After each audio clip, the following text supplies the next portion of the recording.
moderate the first round. So then give me one mic, and then they can share 2 mics, and I'll keep one for the audience. Yeah, so if anyone, I have one moderator and 2 for the. Don't give yours to anyone. Okay, I'll keep mine. You keep yours, and they share the other 2. And if there's a question in the audience, in 1 second we'll run the mic. Yes, so you run the mic then for the audience. Well, that was 8 years ago, right?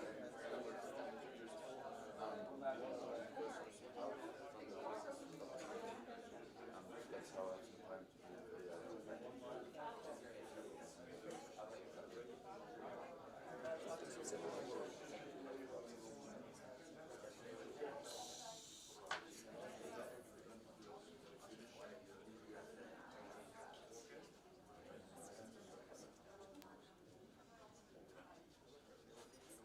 We need 2 more minutes because Greg needs to prepare. He needs to get the spirits in the room.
It's on.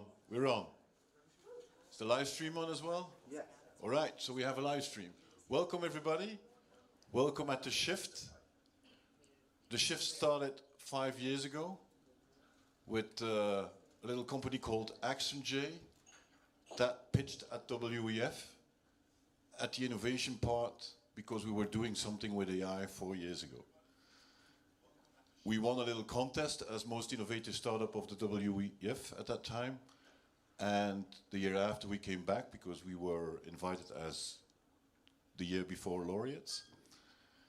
And we had to pitch again, or we had the opportunity to pitch. And the year after, it made such an impact on me that we said, okay, let's do a panel. Let's discuss something that is impacting in a positive way with technology, what we're doing today on society, in nature, etc. And that became like a super success. We did the year after also a panel. And this year we decided to do a whole day. So welcome at the whole day of the Shift. And we thought it was bigger than ActionJ, so we call it the Shift Up Now. And we're gonna start shifting today, but I will explain you what this is about. So it's amazing to have you all here. It's amazing to have all those beautiful people going up the train in the mountains, seeing the sun rising on the mountains, and you're pursuing your shift individually, each of you. That means that what is making me, like wake up in the morning is what I'm going to shift today. So I'm always writing 3 things down in the morning.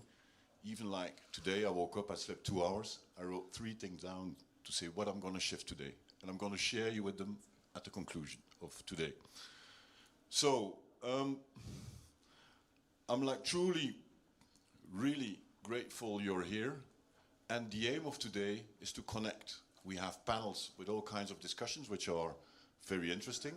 We try to make it a bit interactive also, but the aim is to connect. And why do we want to connect? You want to network, because I have always mixed feelings with Davos. And you saw when we came in, traffic jams, we even almost saw Patriot rockets ready to protect everybody's coming here. But the thing is about the networking, and they call it over here the Davos moment. Well, I'm going to call it the Shift moment, and this is where you need to connect and find that moment where you say, okay, this is why I came here. Last night we had a dinner with all the speakers, and I spoke yesterday at Davos, and I met somebody. I met the chief architect of Microsoft, and he came to the dinner in Zurich in the evening. And we connected. We're going to do a workshop about AI, about a topic in AI. So this is what is happening, what you can do. So wherever you walk, whatever bar, outside, you take a selfie, you see people, you can network. It's called the Davos moment. Okay, what is also important is little practicalities. We'll have panels all day with different topics. Please interact. Please invite people from upstairs to come. This is how it works over here. And also I would like to say, everybody is coming here as a silo, so as an individual. What we want to do is try to connect this with the ecosystem. And you need to step out of your silo and then start ecosysteming, as I can call it like that. And that is what we're going to do today, is trying to understand certain ecosystem so you can try to shift in it. So this is just an introduction. I would also thank all the people that are made this possible. Tina, Tom, everyone, because this is really, we all know that Davos is just stress the last week before. Nothing is set before that. So everybody's running around, not sleeping, etc. So big applause for all the ones who made that possible. So I will invite the first panel. So we're going to dive into the first panel, which is quite interesting. Vincent, Hanne, everybody, Carla, Julia, etc. I will invite everybody. Big applause.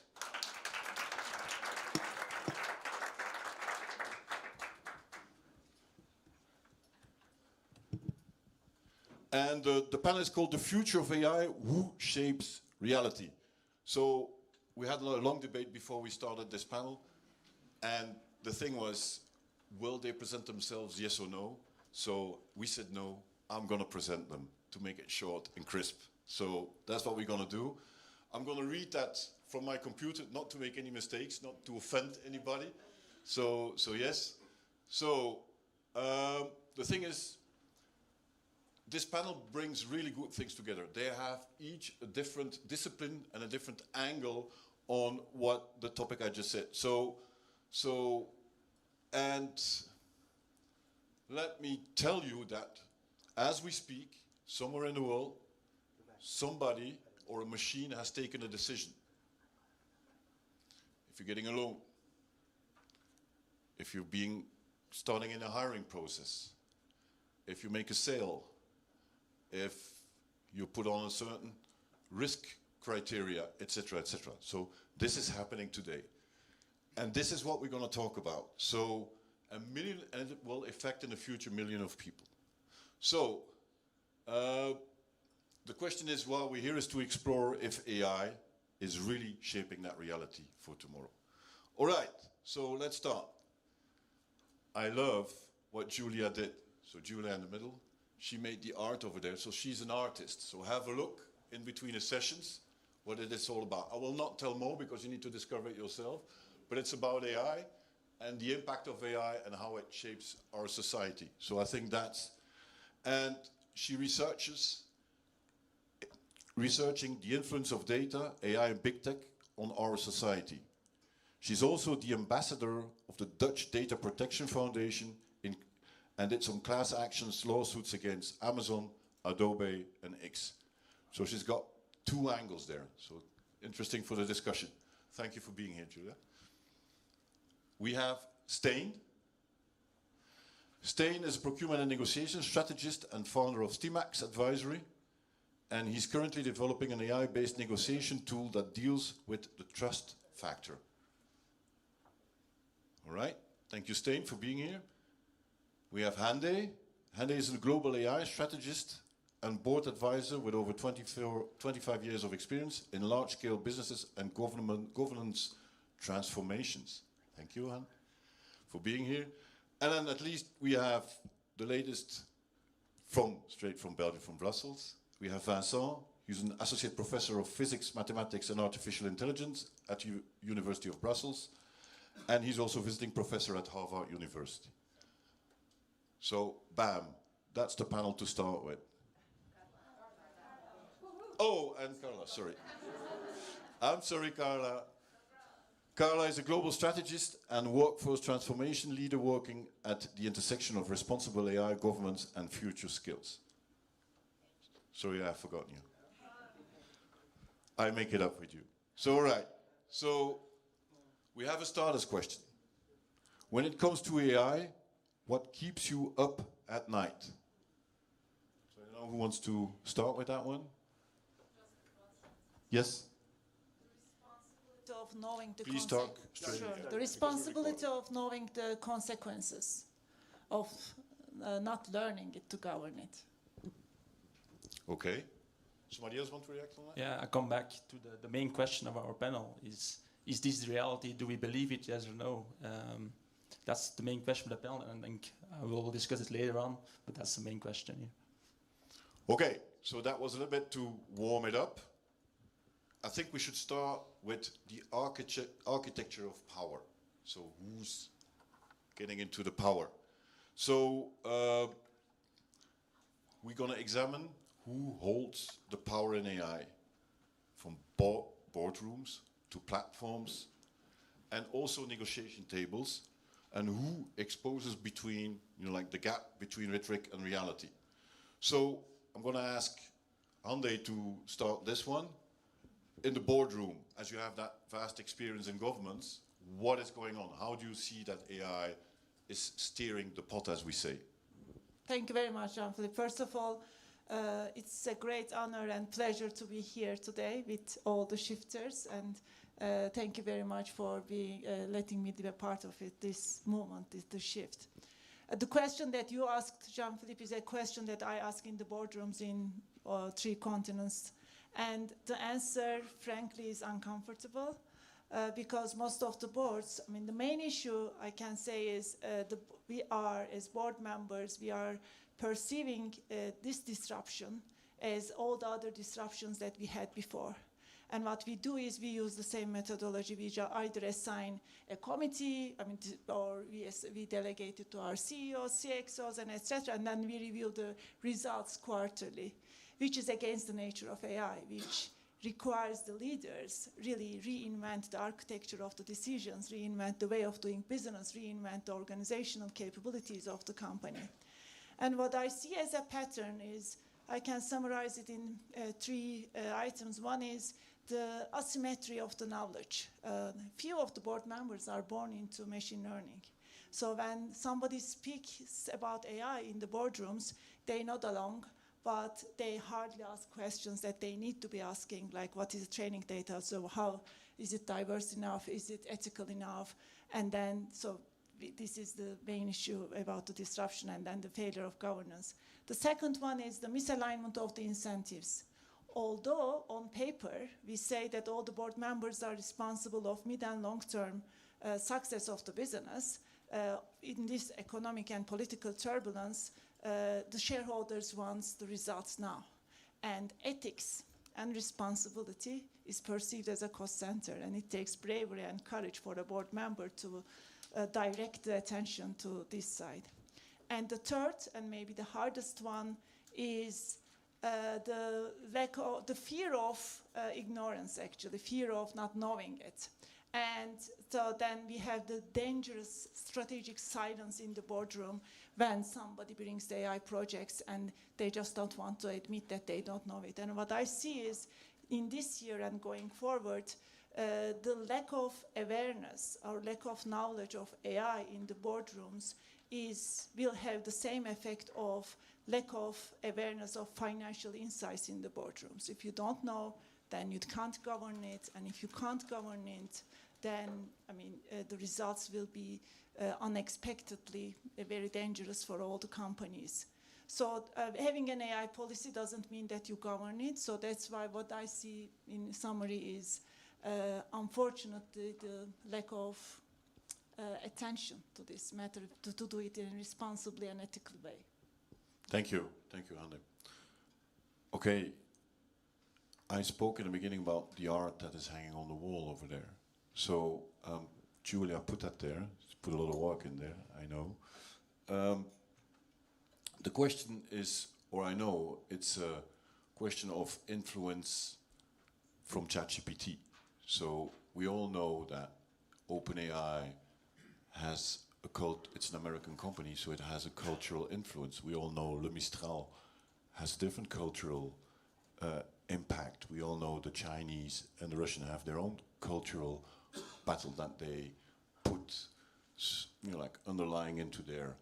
And then the question comes, okay, we all know that the business model from OpenAI today, we all know how much cash they're burning on a weekly basis. So between 80 and 100 million, they're burning cash just on infrastructure. And we know with 20 euro in a month, this is not sustainable. So there will be other solutions coming, like sponsoring, how we will work with that. So, and I think Julia can answer them back with her art. And I think you can say something about that, I guess. Yeah. Thank you. So I've been here since Sunday to build this up. This is just one part. The other one is on the rest of the wall here. So it's been a lot of work to hang it up there. And what really kind of struck me all week being in Davos, talking with a lot of people, seeing window shops, all saying AI is, here, so we better make it work. We better make some kind of business case out of it. And that's the way how we think about AI. The inevitability of, it's here now, it's a force of nature, but that's actually a very aggressive push from Silicon Valley, who built that narrative to make it feel like it is the way forward. And I think like we're heading towards what I call digital heteronomy, which is the opposite of autonomy, where in businesses we make ourselves very dependent on AI, but also as human beings. We become very obedient to the machine, the industry, but also our own prophecy. because we're leaning on AI to tell us where to go, what to buy, but also we use now ChatGPT as some kind of therapist or friend or companion. The trust in the model is very, very high. But the thing is, ChatGPT is rewarded for sounding plausible, not for being right. And that's a very big difference. So the truth is replaced by confident sounding plausibility, because this confirmation bias pushes you to keep on having a conversation. And there are so many ways in which AI isn't reflecting truth because it's reflecting the internet, and the internet is biased, it's unfair, it's unequal, it's not some kind of reality. And there are many ways in which you can affect that reality there as well. So people can inject the internet with certain voices, political voices, products, but also build it in a way that we know from, for example, search optimization. We also have that now with geo, with generative optimization. And that's been happening. So you can see that already this directory is very much towards the companies that are very capable and very well of making content that the LLM really likes, really favors. And also then, of course, OpenAI makes some decisions there to push certain voices and to mute others. And now they're experimenting with ads. They're rolling it out actually as we speak. I thought about this summer. I was like, okay, they're losing so much money. So they're probably going to move in some kind of monetization way, because that's how it goes on the internet, right? They build some kind of beautiful, amazing idea and platform, and then from there they need to monetize vulnerabilities, data, and all these kind of things. And what is happening now is when generative AI and predictive AI are merging, and it's not really kind of shaping any reality, because it will be impossible to distinguish a generated answer from a sponsored one. Imagine that you wake up in the morning, you had a rough night, as I had last night, because Davos, right? And I will ask ChatGPT, okay, I didn't sleep so well, what do you recommend? And it says, okay, go easy on caffeine because that will spike your nerve. So buy this, I don't know, mushroom cacao tea. And it will kind of steer you in certain directions. And because the trust in the model is so high, we can't distinguish. There's actually kind of a sponsored answer there. And especially because it's picking up on all these kind of things from conversations that you had before. So it's merging that predictive AI that we already know from Google, from Meta, and from all these big tech corporations who are very, very capable of extracting, data from infinite platforms, combining it all, and know how to target you specifically, but also use generative AI to either answer that or to build a new reality. So it means that we don't even have a shared reality anymore with that, because we all experience the world through the lens of our own tailored experiences. And I'm very, very afraid of that being rolled out and what that will do with our trust, reality, notion of what is truth in politics or in media, for example. So yeah, that's something that I'm very concerned about. So you can experience that for yourself. Amazing. Thank you for that. Thank you very much. So in between the sessions, have a look at it and try to make your opinion out of it. I think that's important. Also, an important point is on that topic is transparency, because all the AI, most of the AI is black box. You don't know how the results are made. So transparency, but that's a discussion in another panel as well. Yes, I'm gonna. If there are questions, can you note them until the end? That would be amazing. All right. So the next question is for Stijn, and I'm having a technical problem, so we'll take the question. So, Greg, can you move the mic to...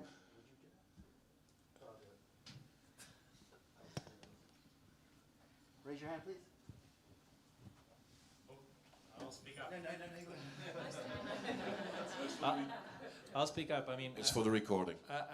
I assume that we're always influenced by something, AI or something else.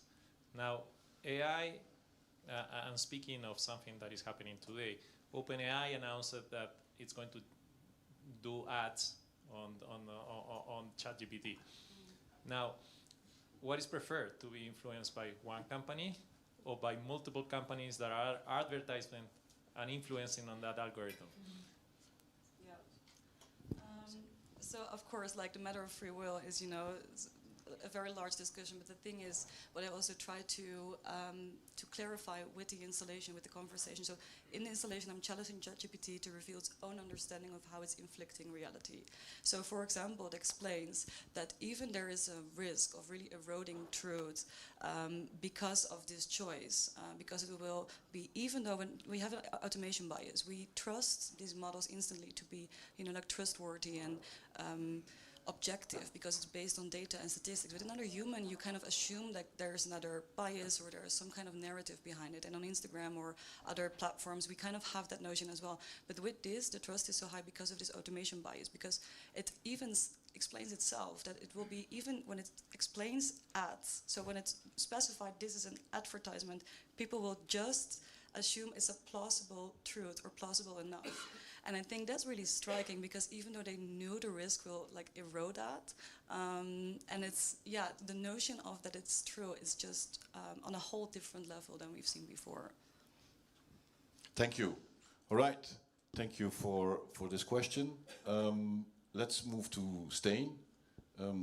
If AI is meant to help teams and partners reach better agreements, why is it still so hard for people to trust the data and the system behind it?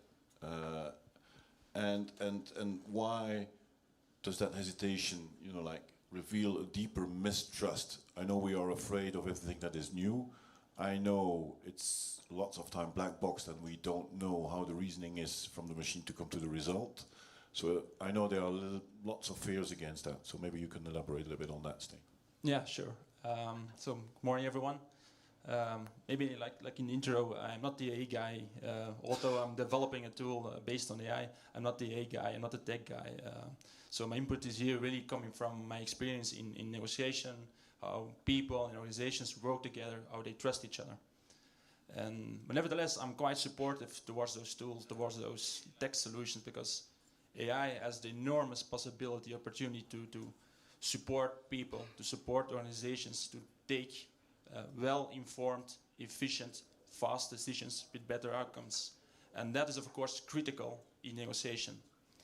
Because what you're doing in negotiation is constantly calculating and finding the midpoint, where's the most value, based on the information you have at that moment, the data on that moment. And the data or the information consists of the information on your side. For example, in a business case, your costs, your budget, your interest, your stakeholders' interest. The real issue is the data and the information you get from the other side of the table. Why is that? People, as a natural, tend to distrust the other party. Why? Because there are 1,000 books of negotiations, there are 1,000 frameworks and theories supporting people how to negotiate, how to collaborate. But in the end, people tend to claim value rather than to create more value. They rather want to win the negotiation over the other party, rather than just to get the most value out of the deal. That creates the fact that you are constantly fearing that every information I give to you, you will use it against me. So, and that's the real issue, and that's a little bit the paradox or the trust issue that comes in. The longer you're given less data, less interest, less information to the other party, the more difficult it becomes for the other party. It comes with a good solution, it comes with a good deal. And then the paradox kicks in and says, see, you're taking advantage of me because you come with a bad deal, come with a bad solution. And this is even... You mean, sorry to interrupt you, you mean that interaction with the machine, you transporting that with the machine, or you just... That's without the machine even. So without the machine, in every negotiation, everything you do, certainly in business, but we see in geopolitics as well, constantly saying what you're trying to say is you don't give your real interest behind it. And then comes the machine in place. So when AI becomes even more complex, because in the end, AI needs to be fed with data. AI needs to be trained. So why, if you don't trust the data that is fed, if you don't trust the other party is giving that information, why would you trust the outcome of that AI? Because you're fearing that the other party maybe is taking advantage, and that's a funny thing about the marketing, etc. So you're fearing that maybe the other party is taking advantage of it. So why are you trusting the outcome of that AI? And that brings me actually the main question of the panel. And I think the main question was, what is reality, and who decides what reality is? In my opinion, everyone has their own reality. And reality for me is just the reality where you believe in, whether that's correct or not correct. I think Davos is the perfect situation where it's very clear that some reality can be correct, another one cannot correct. It's just reality where you believe in. And that's, I just want to end with just the funny anecdotes. In my hotel yesterday, there's a sauna. And a few weeks ago, I bought myself a new smartwatch, a sport watch. And I asked myself, can I wear it in the sauna? So I asked two things. I did two things. I asked my best friend, who has the same watch, and I asked AI. AI said no. My best friend said yes. Guess what? I trusted. He still has his watch on, so it must be working. I'm still wearing it, so... Right.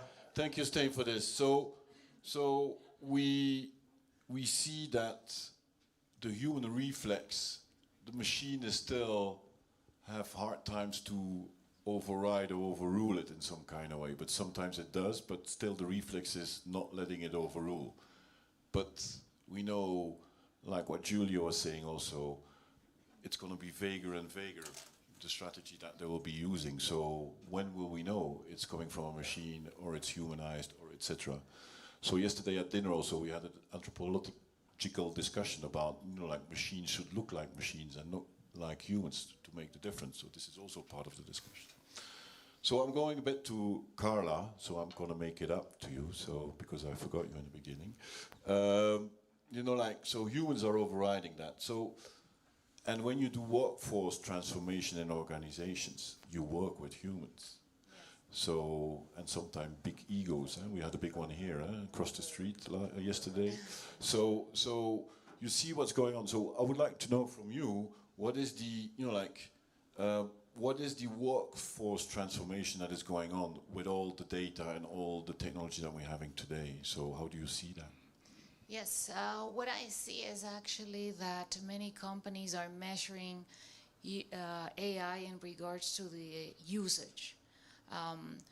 If they're drafting things faster, output even in that regard, but we're not really looking into the quality of the output, the judgment that needs to be included within this kind of results. So I think that's an issue right now in regards to thinking, can we do things faster?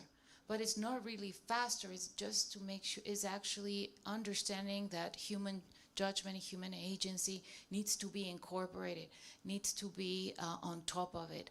So that definitely is a matter of setting clear rules, expectations, the culture of the company, and those are things that we always need to make sure to put human at the center, to make sure that AI is working for us, not the other way around.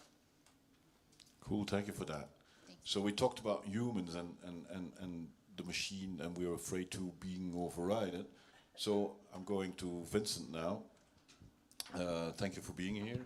And the thing is that you went to Paris to the AI Safety Summit, and you work with the machine itself and the algorithms that are behind. So probably that will be your angle. Is that and then you noted a trend at the AI Safety Summit that the conversation has really shifted from safety to geopolitics, everything, and I said in the beginning also, it's a cultural battle that is going on in some kind of way. So, and when you have culture, you have geopolitics, of course. So how's your take on that one? So from the machine side, of course. Yeah, this is getting close to the crux of the problem, right? Like, how do we reconcile safety with how it's being rolled out? And I know this is a little bit dangerous with the Davos crowd, but I'm going to start, if I'm allowed, with two very quick yes-no questions. Who here has used GPT, Gen AI, over the last, it's funny that you already, over the last 24 hours, let's say.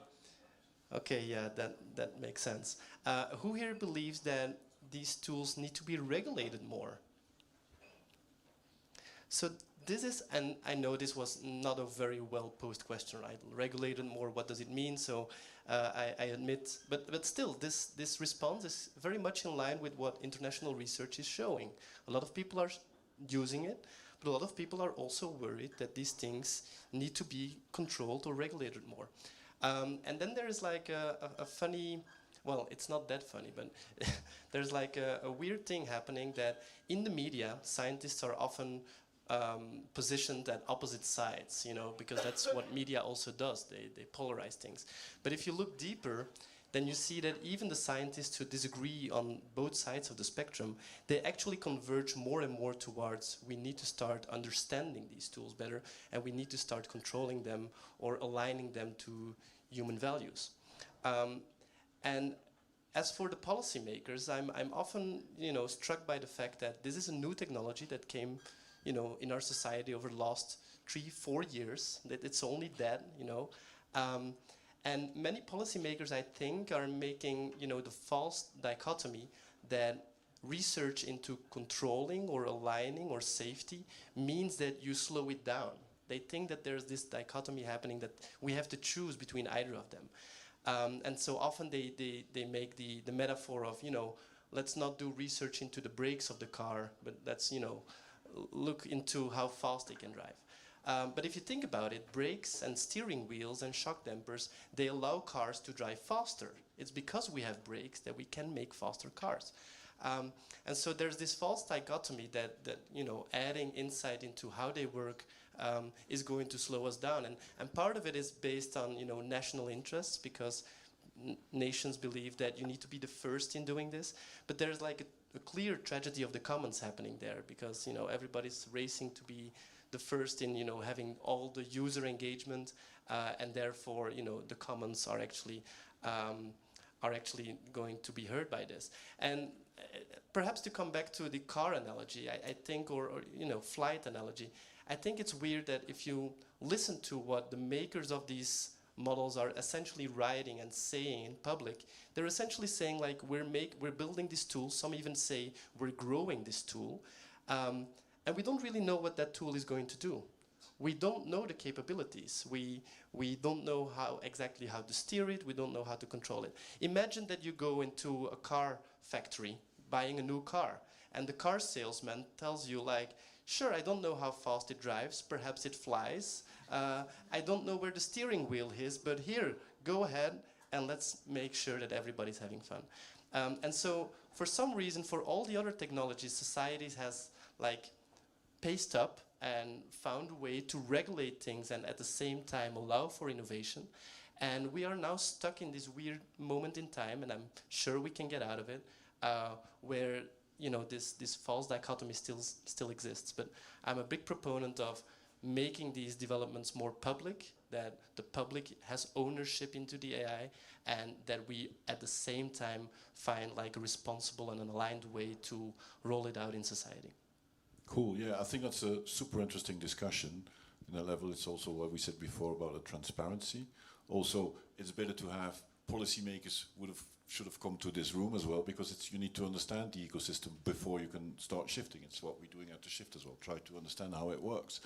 Indeed, because I was at a dinner Monday evening with stock market quoted CEOs, and they were all pushing top down with lots of money AI projects in their company, not knowing what the outcome will be. And of course they're not adopted. They fail what their beginning goal is, of course, because they're done in another department. They push like that with a different narrative from the beginning. So yeah. So you're right. I think that's something we're driving blind for the moment there for a big part.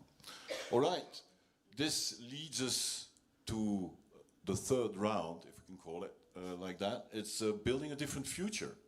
So with all this discussions we had, is, you know, like we're having understanding now, you know, like the ecosystem, what are the problems and the challenges, and what does now looks, or how would you know, like responsible or maybe even aware governments, or how would, you know, like aware policymakers should look at. I'm not saying I want to capture that country or do this, but really with technology, because I'm a techno-positivist, I believe that technology can make a better society, but you need to do it. You need to do it in an aware, way. So yeah. So how would the panel? And I'll start with Hande. So yeah, we mapped that whole landscape. So and we're also making our workforce a little bit anxious for what's coming. And you advised boards and government organizations. So, yeah, when does that when can we point out to delegate those decisions to AI and not, work against your or coming to a governance failure or work against your strategy that you have as an organization or a company? So, how would you solve that? Thank you. I mean, for the future, I think we need to start with owning our responsibility in this transformation, because the regulators, as Vincent said, regulators will be late. And I mean, they were always late in regulating the things, and especially in AI advancements and in this transformation, they can't keep up with, and they won't, and they can't keep up with these developments. And even if they will be on time, the regulators will tell us what not to do. But in what to do side, we have millions of options. This is what we call like AI ethics and responsible use. Yes, you can't use the data of mine, but what to do with my data in your company is up to you. And that's why we need to define a clear line here. This is what I believe. And to be able to do that, we need to simplify the terms like governance of AI. So what do we mean with that? The first one is the explainability. If none of the human beings in a company can't explain why the decision was made in human terms, not in AI terms, not with algorithms, then there is a failure of governance. The reversibility.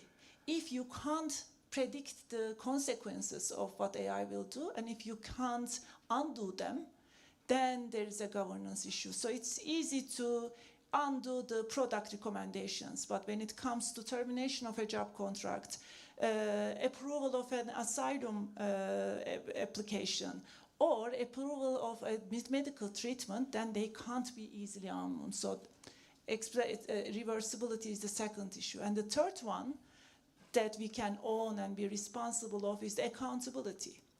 Do we have anybody in our company, in our organization, who will be accountable of the decisions and the consequences of AI? So basically, the failure in governance starts at the moment when no human being knows how the decision was made, and we don't know anybody who is accountable of the consequences.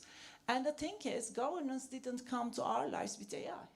I mean, do we allow companies to declare their financial statements without audit? No. Do we allow the pharmaceutical companies to release their drugs without trial? No. Then why would we allow that genius capability which to decide on things which will have consequences without oversight?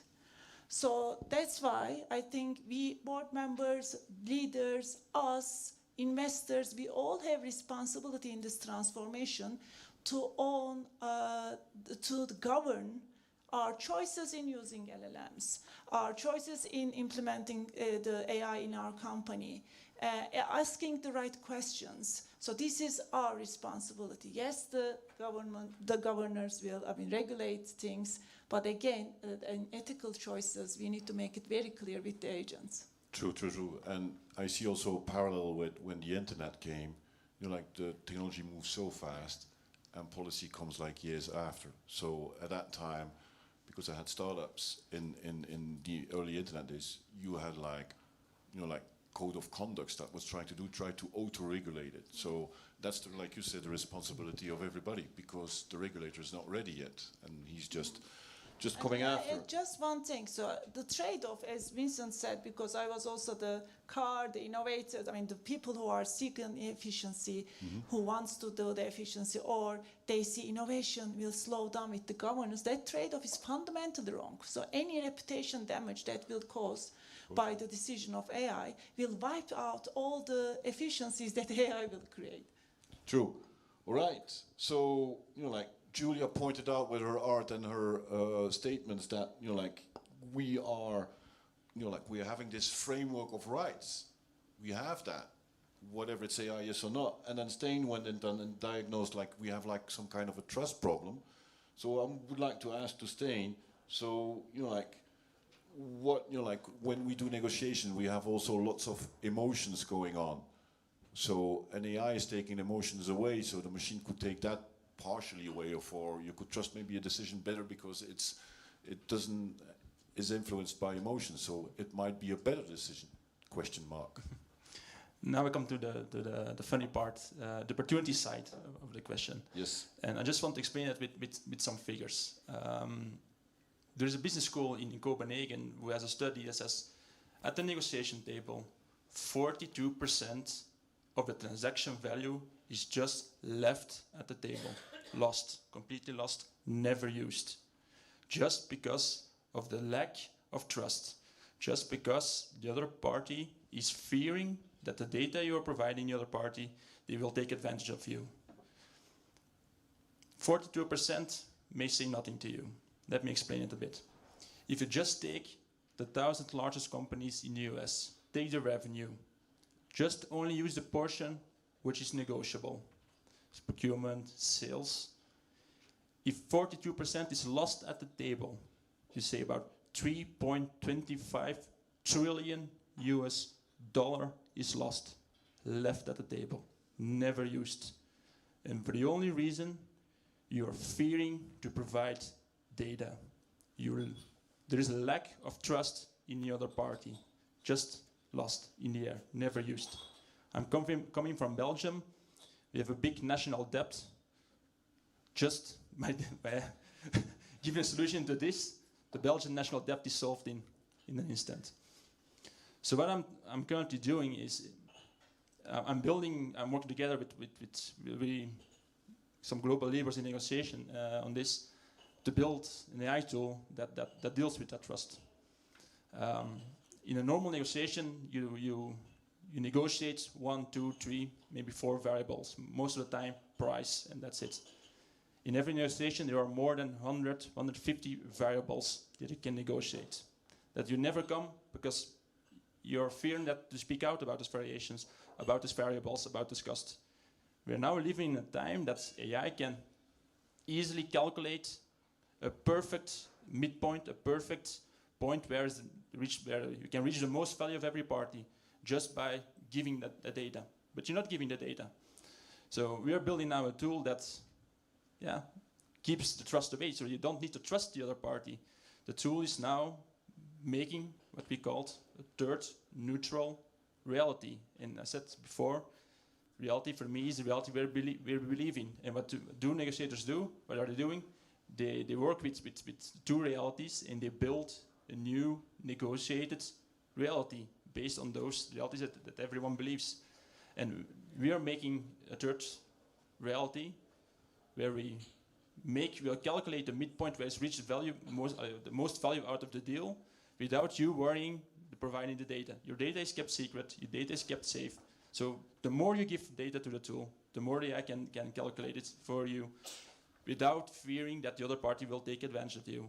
And in the end, now it comes to, like I said, do we trust the output of the AI in the end? And then maybe I make the parallel with art, with your art and with ads, for example. In the end, it's just what people believe it is. And if they see the numbers, if they see the value, they will believe it. Yes, indeed. But, of course, Steen, you're not the only tool. There are different tools on the market, and companies are using different AI tools as well, which every time are giving another reality almost. Because we talked about the culture battle, so they're at least cultural influenced.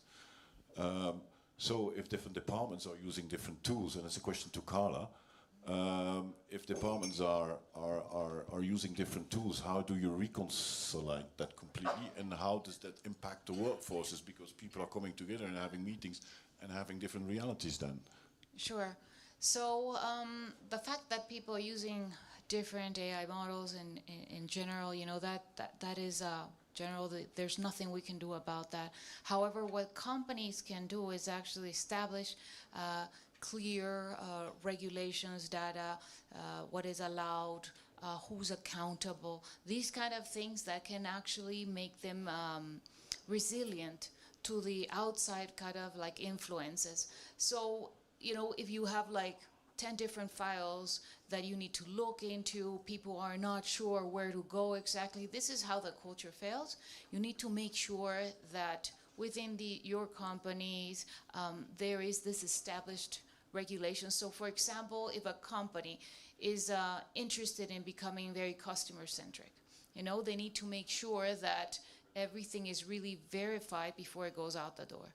If the company is looking into being a learning kind of like a setting for, that's their goal, then there needs to be a space for people to be able to learn, to fail, to have shared kind of like sessions on that. So this is the kind of like redesign of a workforce that needs to take place in order for AI to not only function properly, but that actually can scale. Right, great, thank you, Carla. So that was the workforce side of the silo, if we can call it. Let's go to Vincent. Let's go to the math side.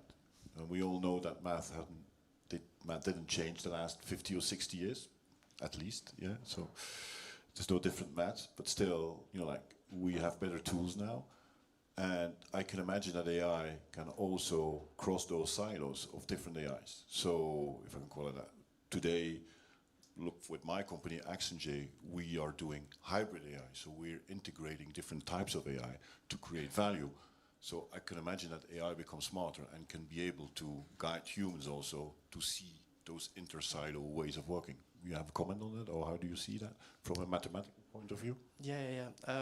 Well, indeed, I wanted to continue also on the advantages that AI is bringing also to scientific research. Honestly, it's one of the carrots, if you think about it, why society is kind of accepting Gen AI or AI in general, is that it might give us tremendous breakthroughs in science, in medicine. So those are actually the things that I'm very optimistic about. I often feel that in debates about the future of AI, if you talk to people and you put them on two quadrants, it's like a mathematical thing. One quadrant being, how critical are you with respect to how they are being adopted and deployed in society? And the other one being like, how impressed are you by their output? Then you often see that people who are more impressed by the output turn to be a little bit less critical, and people who are not impressed by the output are very, very critical. So you kind of have a correlation there. And what I'm trying to propagate here, or at least that's where I'm standing, is that I'm extremely impressed by their output. It's like almost undeniable how strong they have become over the last just 12 months, if you think about it.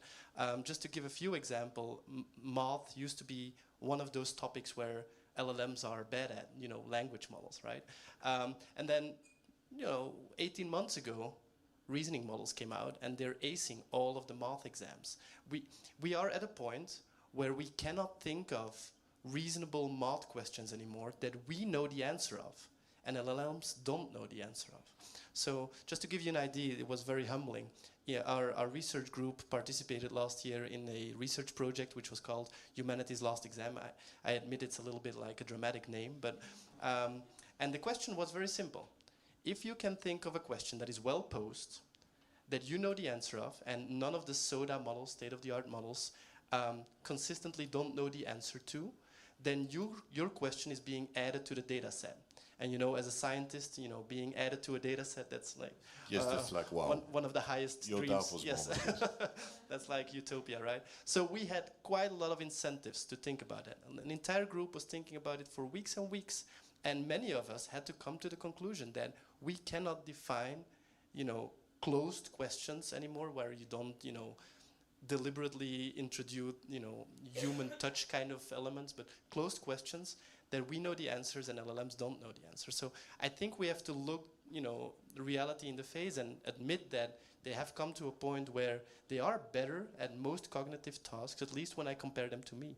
And at the same time, we shouldn't, you know, resort to some kind of sentiment like the overlords have arrived and let's not be critical about their outputs anymore. And that's a very difficult balance to keep, right? Like, on the one hand, admit that their outputs are very, very strong and very, very good, and you know, most Turing tests where you try to see whether behind the screen somebody is an AI or a human being, most Turing tests are actually passed. That is also, like, you know, another update that we need to make. Well, if we can find a way to kind of balance these two things, I think we're already a far way. And honestly, like, perhaps as last anecdote on that realm, if you want to see two scientists fight, you go to an AI safety conference and you ask, what is the biggest danger that AI is posing to us? Because a lot of AI safety researchers, despite the fact that they are all working towards, you know, let's make this tool safer, many of them are talking about many different cases, and that is because they are posing many different dangers to society. Hyper-persuasion, superhuman persuasion at scale, micro-targeted, exists right now. Job loss, skill atrophy, ecocide. I mean, I don't want to start the day too dark here, but it's quite a list. We're all techno-positivists, so go on. And that is, I think, what we should find. Like, look the, you know, the truth in, like, look at the reality as it is, and at the same time, try to make the shift that is needed to bring this into a healthy, sustainable world. Yes. Okay. Thank you for that. Very interesting. So also, I'll give to. Can we pass the mic to Julia, please? Ask a question, or Julia has a point to make. But what I found also important is we need to see that, you know, like, I'm a strong believer in reinforcement learning, so that we have some kind of, not control, it's not the right word, but, you know, like, steering how reality is going, because your reality is different than mine, which is logic, and you will use AI in a different way than I. So this is giving, and AI gives us that possibility. So why not go that direction? And Julia, you wanted to say something about the mathematical approach. Yeah, before we talked about policy, and I think it's very, very interesting that there is something really big happening and that nobody actually is talking about, and that is that there is a lobby from Silicon Valley happening to change the GDPR as we know it. I mean, there are many flaws within the GDPR. It's not perfect, not at all, but at least we do have a basic framework of human rights here in Europe. And what Silicon Valley now wants to do is they want to change the for example, definition of personal data into non-personal data. So all personal data can, of course, be part of AI training processes. And the lobby is very fierce and very, very dangerous because they put a narrative on that it will enforce European businesses. You know, this will be great for Europe because now all their businesses can also explore, you know, the AI space. But this is, of course, favoring themselves. And I think there is a vote very, very soon in the European Parliament. And I think we really need to like stabilize this from happening and really avoid this from happening. And I think it's really interesting for me to work both as an artist and also as the ambassador of the Dutch Data Protection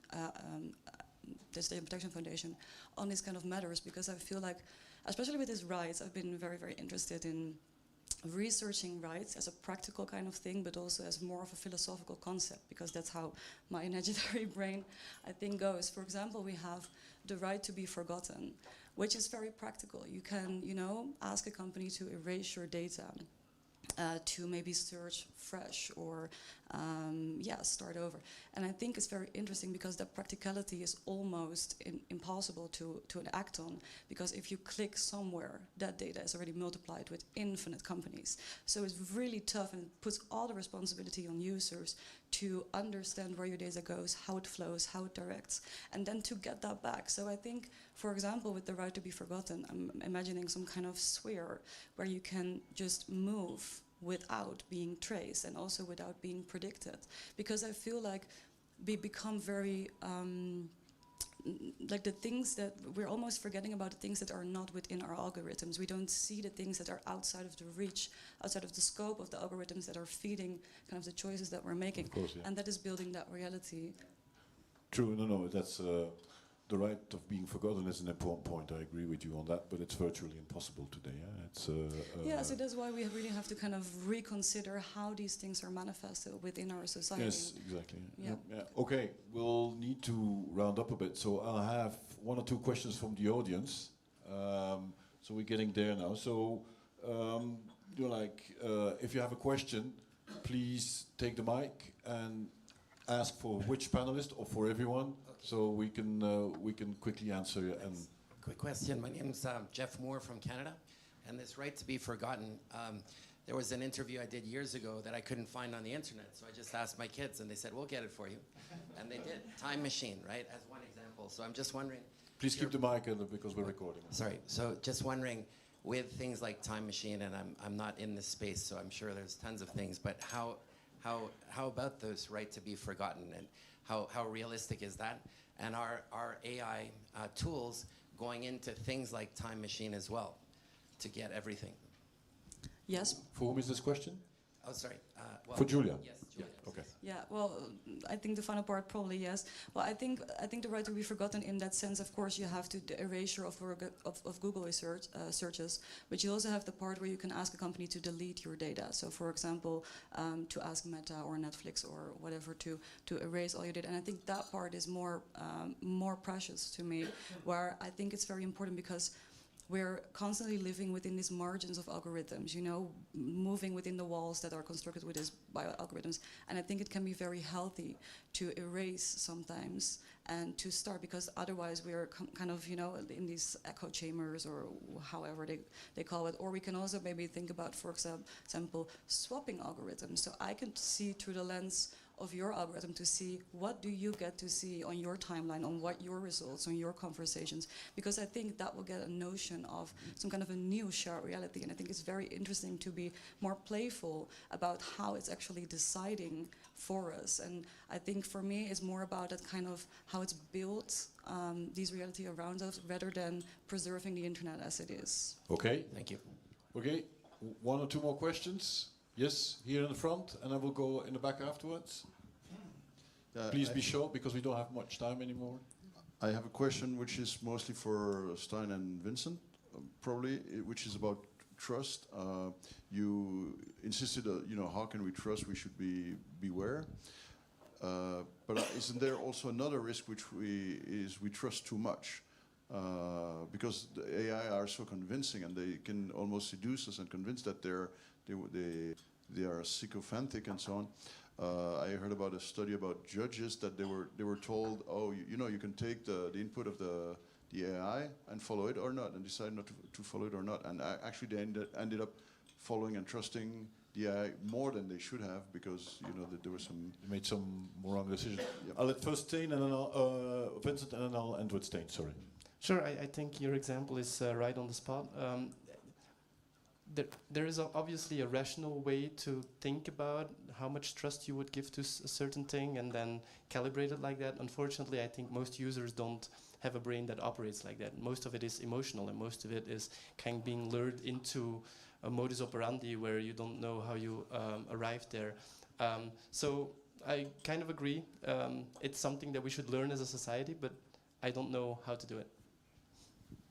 Yeah, and then maybe from my point of view, you need to build trust. You need to build trust step by step. One thing is just by liking the other person. My anecdote of would I trust the most AI of my friend? I like my friend, so I trusted my friend. And the other thing is also, going back to the anecdote, is when you say something and then it must be real. Is it true, yes or no?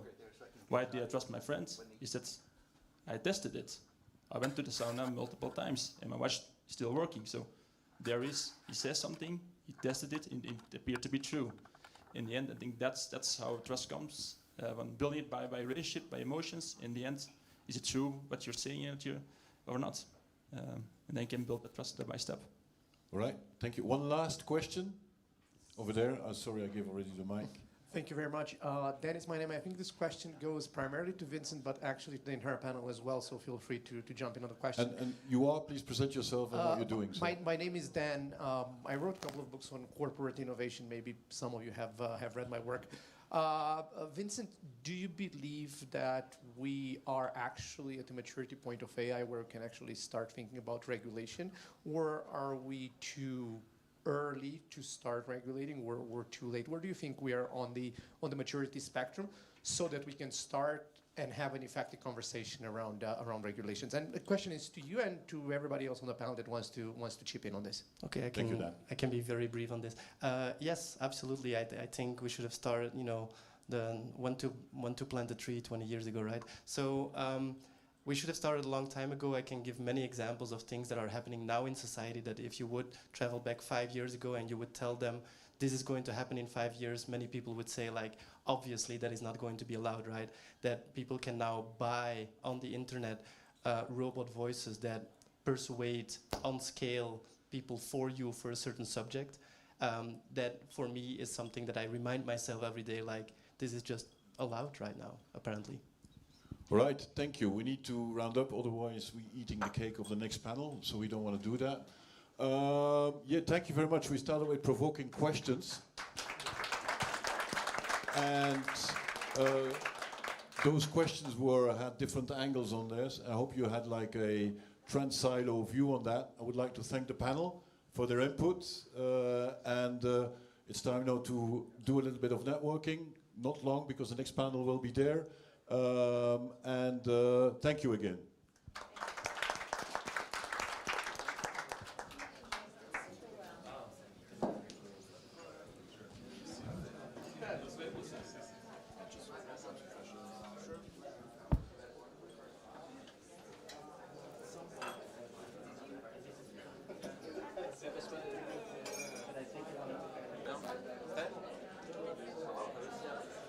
Next panel, 3 minutes. 3 minutes.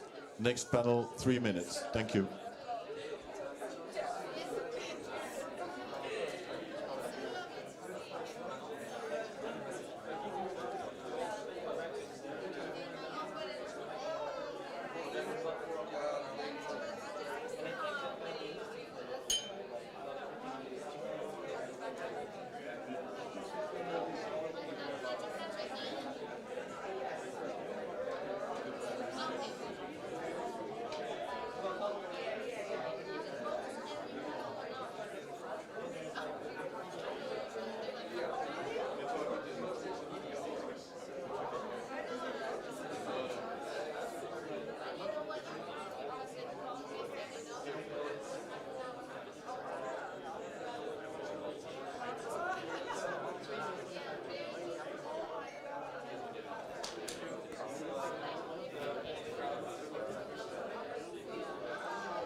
Can I ask the CPR for the Planet panel to come here?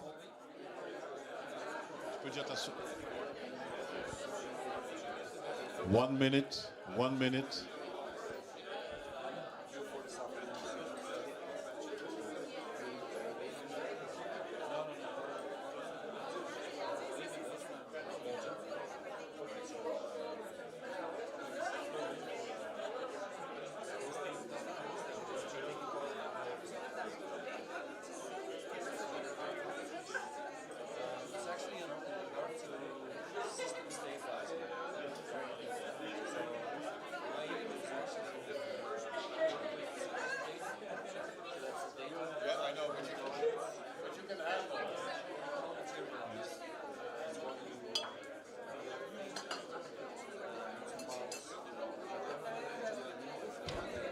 Dimitri, Werner, Don, if you could.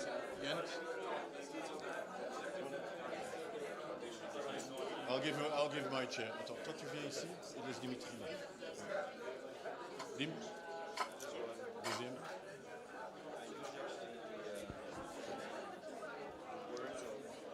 All right. Can I ask everybody from there to come over here? Leave the sandwiches. Thank you. Greg, can you take away the sandwiches so people come here?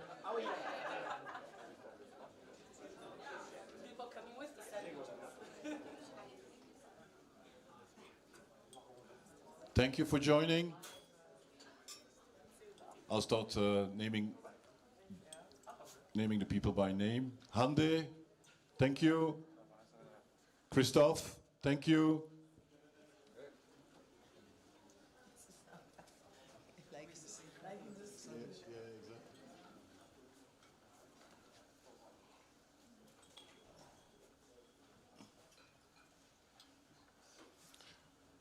Thank you. Greg, you took the sandwiches away. We can start? Yes. Yep. All right.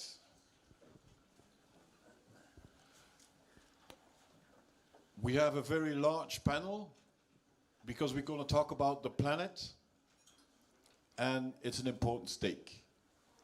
So we're going to talk about CPR of the planet, or for the planet. We're going to talk about biodiversity, regeneration, and I give an example. My company, ActionJ, all our algorithms are based on nature. So I'll come to that in a minute. So we really think that nature is the ultimate design, or the ultimate system designer. And we all know, just look outside, all the solutions are there. So think about that.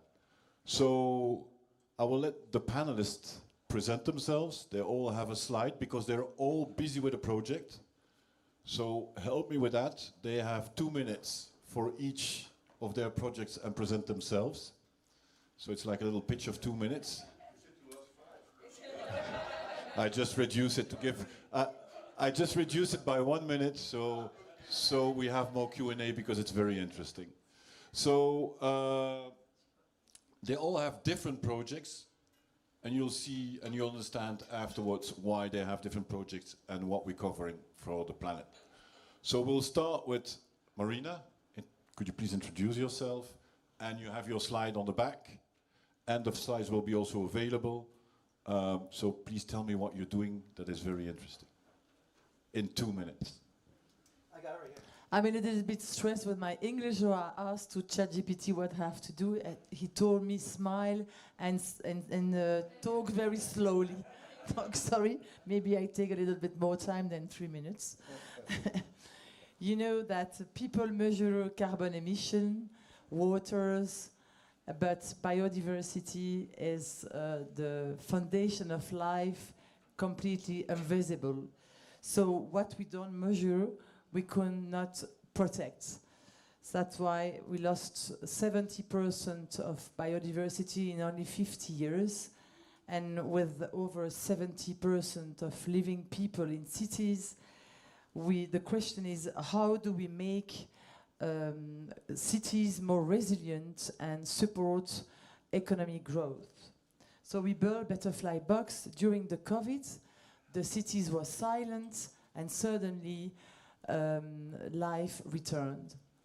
You remember that certainly. It proved that something important is powerful, and the nature can recover fast if we take the chance. So we built Butterfly, a system to restore habitat and measure the results. Butterfly Box is an urban biodiversity monitoring network that we built with women in prison at the beginning of the story. We deploy connected habitat in cities. People observed observation of fauna and flora. How does it work? We have two products that you cannot see really in the, but it's too small. But anyway, it's Butterfly Home. Is a small box biodiversity for municipalities, schools, and companies, and the Butterfly Hotel, the monumental structure for municipalities and corporate cities, companies. So we take the pictures and the photos analyzed by AI to identify species and track ecologic indicators and map cities biodiversity. The data is shared for scientific research to make a robust data set. The result is concrete for cities. They make smarter mapping, planning, and companies can measurable concretely action for promote CSRD reporting, and for the citizen, of course, as an easy way to reconnect to nature. So we have deployed now about 1,000 bubble of biodiversity in 50 companies and 50 schools, 5 cities. So we are here in Davos to find some investors, some strategic partners, some responsible companies, some pioneering cities, and together we can deploy an international network of bubble of biodiversity. And who wants to be part of this solution of biodiversity, who wants to share with me that mission that I really loved. Nature is calling us, and let's answer what we can do, because we are nature. Thank you, Marina. So everybody who wants to put boxes like that on their balcony is already making a difference. So I think that's very important. So thank you for that, for your passion. Let's go to Katerina. Yes, I'm not going to say anything. You need to introduce yourself. Thank you. As you can see, it's like several projects, but all of them are connected to exploration, data, education, and system change. So to exploration, I'm a member of the Explorers Club, also board of directors there. And what you learn through expedition and what you can take that into technology, to understanding in both business and in life is extraordinary. It's not just about looking at things outside, but it's like really go into the system and develop things from the inside of the planet. Through the gate to the Arctic, we are connecting youth and scientists up in our very special Arctic, and what that means for the rest of the world. It's a very fragile place, and we think about understanding that. You need to be there. You need to talk from the scientists to talk through the youth. They can talk in a language that people actually understand. The same when it comes to the data. We have lots of data when it comes to the climate, but we need to visualize it and use it in a way that people actually can take home with them in their normal life to actually understand it and visualize it in a way that we can actually do a difference. With Clean Sea Solutions, I'm the founder of Clean Sea Solutions as well. It's a technology company where we build hardware and robots to clean up marine litters in harbors and waterfront areas. We want to stop the plastic before it reaches the big ocean, become a microplastic or turning down to the seabed, and it's so difficult to take up. So you have an autonomous boat, work a little bit like a robot vacuum cleaner on the sea surface, go and collecting plastic waste and go back and empty itself. We have a jetty, a normal floating jetty that can use in your harbor that also collecting waste. And we have the AI system to detect what kind of plastic are we taking up, how much are we taking up, and what is the impact about this. I'm the CEO of NASA Hunch for Norway and Europe. It's a program where students on high school work with real-time project for NASA. So they build hardware, software. We have a culinary program, different that they're working with that they're actually using on the International Space Station and in space. And I think it's very crucial that they use learning like real-time projects to educate them in a way that we can actually do a difference. Thank you, Katarina. Amazing. And I see some younger boys over here. Please talk to her about NASA Hunch. So next person is Werner. Okay. Hi, Werner. So we had already a couple of, I think it's Werner. I don't know. It's the slides at the side. Yes, I had a good gamble. So we now go back from the sea, we're going back to land. So Werner, please tell us your story. That's also very amazing. Yes, thank you, Jean-Philippe. I do not know if it's my glasses or the scanner, but it's not so clear. But okay, anyway. We can see it. We can see it. What we are doing is actually re-greening the desert, or greening the desert, by restoring ecosystems and improve livelihoods. And we do, of course, carbon by reforestation projects, where we capture carbon into the tree, and of course also the more sustainable carbon, the soil organic carbons, where we combine that with biochar and silicates, where we also see that the captation of carbon is 5 times much higher than just planting a tree. But we go behind carbon. We do think it's not only trees, but also biodiversity, what is very, very important in your forest, not just between brackets plantations, but a real forest system. I always say we never, we do not plant trees, we develop forests, meaning also that we try to realize social economical impacts. And those social economical impacts is the buy-in to protect our forests, so people also are going to garden the forest and so on, because a forest is a revenue for them, with all kinds of cash crop trees, like for example the Arabic gum, the Acacia Senegal, who produce Arabic gum. It's a commodity that you can sell on the international market. So people do have a certain income. Another example is Balanites. It's a tree that produces oil for cosmetica industry. So that's beyond carbon. And we are doing that in the most difficult areas in the world, in the Great Green Wall project of the African Union, where we started in Burkina Faso and now also in Senegal for the last 5 years, where it's a semi-arid area, meaning rainfall is only between 200 and 400 millimeters of water, but where it's really necessary to do reforestation, because when we wait for another 30, 40 years, it will become desert.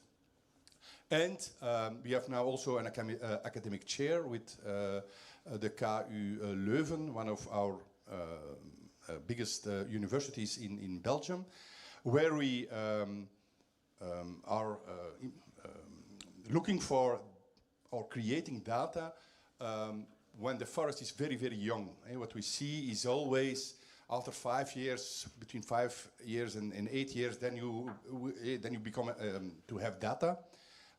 So with 2 PhD students and 1 master, we are trying now to collect those data from the first year.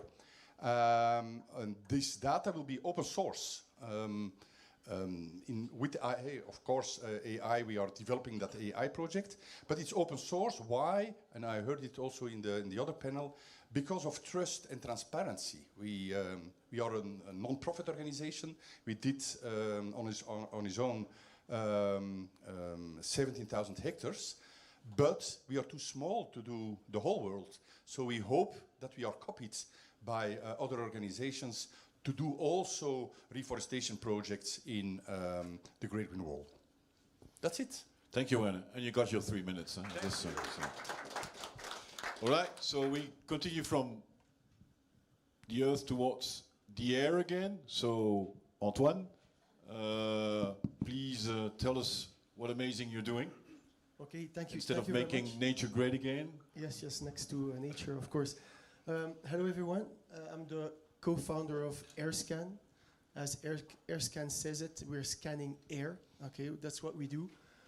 Why are we scanning air? It's very simple, you know. Approximately, I mean, it's probably the most underrated environmental problem around the world, and there are other very important issues as well, like microplastics, etc. But air quality is very important, and today, approximately 8 million people die every year prematurely due to poor air quality. Okay, so that's really important. A lot of people don't realize this, but air quality, you don't see it. Okay, and that's the biggest problem. So what we do is we try to make it visible. What you don't see, we try to make it visible with data by installing in every company, and we're creating right now in Belgium the first. It's kind of co-creation of the first air quality monitoring network in Belgium. Okay, where we install air quality monitoring systems in as many companies as possible. Then, once they are installed, we make the air quality monitoring systems that are outside communicate with the air quality monitoring systems inside. And by communicating with each other together, we can influence ventilation. Ventilation is a lot of energy costs for companies. A lot of offices ventilate 24 hours on 24 hours. What we do is we make sure that you ventilate at the right time, because there are a lot of pollution peaks, you know, in the morning due to traffic, for example, and if your office is close to a busy road, you know, it's not very interesting to bring in polluted air in your office. So we make sure that you get the air in at the right moment thanks to data.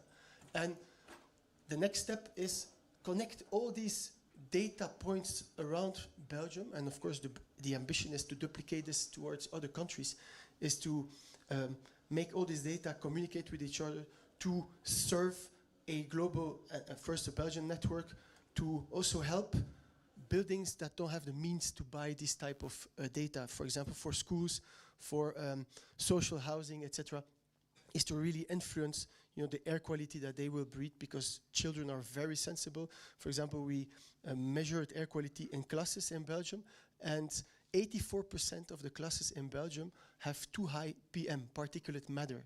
Okay, 84%. So that's beyond the limits of the World Health Organization. So this is unacceptable, because we send children to schools to learn and to develop themselves, but actually they're being poisoned approximately 30 hours a week because they're in class. So these are the things we try to do, and we're going to launch next to this also a very big project of rolling out air purifiers in the classes that are beyond the WHO threshold, to make sure that every child in Belgium can breathe clean air. So this is a very brief picture of what we're doing, but our ambition is really to improve air quality and the efficiency, because maybe, as you know as well, as soon as you reach a certain point of air pollution in a building, you lose approximately 10% of your efficiency. So imagine if you have 100 employees in your company of staff, it's as if 10 people are not showing up at work.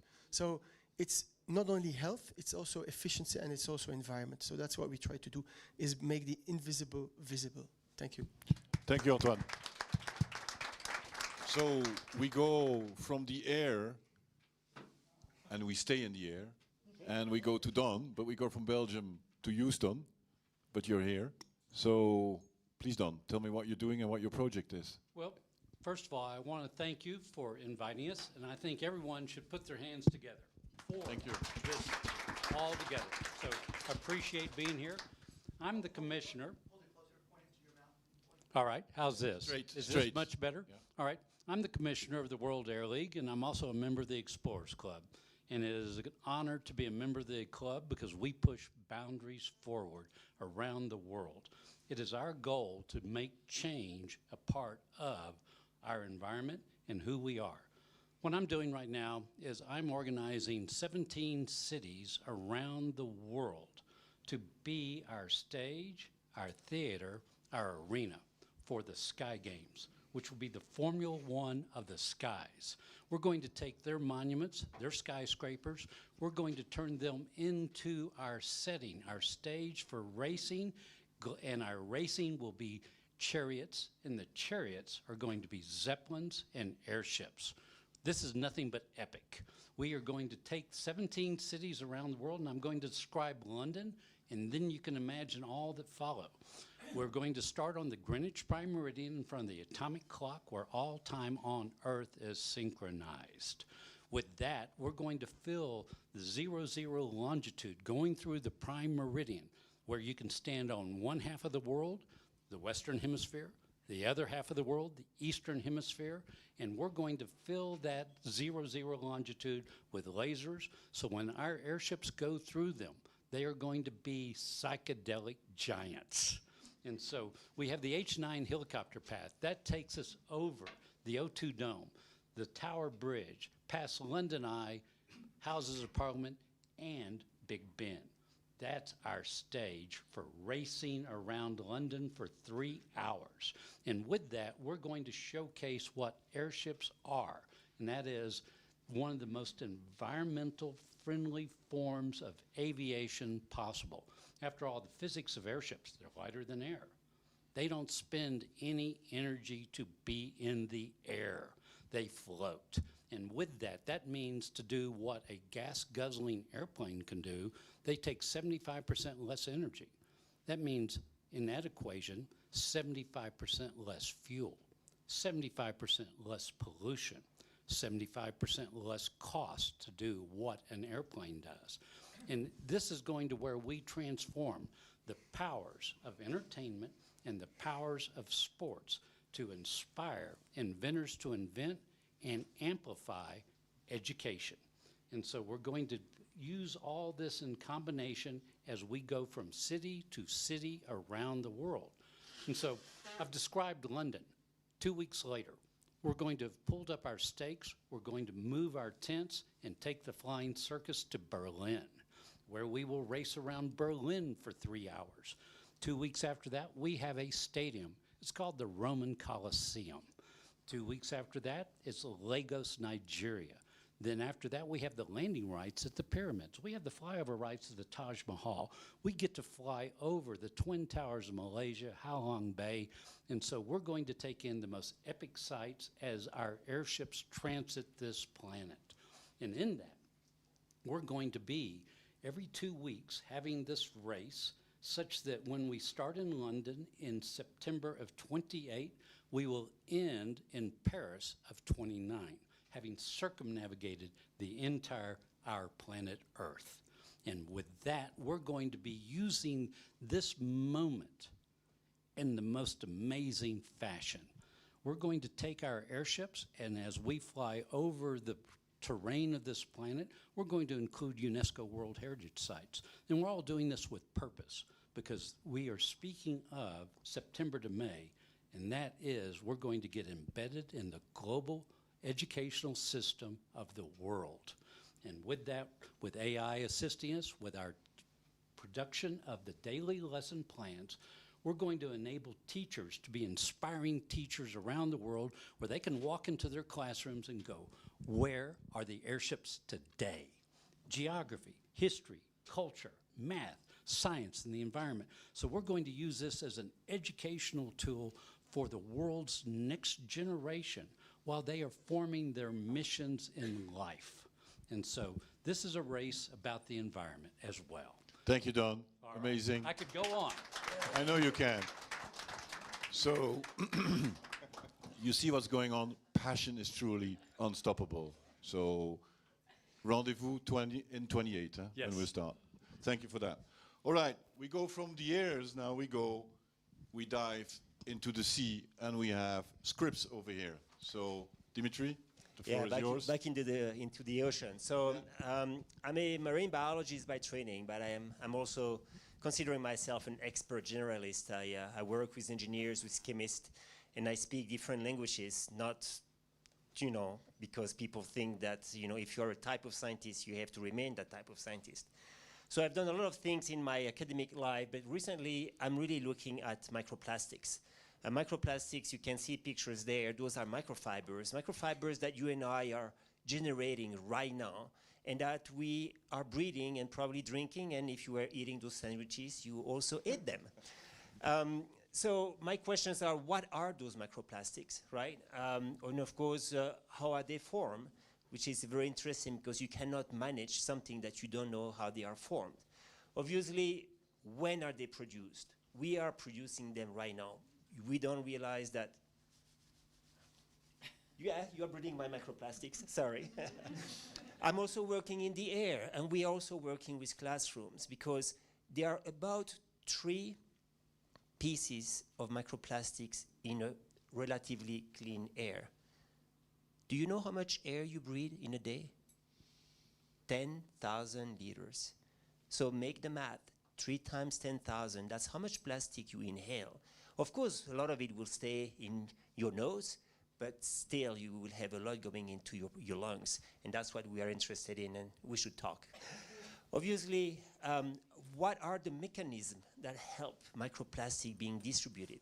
We produce them here, but how come that your cousin back in the village down the mountain or back in Belgium will actually breed them tomorrow, or maybe even drink them? Where do they go? We talked about the ocean. I am a marine biologist. A lot of plastics do end up in the ocean for the macroplastics, the big pieces that Katerina is helping collecting to avoid them going into the ocean. But most of the microplastic is produced in the air, and that's very important. So who is impacted is also important. I'm a marine biologist, so I do work with whales and fishes and other things like that because they also are breeding what we create. On top of that, we obviously have to take care of ourselves. Then the question that people ask, is it toxic? And we are using AI. We have a collaboration with AxonJ to actually predict where those microplastics are and how to manage them, and of course, obviously, how we can count them in a very automated way. So these different focuses and these different questions are, empowering citizen scientists and students like you guys. We are all students, by the way. Using, of course, education, but we have to focus on solutions. We cannot just think about that's the problem and describe the problem. We also have to work on solutions. And so we are here today to provide at least one solution that we can all be part of so that we can save this planet. So thank you. Thank you, Dimitri. All right, so you heard it's a lot about also data collection, whatever everybody is doing in the air, in the ocean, on our planet, on our balconies, everywhere. So at ActionJ, what we're doing, all our algorithms are based on nature. So I'll give you a simple example. We are using a feedback loop, so we're predicting company behavior. And with this company behavior, this is based on a cocktail of signals. And you see the signals, it's full transparent, and you see which signal has what weight in the algorithm, and you can give a feedback on that, and you're reinitiating the loop, so it's called reinforcement learning. But to give a simple example, the inspiration for reinforcement learning is coming from nature. How ants are looking for food. There's not a general ant that says on your balcony, hey, all my fellow ants, we go there to find bread. No, they randomly go out. And then one ant stumbles on a piece of bread, goes back to the nest, leaves a pheromone trail and says, there's bread over there, or there's something to eat there. There's a second ant that stumbles on that trace and reinforces it. Yes, that's correct. And you can do the test on your balcony. You'll have like a highway of ants at a certain point. Take the bread away and it dies out. That's what we call Darwinism as well. So you have lots of algorithms that are working like that. You have bad algorithms that are using, like ultrasounds. Look at neural networks. They're based on how your brain is working, etc., etc. So we think that all the answers, also AI and data-wise, are laying in nature. So that's our common red line that we have. And the thing is also, we need to learn and go back to nature to find better solutions, because the other thing is as well, nature is very resilient. The problem is we're shifting the planet too fast and nature cannot digest that. But nature has always a solution.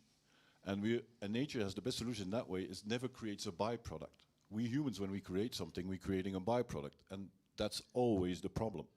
So that's also something that we need to keep in the back of our mind. So what we saw today, we saw water with Katerina and Dimitri. We saw air with Antoine and Don. We saw land with Marina and Werner. We saw technology, AI, and basically, you know, like those all floating together. And on the next slide, we want to announce something that we're going to create. It's called CPR for the planet. Because like we said in the beginning, you know, like we don't want to work in silos, but today's science is working in silos. But they start stepping away from that because pollution is not working in silos. We have earth, air, land, etc. It's all intercommunicating. And that's why we think we need to pull that together into CPR of the planet. Maybe, Dimitri, you can explain that a bit? Yeah, so currently, you know, for the last many decades, science has been operating into silo more than ever. So you are doing medicine, you are going to become a liver expert, you are going to be a skin expert. Yet your body, it's not just a liver. You have to rely on other organs. The same for the trees. You are planting trees, and to keep the forest healthy, well, you need to take care of the soil, right? And so the concept here is that we are pushing science into silos, and we have to break apart those silos. It is important to understand the content of each silo from bottom to top and top to bottom. That's very important. But once you know that, once you know your ecosystem, once you know your tree, once you know your organ, then we need to break those silos. And that's we start shifting then. Yes, exactly. And that's what the shift would be, to create CPR for the planet, where we are going to use what biology has done, which is basically gap junctions. A gap junction is a connector between things that are different so that there is a faster communication. So those gap junctions will help us now look at problems from where they start to their end through those different ecosystems. So we are now looking at this transversal analysis of problems through ecosystems. So that means that an institute for the CPR for the planet will be an institute that would be focused on a problem and hire people that can address this problem from start to finish. You have an issue with pesticides in agriculture, you need to work with a pesticide chemist, with a soil chemist, with a tree person, with an air person, all these working together and not in silos. I will be working on microplastics. I want to work with someone that is a polymer chemist that can start modifying the microplastics. But imagine they say, if they say on their end, we are modifying the microplastic, but at the end, their modification might help the microplastic to biodegrade, but it might also release something that will maybe kill us. That's not a solution. Working together is what's needed. And the CPR for the planet can be really used for everything one can imagine. It will be the best solution that we have to get out of the silos, talk to each other, and work together as a community like nature does. And we hope that you will be jumping on this train with us here at Davos, where we can start and launch the CPR for the Planet movement, and hopefully gather enough movement to make it happen. Thank you. Can you explain a little bit more about the whale traffic over there? So that's as a concrete example. We talked about microplastics with Katrina and microplastics with you. Yeah. So we work on whales, and as you might know, a lot of people like whales and dolphins, and a lot of them are found, hit by boats, because the maritime industry has set lines of boats. So when you go here, when you come and drive somewhere, you have your Google map or your Waze. Why don't we have a Waze that will be with the traffic of the ships together with the traffic of the whales? We will use, obviously, AI to predict where the whales will navigate, at what time and at what time of the year, certainly at what speed. So we need to work with a whale biologist. We need to work with people that do, marine science and acoustics, and of course develop, this interface. That's the only way we can actually come up with solutions that are practical and that would help environmental aspects as well as the maritime industry, obviously. Yeah, and that's a new shift that you're seeing, and Antoine was talking about also that is measuring inside and measuring outside and see how you interconnect that. That's going outside of your silos. Same with whales, same with microplastics, same with trees, same with zeppelins, etc., etc. So yeah, so that's the view on CPR for the planet. We're going to work with that. We'll probably have questions about that in a minute as well. So the aim is also to present that at different platforms, and Dimitri is going to present that also at different forum internationally. And we're going to write also some kind of scientific article around that to publicize that as well. So that's in the planning. All right. So we have now 15 minutes for Q&A. So Greg, are you ready to pass on the mic? So like the previous panel, for the people that were there, please state your name, what you're doing, and to whom you're asking the question. Yes, in the back. Oh, no, here, it's fine. Yeah, Greg, you were already running. And then afterwards in the back. Hi, is this on? Hi, my name's Shane. I build business cases with AI. I was pitching yesterday, but here's my question to you. I sold sustainability solutions at SAP for years by writing good business cases for it. So I'm hearing a bit of ROI here and there, but what are your thoughts on delivering more value proposition messaging for this initiative? To whom is this question? Anyone who wants to answer. Okay. Yes, you're holding the mic. Yeah, so I think that, you know, I'm sure you understand the value of bringing the community aspect to having a better value proposition, right? I think that a lot of people right now do not see the value proposition outside of their silos. And I think, again, breaking the walls and going from silos to silos and seeing the value proposition for the community, for society, is a mindset that has to be shifted. And it is not easy. Changing people is not easy. Changing you guys will be, right? We cannot do that in a minute. So this is what I think this movement has to be. It has to be a movement rather than a structure that we impose onto people.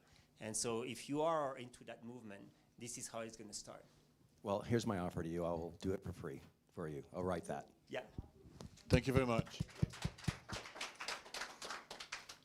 In the back, sorry, there, in the back. Yeah, so it was, yeah, you go quickly, yeah. Well, thank you for having such a wonderful panel. It's like you've assembled almost like the Avengers in terms of biodiversity. I'm Ishan. I run Ecodus, which is more climate change based, more a capitalistic approach to climate change. And I built 16 products, and sadly I failed to address biodiversity. So very broad question anyone could answer, but what do you think the most upfront mitigation of risks in the context of biodiversity is? And another follow-up question is, I think nature will always find a way, life will find a way, Jurassic Park taught us that. But how do you think humanity will find a way alongside nature? Okay, I love those two questions because they're really connected with reality. And I want the dinosaurs in business, not saying age, in the panel to answer those ones. So get your Jurassic Park out. Thank you for calling us Avengers of nature. And it's very nice, thank you. Well, I mean, biodiversity is so broad. I'm sure you know the planetary boundaries, and the biodiversity is one of the very important 9 planetary boundaries. What I think personally, and of course there are certainly other very good answers to this question, but the best way to mitigate, I think we need to reconnect with nature, because everybody knows, you know, when you learn to love something, you protect it. And if you spend time in nature, and that's what happened a little bit the last generations, is that we went to live in cities and etc. and everybody's getting concentrated in cities. We lose contact with nature, and we forget about everything we can learn from it, everything it brings, you know, whether it's for pharmaceutical solutions. I mean, like Jean-Philippe said, nature has already invented everything we need, actually. So we need to, that's one thing. Of course, there are many other things, but one thing is to reconnect with nature and then we never lose ourselves. So that's my Amazing. Yes, Werner. Yeah, I You're want the to second dinosaur to answer. Yeah, thank you. I want to add something what Antoine is saying. When I started practically almost 20 years ago, the local population didn't want forests. Because a lot of youngsters, you need to know in Africa 75% is younger than 30 years. They didn't know anything about forests because they were used to Sahelian land. So I needed to convince them. And I convinced them by promising them, once there is a forest with biodiversity, they will increase their welfare. And now these days, villagers are coming to us to ask, when are you coming to plant trees? So it's just to give hope and realize that hope, and then you can connect. Yes, thank you for this, Werner. The first thing, if I can say, is the first one is biodiversity was a word that nobody knows since a few years. I give a lot of conference of that in university and schools for children to sensibilize with workshop, and nobody knows what does it mean and what the impact. So it's normal that we have first of all to organize workshop, fun, and reconnect to nature. Exactly. We need to first understand your ecosystem. To go back to the next question in 1 second, I think it's very important to have a business model, to have proven an ROI, because otherwise nothing is going to fly. That's why I need to specify, you see whale traffic, because it's slowing down boats. It's not only having an impact. So you need to point that out. You need to work with that. You need to build around that, shows ROI figures, top line and bottom line. So this is really, like, we're not escaping that. That's how the world is working. Point. So yes. Short, because we have 3 words. Biomimicry, how to learn with nature, not on top of nature. That's 2 words. The last one, One Health. The One Health movement is that healthy society can only be well if they have a healthy environment. And that comes with the biodiversity and other things like that. Yeah, and that's already an ROI as such. Exactly. Huh? And if we take care of that, we'll be good. Yes. Finally, your question. Sure, and thank you so much. Super interesting. My name is Simon Aboud. I'm doing a lot of things, but mostly a youth empowerment activist, if anything. And I'd love to drop the multi-generational conversation here. Obviously, you do have those very young people that only know what they know, which is very limited, and you have all the more senior, seasoned people that have all this reference of elements. I'm curious, CPR for the planet. As you're talking about the business plan, I'd love to hear if you already thought about the communication aspect and the multi-generational engagement. The answer is yes, and it starts with the very youth, as you know, because us older ones, we already are set in our mind, and it is very hard to change us, right? The new generation is who we can impact and have new habits being built into what they would do every day, making them aware of the weaknesses of the system of today so that we can have better systems. That's mine. Yes. Somebody else wants to answer this? I Don? can answer. Speak straight into the mic, Don. All right. What we're looking at doing with the World Sky Games is that educational element that is going to be a part of the world's next generation. We're going to be presenting to them the questions of their environment. We're going to be showcasing to them that by using lighter than air, we can eliminate our dependency on the infrastructure, the grid that is ever expanding. Because airships from the Arctic to the equator to the Antarctic do not need a road. They do not need a railroad. They do not need a harbor. They do not need a runway. And every government in the world which has that right-of-way expansion and everything that gets in that right-of-way, they destroy. This is going to be a way where children, the students of the world, can go and ask their parents, why are we doing this and why aren't we changing now? So the question on how we change starts with education. Thank you, Don. Amen to that. Next question, yes. Hi, everybody. Thank you so much for the panel. I woke up very early to come here and listen, so and it didn't disappoint. Thank you. My question is kind of for everybody. Who are you first? Sorry. Yeah. My name is Douglas Erickson. I'm the CEO of Kanga Wildlife. It's a conservation facility in South Africa that houses 90 animal species, most of them endangered. And I also am the founder of Project ZOA, which is a zoological open architecture aimed at creating the ecological intelligence data set for AI querying and AI alignment infrastructure. My question is a bit two-part, but the first part is, how would we get involved with CPR for the Planet as an organization to sort of fill exactly what you're talking about, the gaps in the data sets, but then also, what is your opinion on AI alignment in terms of an existential crisis towards biodiversity preservation? Thank you. Again, amazing questions. Send me an email. Yes. I'll answer to the first part, and then you can take over, and then maybe Antoine can answer to that one as well. Is very important is indeed we want to interconnect those data, and we want to work because like when we work together, we can like crossroads those silos, and we get more intelligence because pollution, whatever, conservation, biodiversity doesn't stop at one silo. So for me, that's a very important one. That's one thing. The second thing is, yes, you need to send an email to Dimitri, and then you can talk further, Dimitri. Yeah, we start looking at wildlife actually in terms of microplastic because it's global and how that affects the brain and other behaviors. So we can talk about this. Now, in terms of AI, we want to see AI as something positive in terms of how can we predict, for example, once we know air quality changing. Air quality might be full of chemicals as well as microplastics and dust. Can we predict how these clouds of particles that can be very damaging for your wildlife, the animals, the species you have, can be impacted and where it's going to go based on wind and other criteria.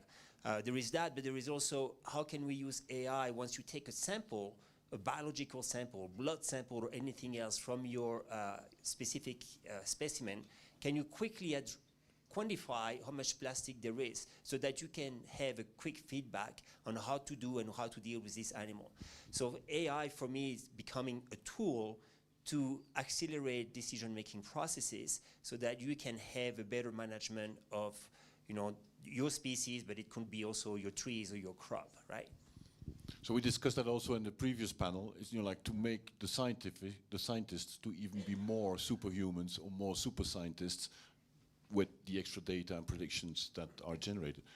Antoine, you wanted to say something about that? I think you did. Not please, really, but please give the mic. Maybe just a general thought about conservation and anything actually we discussed today is because I founded 20 years ago a company specialized in climate action, and we developed like 15 climate projects in Africa, and we've been busy with all types of things that actually value carbon. And for whales, it's the same.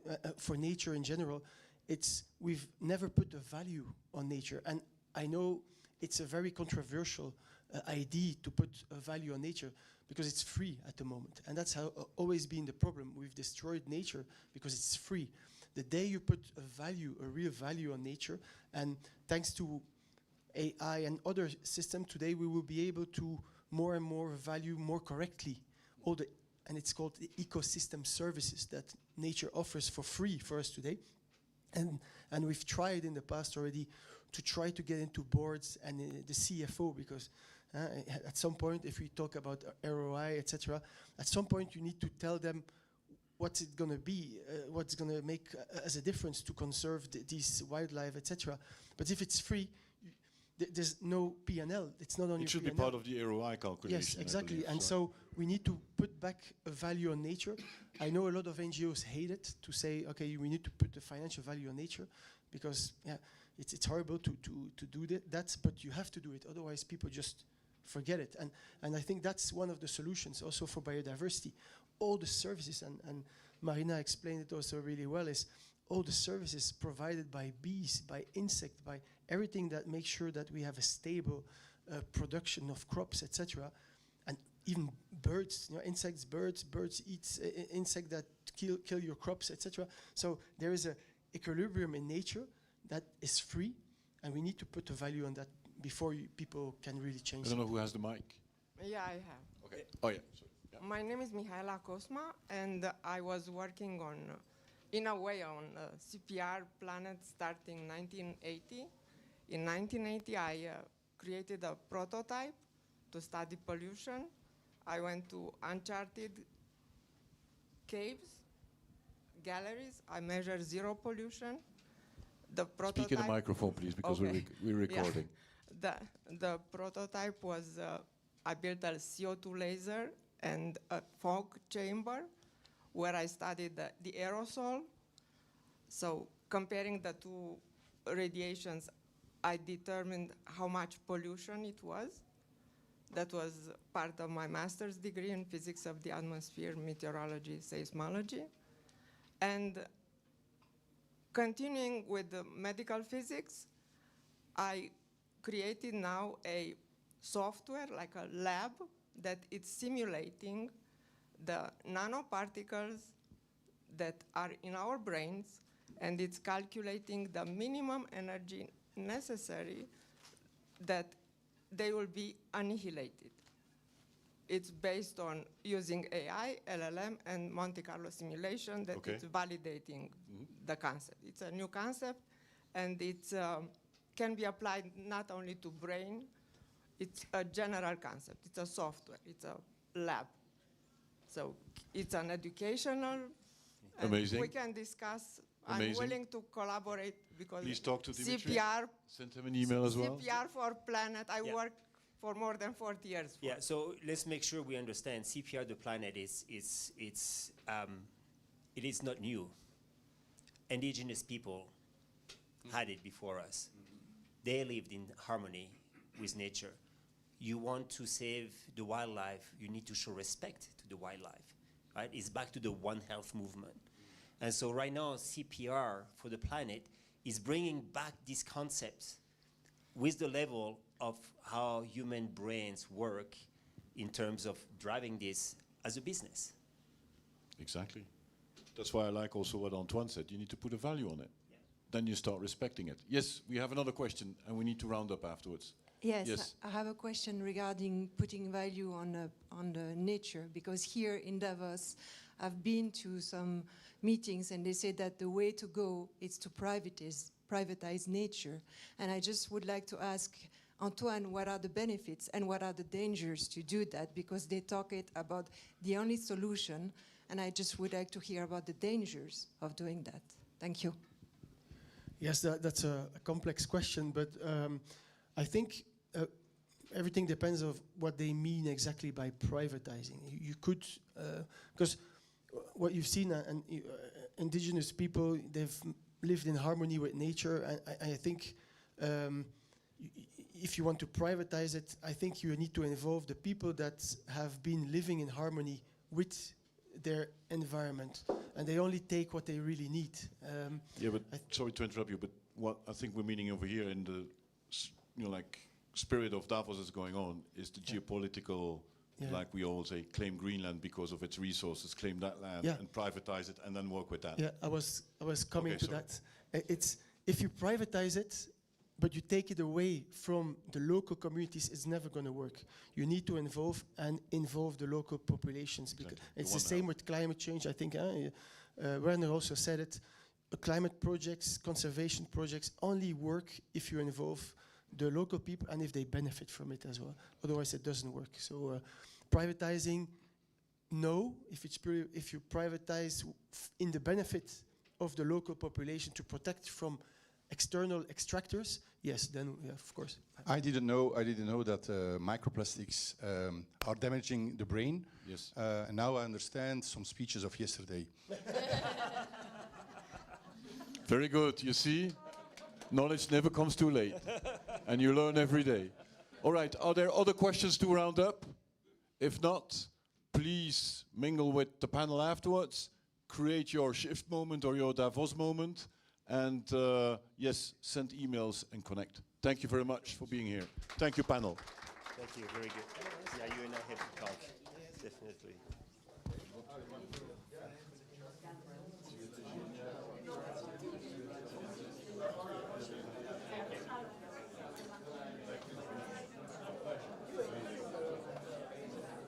He's from Houston.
dat doet hij wel natuurlijk.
When it comes to cereal disease protection, Prosaro Pro 400 SC fungicide from Bayer makes all the difference.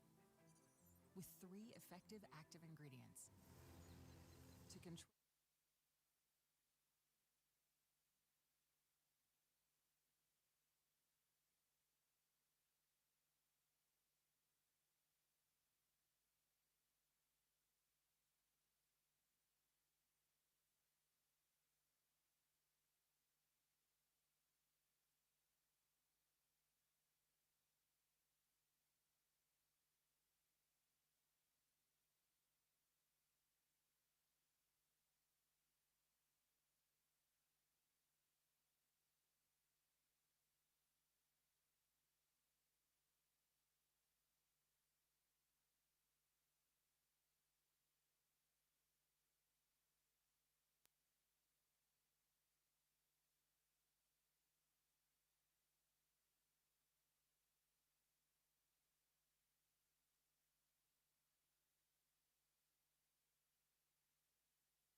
All right. Okay. Thanks for coming all at this ungodly hour. It's 1:45. Most people have lunch, so happy to see you all. Today we're going to talk about the future of healthcare. And actually it's my honor and privilege to have these very fine ladies and gentlemen up on stage as experts in their respective fields. So today we're going to keep an interactive panel session. But before we do, I just want to ask you a question. Don't answer it, just answer it in your mind, in your head. But it's a number question. How old do you think you'll be when you die? All right, everybody has a number in its mind, right? And then the follow-up question is, how old do you think your children or any other descendants will be when they die? Everybody has a number. Now, likely that number of your children will be higher than what you imagined that you would die. Now, actually, unfortunately, the reality is different. Since recently, for the first time actually in modern history, life expectancy in many countries are actually stagnating, even some declining. So this is a very unfortunate trend. And this brings us in quite a paradoxical situation in which we have these technologies, these tools, awareness, and still somehow we find ourselves in a situation where, well, we're no longer living very healthy anymore. So today, I want to quickly go around and discuss this broad topic.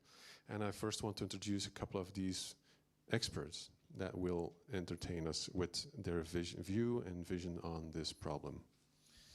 So, Anne. Yeah. So Anne is CEO of InnoHealth. They're building its technology platform, and caveat, I'm part of that startup too. And there we're building digital twins for personalized medicine. Anne began her career in technology, not healthcare, which is very interesting because she brings a very outsider view and perspective to the system that is in dire need of change. Her passion for health was sparked by witnessing how data-driven optimization transformed actually athletic performance. Perhaps you can share a few things about that later on. And you believe that medicine is at the turning point. We're actually in a true Kodak moment as we speak. So if healthcare is at the Kodak moment, Anne, what is the system currently blind to? You know, and how does technology at large actually can change that? Well, I think, as you said, there is some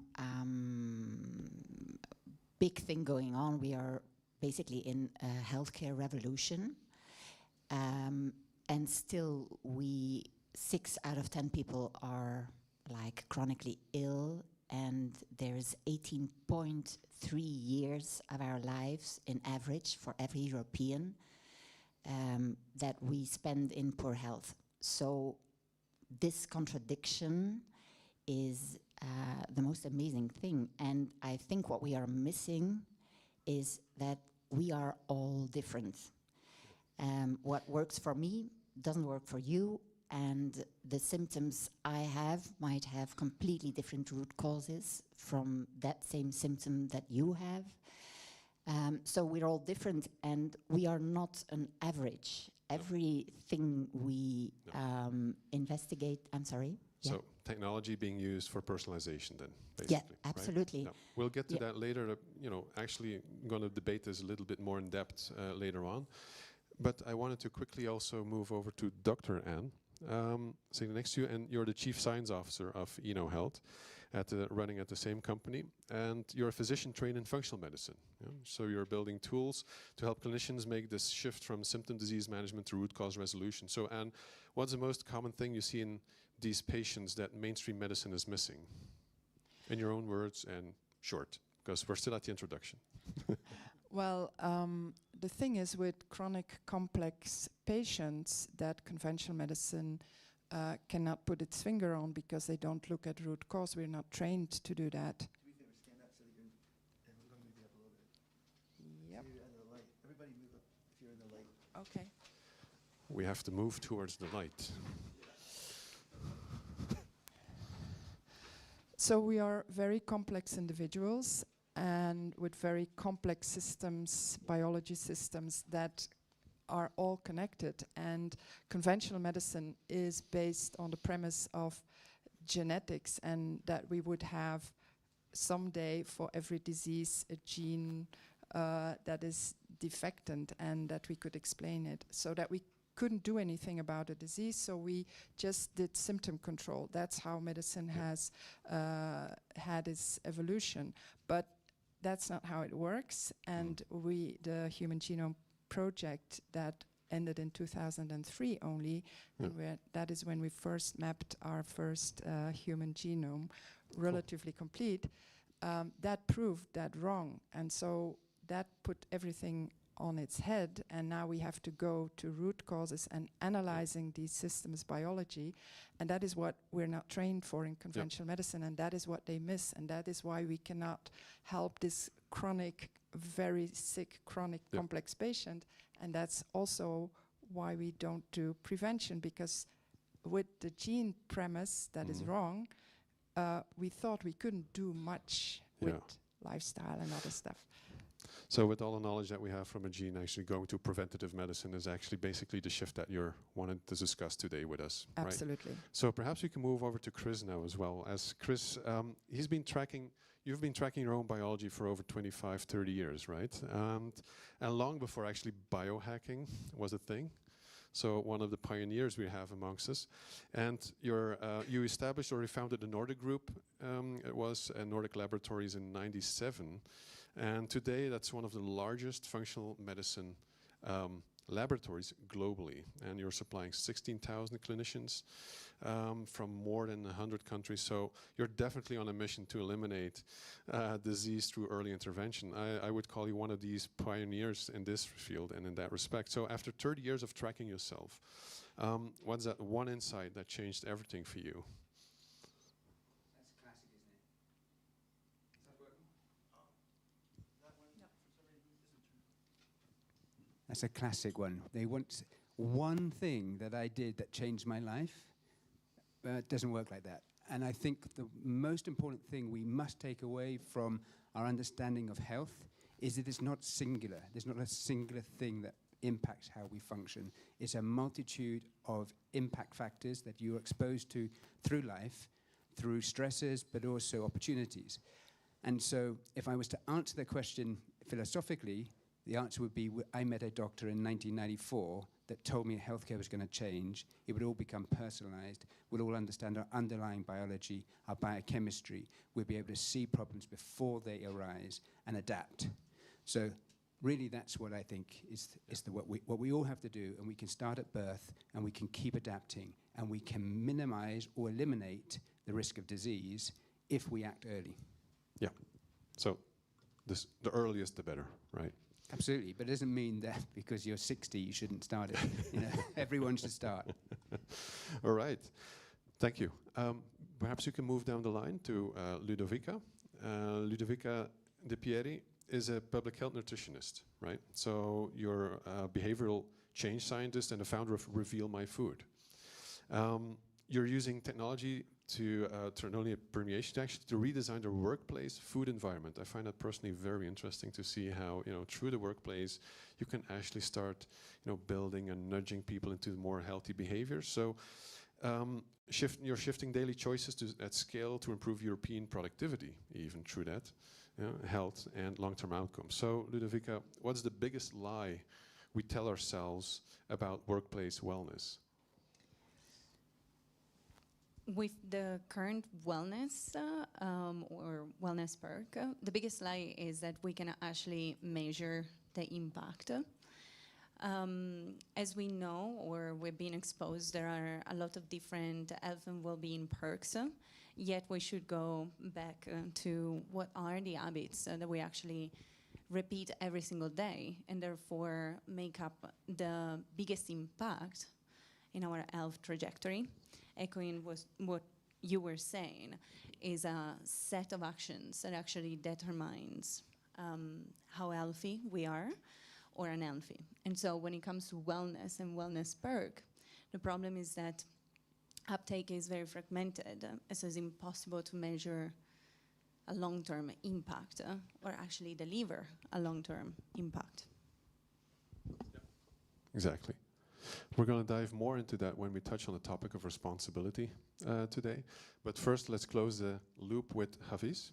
So, Hafiz Sharif is a serial entrepreneur with a background in antitrust law, sleep environments, and smart real estate. This is a very interesting combination. So, you recently founded Ariel AI, and you're rethinking a response to how our environment, and more specifically light, temperature, and ambient surrounding actually shape our health. So you believe that the next wellness revolution won't be wearable, but actually it will be invisible. So what's invisible in this room right now that's affecting our health as we speak? Am I allowed to say Greenland? Or, there's a kind of... You're allowed to say anything. Yeah, okay, so there's a social reality we all inhabit that is probably affecting our health in quite a few ways. But actually in here it's quite easy. And this probably deserves a 10-second primer. Your eyes contain specialized cells that switch on and off depending on the amount of light they receive. So if you're exposed to daylight, they trigger, and then they send a little signal to a bunch of cells in your brain that tells you that it's day. And that begins a cascade of effects that tells your entire body. Every nucleated cell in your body has a clock in it that knows whether or not it's day or night. And that starts with your eyes. The threshold is it's called melanopic illuminance, and it's like 500. And in this room right now, the melanopic illuminance is like 30. So what we're getting is, by sitting in this room, what's literally not visible is sufficient light to tell your brain that it is daytime. So when it comes to the end of the day, when you're supposed to experience tiredness and all those other things are supposed to start turning on, like your digestion and your metabolome starts to change. Those things don't happen on time. So this is a way in which the invisible forces of our surroundings, which were baked in like, I don't know, 30 years ago into this building, are constraining our ability to be healthy. So that's just one small example, but there are many. All right. So the irony is, by attending this session about the future of healthcare, you're actually getting unhealthy. Voila. All right. So let's dive right into it. I think the first theme we wanted to touch on is responsibility, right? So, and I've taken a few notes by listening to and talking to you all the past few days, and it seems that the last 50 years we spent our lives destroying actually our health. We overeat, we undersleep, you overdrink. Be honest, who overdrank the last few days? Well, I know a few. Okay, so we have more medical technology than ever before. Yes, we're less healthy, right? So we're in this Mad Max moment. I'm coining your phrase, Chris. As some people seem to have access to health and some don't. And I'm not talking about clinical health, but like having a healthy lifestyle. And those without often have poor nutrients, resulting in poor brain functions, resulting in poor decisions. We could actually argue that many of the world's problems could come from, poor nutrients and poor lifestyles. So the question is, who's responsible? Individual or the system that surrounds us as individuals? So the primary question would be, are we unfairly asking these individuals, the humans, to become experts in their own biology, or while leaving them in environments, that are unhealthy and promote unhealthy choices? And is the making of healthy choices becoming nearly impossible? So a multi-layered question. Who wants to go first? Yeah. I see Anne being very excited. Yeah, no, it's obvious that there's a huge responsibility in society and in the systems and in the health system, etc. Obviously, that is the fact, but I would never, ever give away agency over something as powerful as your health to a system or to a government or to a... So I strongly believe that this agency lies within ourselves, and I think the narrative should change, because we have much more power over our health than we think. I was just talking to Anne. My mother is 87 years old. I took her to the gym last year. She now goes every week to the gym because she didn't want to go in a home. And I said, you don't have to go in a home if you keep muscle. So just go to the gym and you can. And she didn't think it was possible to make muscle mass when you're 86. It is possible. So there is, and that changed her mind, and that shift made her do different behavior and go to the gym. And so I think this information should have gotten to her in one way or another, and that would have motivated her. And obviously, generic advice is not something that works. So the more personalized, and with the more personalized data you can work, as in you can see you're moving, you're making progress, your muscle is growing, the better it works. So power to the people, I would say. And information, and disseminating information the and correct education. information, Yeah. then, right? Yeah. But often, of course, humans tend to be stuck in environments like the work office environment, for example, that not necessarily promote such a lifestyle. Or look at us being in this well-lit room. So perhaps, Ludovica, when millions of people eat at work, because it's all good and fine if we know what's healthy and what not, but we eat at work, most of us do. Does workplace nutrition become a private choice, or is that one that, should be coming from organizations, or is that an underused lever in public health? What's your opinion on that? I think I would like to connect back to what Anne has just said. The individual has a certain level of responsibility once the environment that is being created around them is supportive of those newer behavior, going to the gym. So you talked about information and reaching people when it's most relevant. And so if we think about the workplace, you have actually a population representative sample that attends that workplace for their lifespan. So you have newer generation and you have people that will soon retire. So the workplace should be seen as an opportunity to level the health crisis and deliver the right environment in order to support the lifespan of people and the health of people. And so the responsibility should be proportionate to the level of impact that not being healthy has on your life or on the system. So it cannot, from my perspective, be solely cast upon the individual. A, because of limit of access to information. B, because otherwise we will be all doctors, and we're not, and we have created this profession to support us.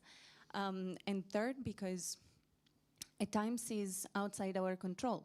The light, the example of the light, is the primal one, right? And the food available at the catering as well. If the environment around you is designed to support you, then your responsibility is to take advantage of that system. But a system needs to be in place. Yeah. Thank you. Chris?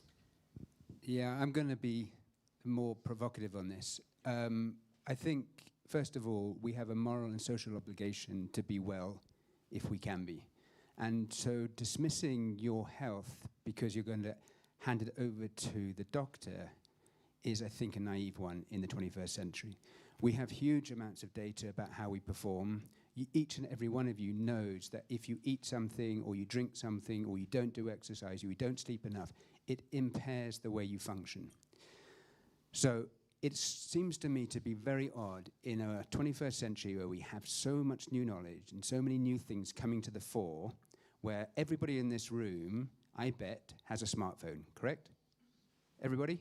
Yeah? Anybody doesn't have a smartphone? Amazing. So this is less than 20 years old, right?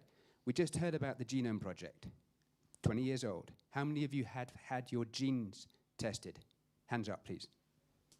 Okay, so we've got 100% of people in the room that's adopted a smart technology called a smartphone, but 5%, 10% max, who've adopted the knowledge we have about how we perform.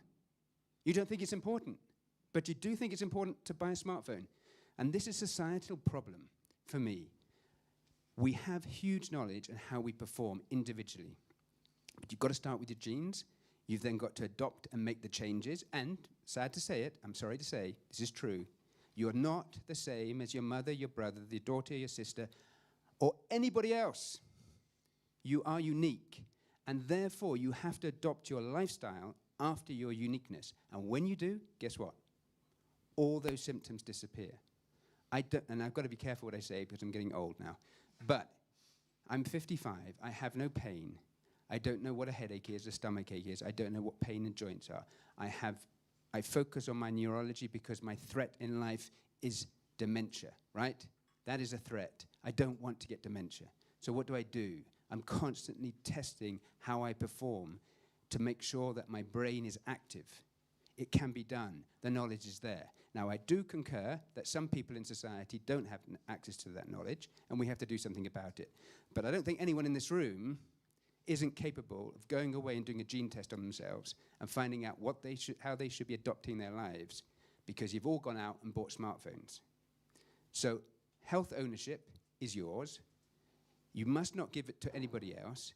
You must protect it, and you must do everything you possibly can to avoid disease. Can I very quickly proffer Yeah. a contrarian position? You're right about smartphones. Smartphones have had like several $1 trillion of marketing to force us to make them indispensable to our lives, or at least to seem so. 23andMe did a pretty big job of telling us that. But you used a really interesting word, right? It's a societal problem. So it sits at the interface between the individual and the society. So I think everybody in this room is a very high agency actor. I mean, you've all come to Davos, but my grandparents aren't. You know, there needs to be a framework or something at societal level that influences people to make these kinds of, somewhat more difficult choices. I agree, but the point is, I just demonstrated that there's so few of us who've actually done it, even though the knowledge is there. You're right, yeah, money's there. But as a 23-year-old, a doctor told me that healthcare was changing, and I went, okay, let's look at it.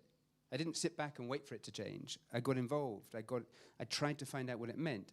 And do we have all the answers? Absolutely not. But we have many more answers than we did 20 years ago. And in the next 5 to 10 years, as the adoption of technologies are greater, the usage of testing becomes individual. We get the data. We understand how we perform. People's lives will be changed.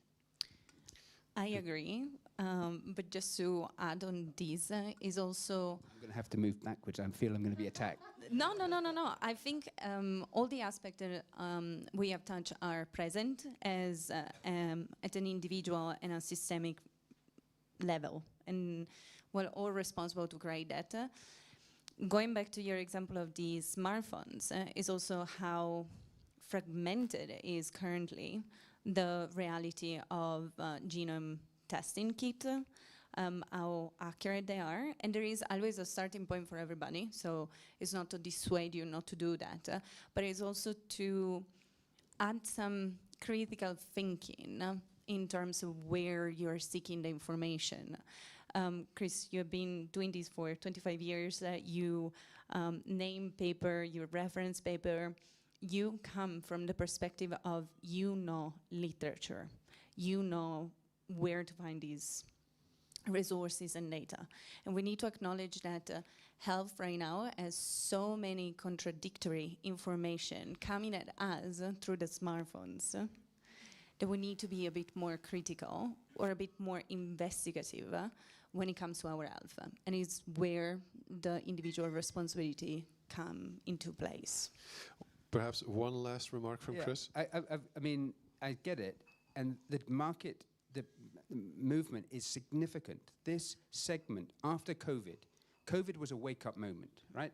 People, and I'm going to be provocative again, people that were sick, with a comorbidity, had greater problems with SARS-CoV-2 than people that were healthy.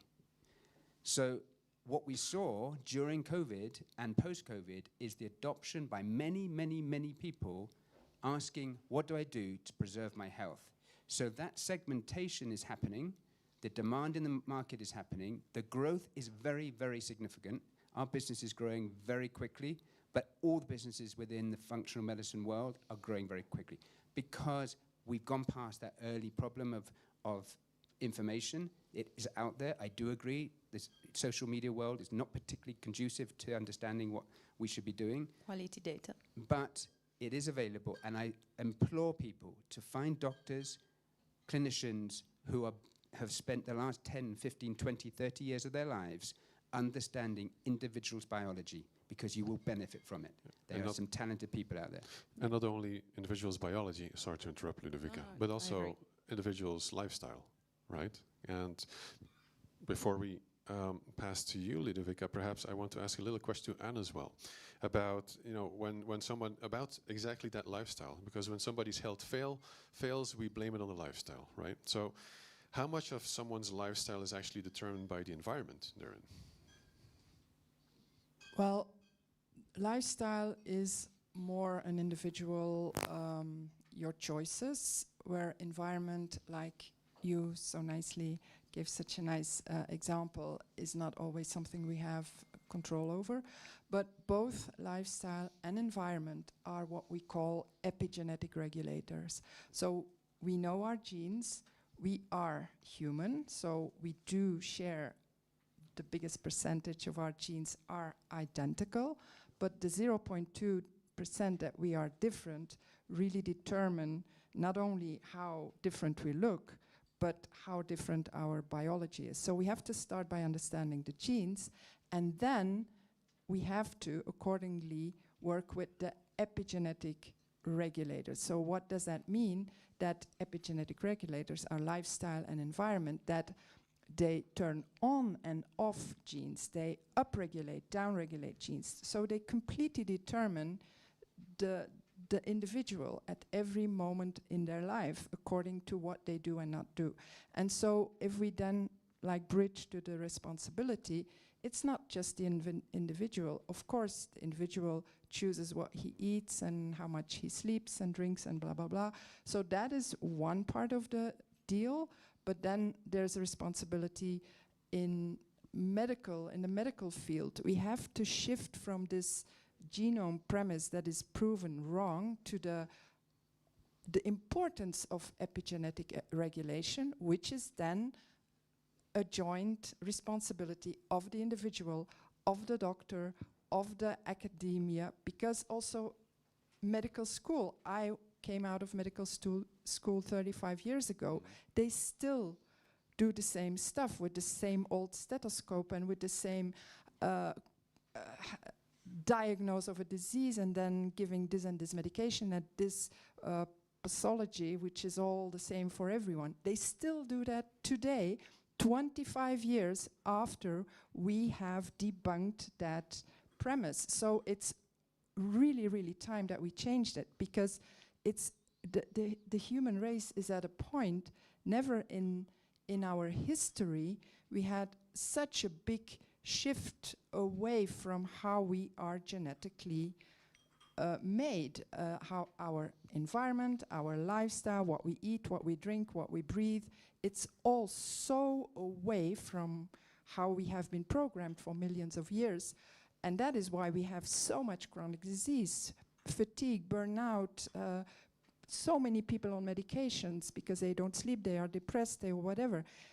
I mean, it's really, really time that we shifted. And on every single level, government, the schools, the doctors need to be trained in this area. And there's so little doctors that have this training. And if we don't bring it into the really medical schools, not just like this Institute of Functional Medicine and Functional University and blah, blah, blah, it's not recognized. So it's very difficult. I've been fighting against my colleagues because I was this weirdo that looked at shit to determine the microbiome of someone to help him with his chronic issues. So it was very difficult, and I'm very happy that I can be here in Davos after 25 years of trying, well, not 25 years.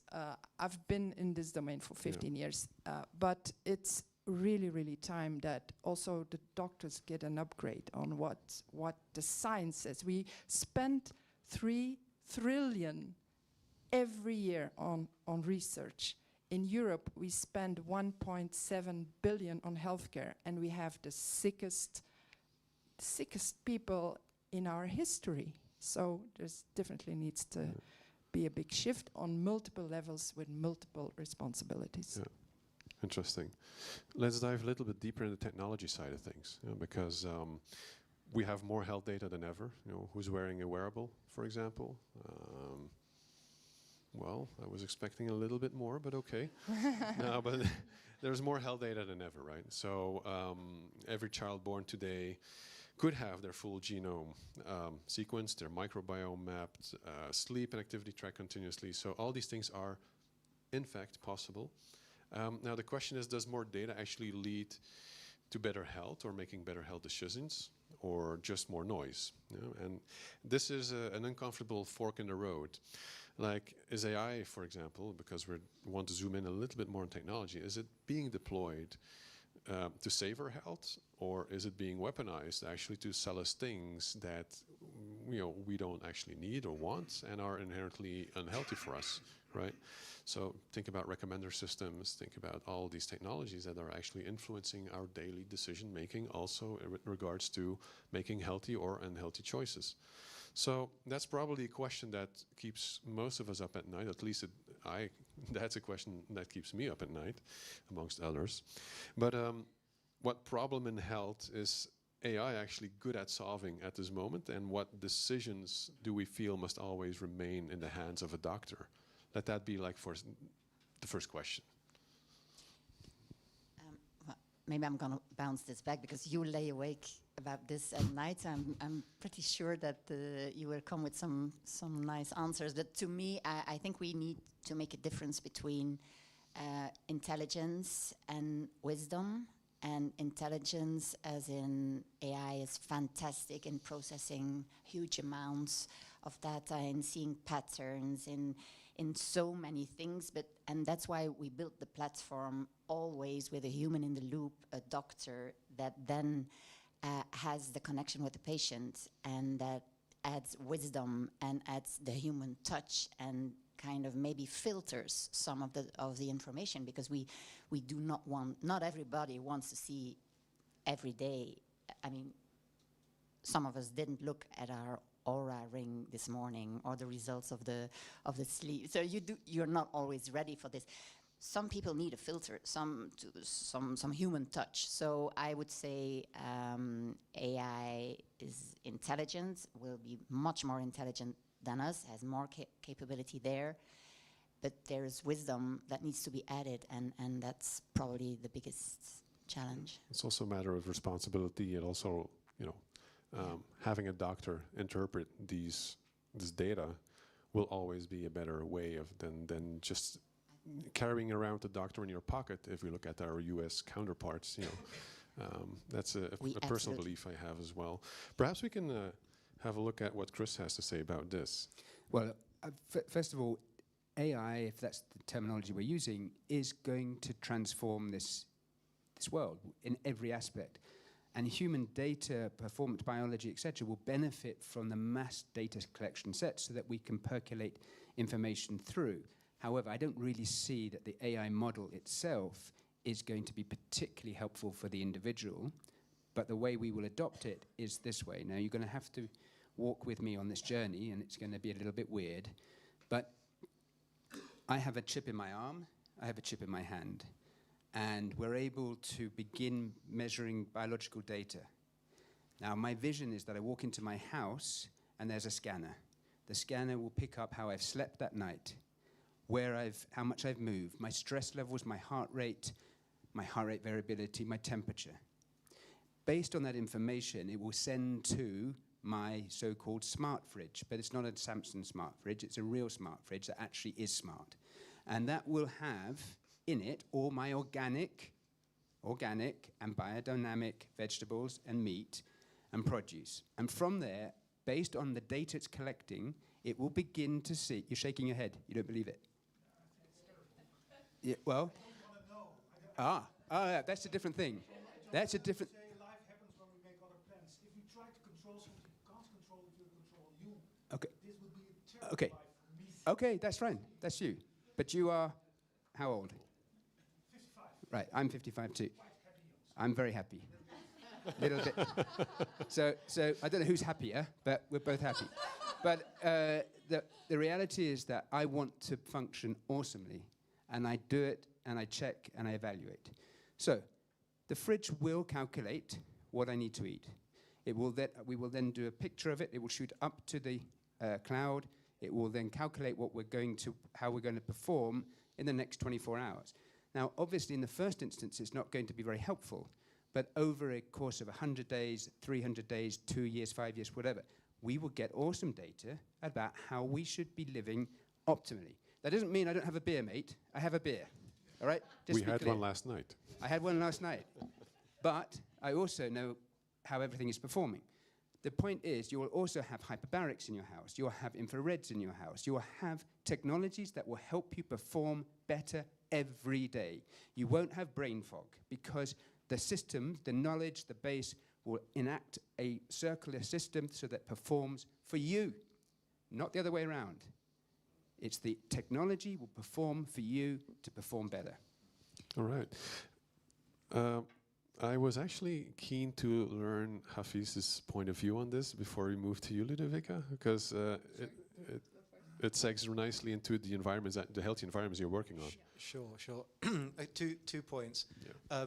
As you said, as Anne said before, it's a massive integration issue, right? So what we build is we're developing, we make physical hardware and software, and the software is integrating thousands of different data sources and data points to create what we call a circadian fingerprint, so matching the individual's physiology to their environment. And to the skeptic, who thinks that that shouldn't be relevant because I'm a human being, I'm going around, I'm producing my own internal data. Well, the truth is that we already live in an incredibly unnatural environment. We live in a highly homogenized environment where we take cars, right, which evolution just didn't account for, and we are in these standardized rooms. We sleep in rooms that are completely outside of the normal temperature bounds that we are evolved to. I don't say designed for, evolved for, right? Billions of years of evolution.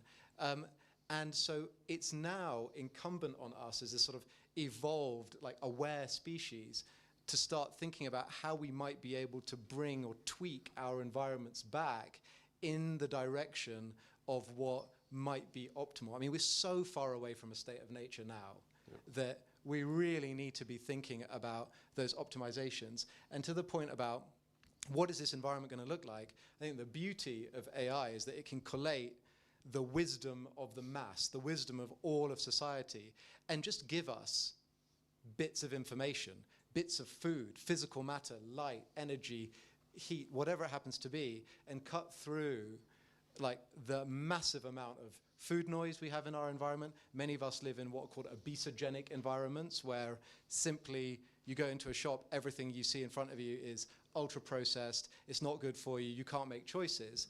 So having a kind of side brain that is distilling vast amounts of your information, these, you know, billions of little bits of information that we gather in a night from an individual with our contactless sleep tracker, and turning them into a way to cut through all of this unnatural stuff that we have around us. Interesting, and because there's a lot of data floating around, but one particular aspect of data, like nutritional data, for example, Ludovica, that's something that's hard to come by. Well, I was just wondering, it's notoriously messy, nutritional data, right? How do you actually turn in what people eat into actionable intelligence that people can act on? Yeah, so I would like to touch on the fact that living in this very artificial environment actually enable us to have access to new way of being nudged and informed of what is the right choice for us individually, you know, on a personalized level. So going back to what both Chris and Afiz has shared, if we were to imagine the future of AI and connected to the quality of data, we should think about an AI that we have been training on our data and nudge us at the moment of decision.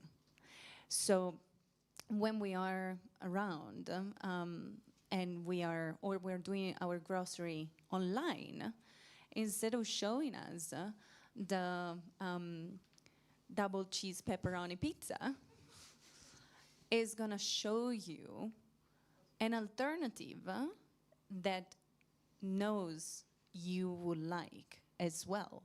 So instead of being seen as a forceful force that will permeate our life and take away our capacity to make informed decision, we should see this as an opportunity to have an ally that in a moment of confusion when we are decision fatigue would help us to still make a decision that is more aligned with our health.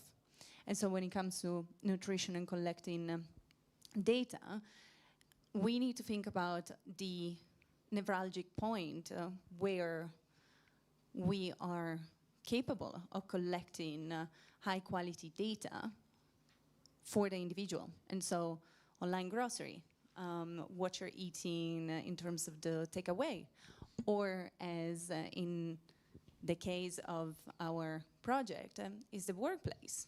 Because if you spend 75% of your time in the workplace, then having that point of your diet optimized every single day means that we are influencing your trajectory of life.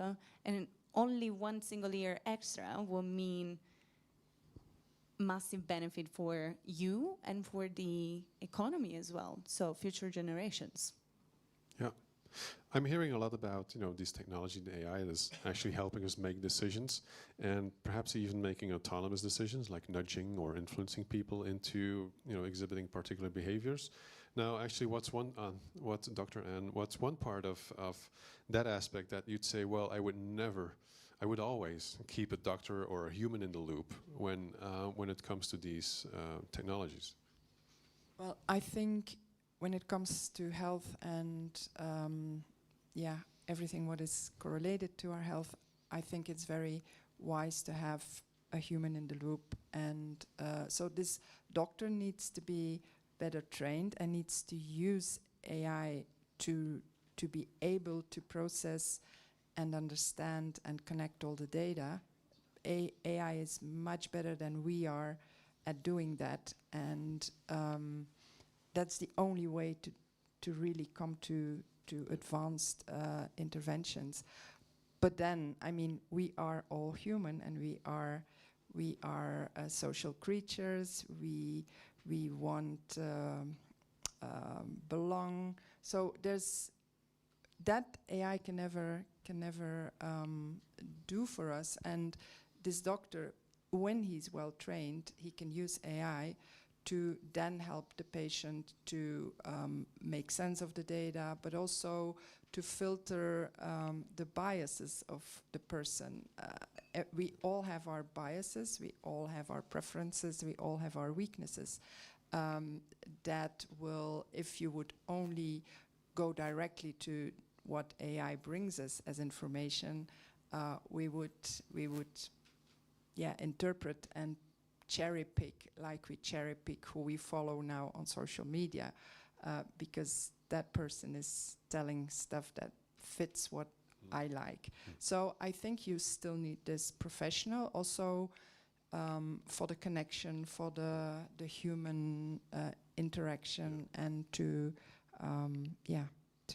have better outcomes. Yeah. So we're not really buying into the doctor in your pocket kind of approach. No. No, not at all. All right. No.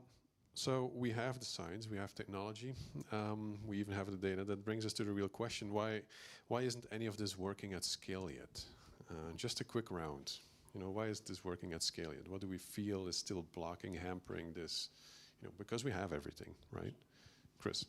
Yeah, no, I think, again, I've said it, it's because people haven't taken that responsibility and begun the journey, the data collection. But to Anne's point, Dr. Anne's point, the point is that currently you go to the doctor when you're sick. You go to the doctor and say, doctor, I'm sick, save me. But what if you went to the doctor when you were well and say, doctor, I want to make sure that I'm performing on all these biological levels? That data collection would start the process through time, so that when things begin changing, for example, inflammation markers go up, hormones go down, or your digestive system is blocked, you can go back and see historically what may have happened and what we can do to change it. That needs to be adopted, and it will be adopted in the next few years. We're doing a clinical trial at the University of North Carolina looking at preterm birth. 10% now of Americans are born preterm. But we've been able to adopt genetics and some basic biological markers and reduce that 10% to 1%. And we've done several clinical trials on this. It's not that difficult. It's data, adoption of the information, and change of what we call a phenotype, the outcome. So it will be adopted. There's a gap. We're all participatory. I don't think that we can sit here today and say we have the answers, because we absolutely do not, but we're on the pathway. And adopting this from a governmental level, a lot of governments are doing genome projects. At a healthcare level, we need to adopt a new way of going. You go to the doctor when you're well, not when you're sick. And then the adoption of the intervention that looks after yourself. And that will occur quicker than we think, because we have a lot of data. And I think Ludwika's point is very relevant. We walk into a supermarket today and we see who? Yep. We're in Switzerland, so we see Nestle, or we see Kellogg's. They're the people telling us what to buy. But why should they be telling us what to buy?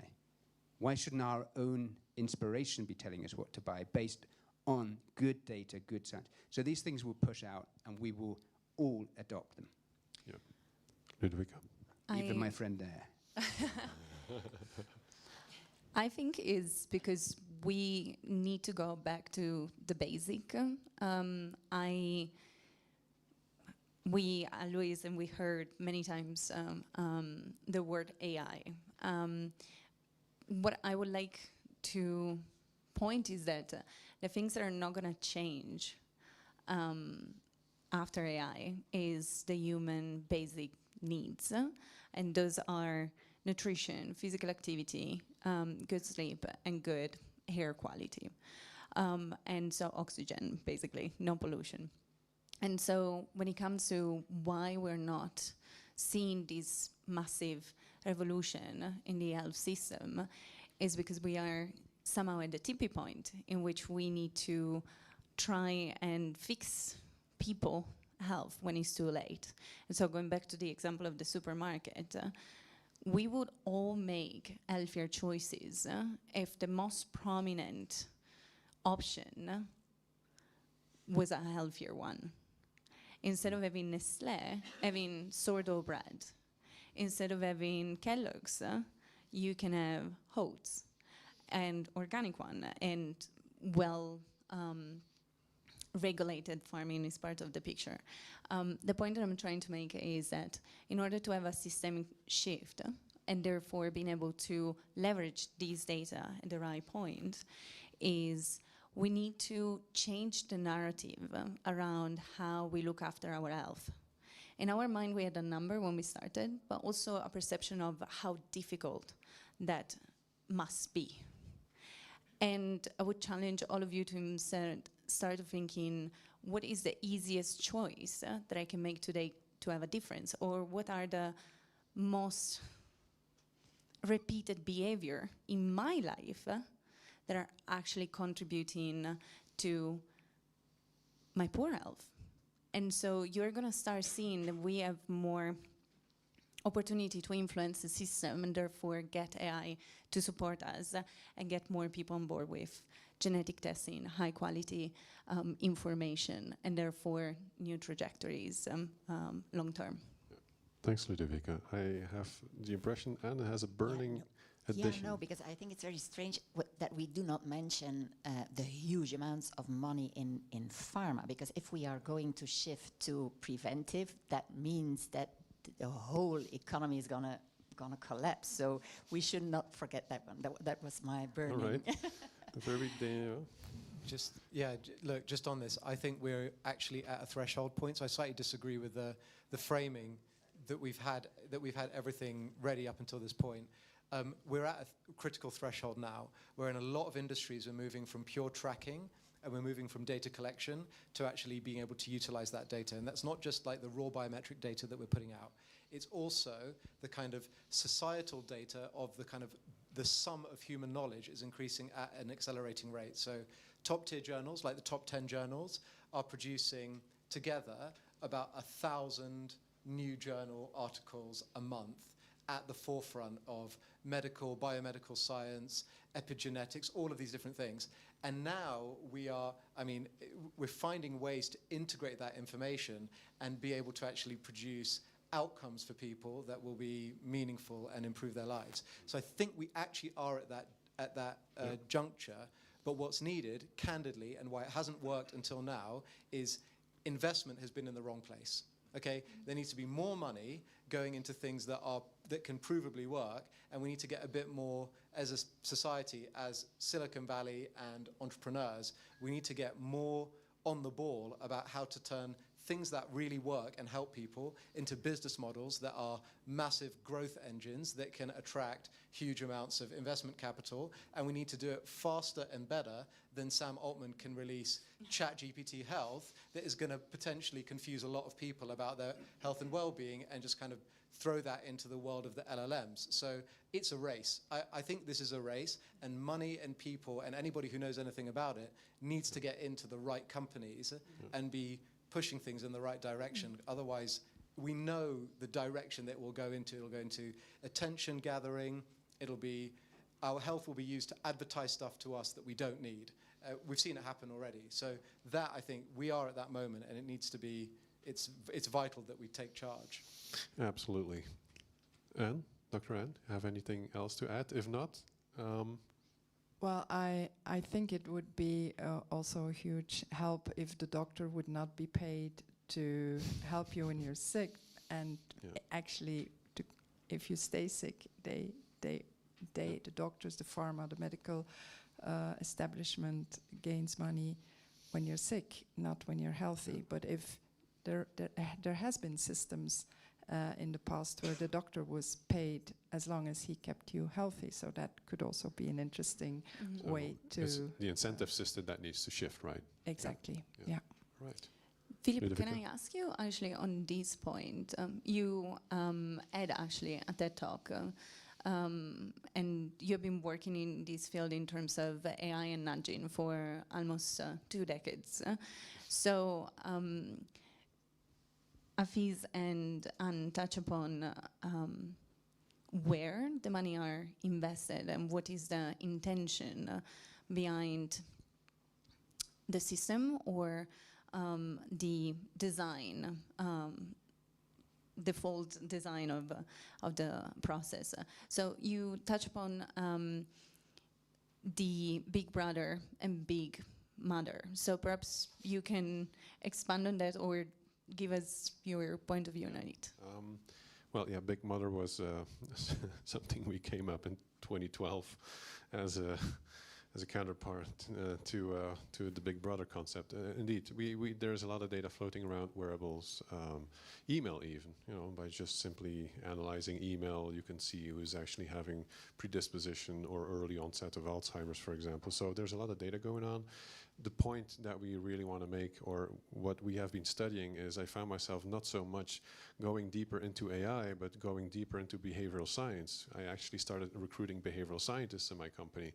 I started working with people that have expert knowledge in decision-making theory, because that's what it all boils down.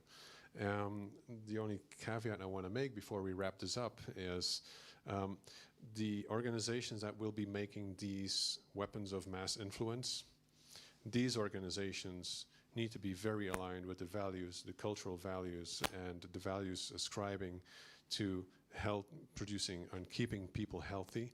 Because if not, I'm fearing that we might end up in places where ads will be pushed down our throats to sell stuff that we don't really actually need and might be detrimental even to our health. So what systems we use, what co-pilots, what LLMs, whatever the terminology is as it's evolving as well, please make sure that you pick organizations that behave responsibly and ethically with your data and actually are aligned with your personal beliefs and cultural values in terms of health. Well said. Yeah, well. I subscribe. This concludes this session for today. I hope you all found it very interesting. I know I did. We will be around, so if you have some more questions, please feel free to hit us up. Thank you. Thank you. Thank you very much. We're having 15 minutes before the Flemish Prime Minister comes, so be here. Trump just launched a new peace organization half an hour ago here in Davos, so be prepared for that. We'll ask the Prime Minister some questions about that as well. So 15 minutes break. Thank you very much.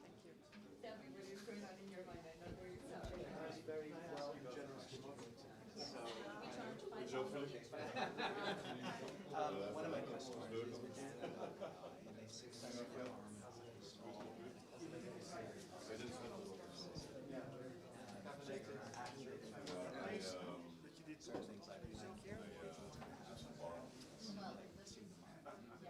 so with that data, should we do it?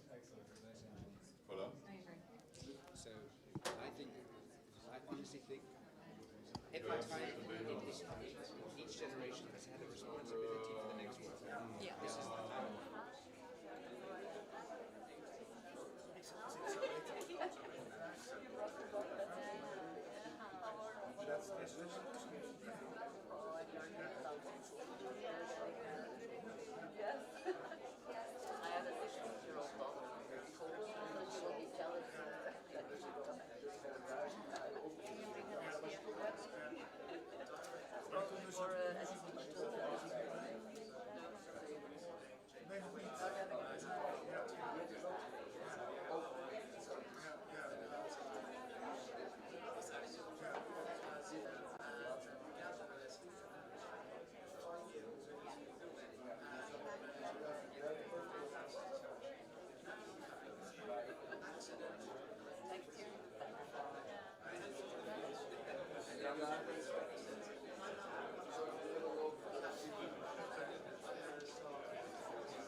That's all one person.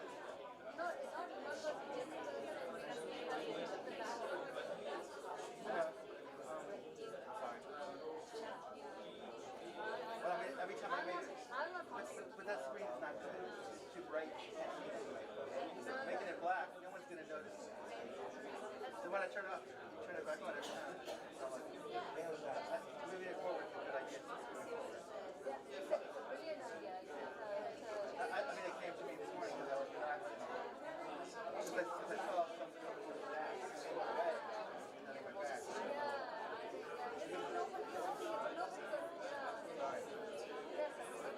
Next time. But for now, some people were tall. It doesn't matter. You guys can solve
And then we have Philip.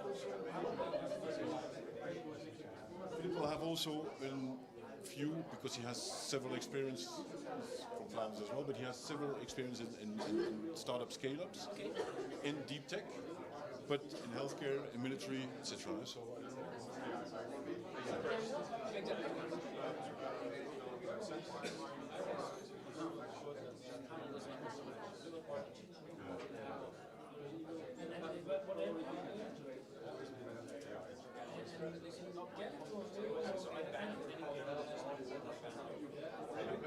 So that's going to be the discussion.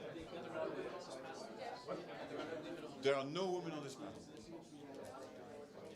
I guess well, you said not because if it was on my computer, I would actually I would choose somebody else. I have a very strongly developed women side. My wife does. But I'm happy you asked that question. Just ask it for like. Just use your life.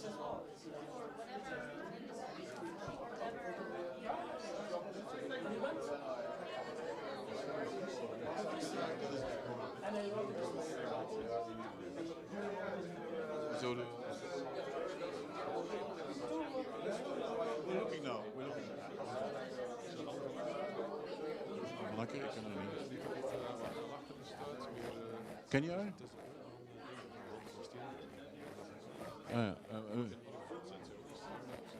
Wat?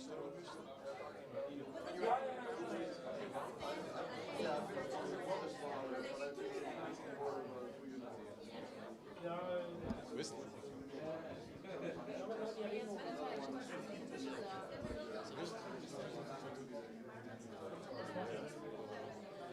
Ja, ja.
Alright. Hebben we genoeg stoelen? Ja.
Missing a chair.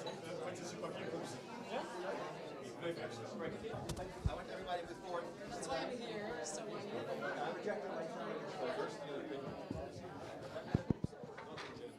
We're gonna start. Can I ask everybody to come and sit down? Can I ask everybody to come and sit down? Can you ask people not to be aware of the line? Yeah. Yes. Everybody has a seat.